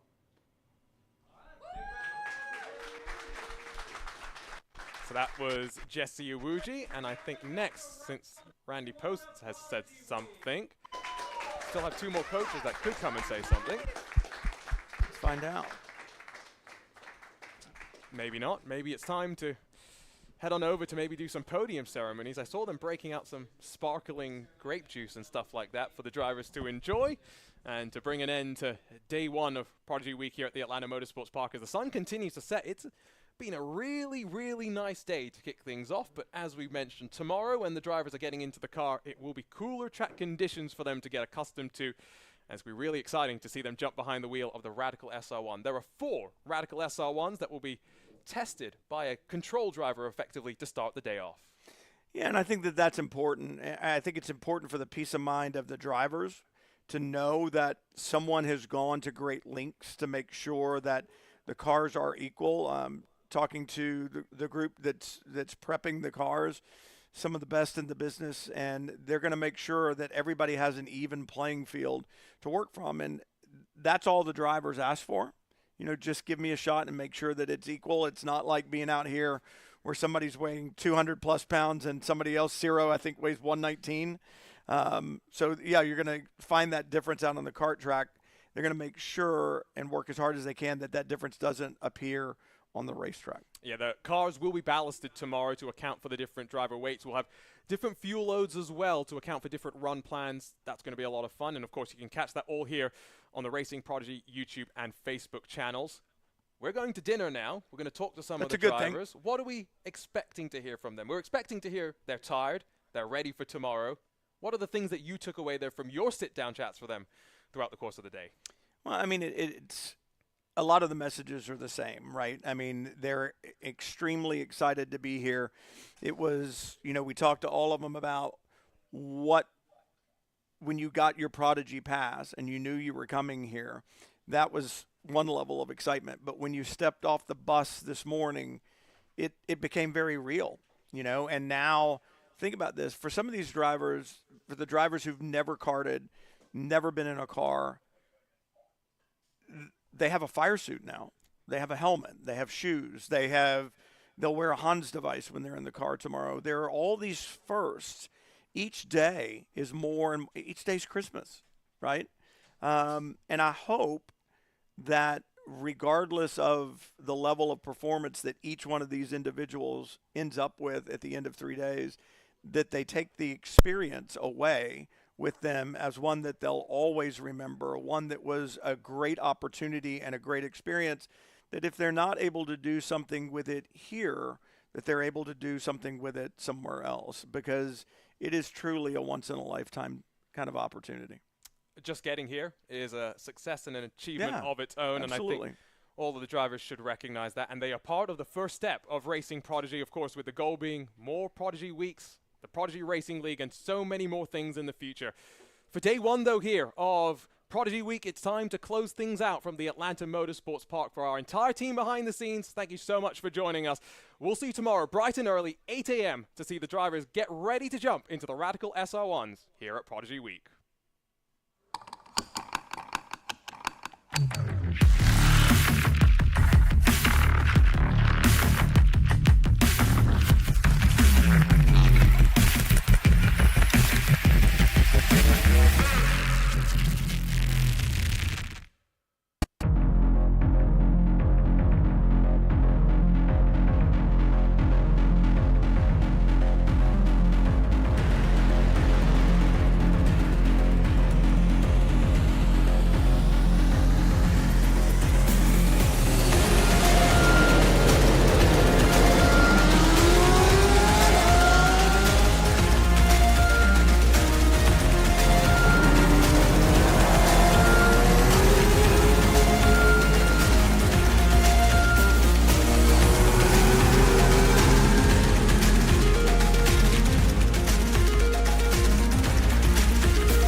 As a kid, did you ever dream of becoming a professional race car driver?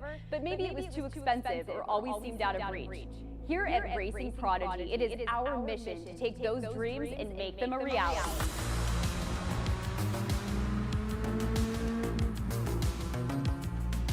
You too can be just like Jeff Gordon, Lewis Hamilton, Max Verstappen, some of the greatest drivers ever, and be a part of a world where real-life racing and motorsport opportunities are available to everyone. That world is now here.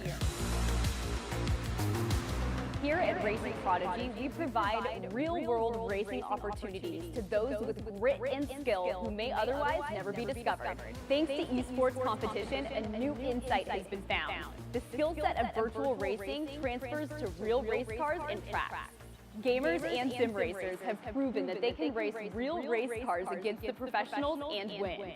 It's now time for the world's first E2 Real Sports League, taking esports competitors to real-life racing competitions. Prodigy Racing League is here to offer aspiring real-world race car drivers the opportunity to compete across multiple gaming platforms to earn titles and coveted Prodigy Passes. These golden tickets in motorsports allow you access to trips that are fully paid for you to train, learn, and even compete at Prodigy Week, our real-world racing academy held at Atlanta Motorsports Park in November. It is our goal and vision to draft the first class of racers from those who compete at Prodigy Week to fill the grid for our inaugural series to debut in 2024. We can only achieve our vision together, so join us today to test your skills, earn your spot at Prodigy Week, and enjoy the thrill of racing. Racing Prodigy, where dreams become a reality.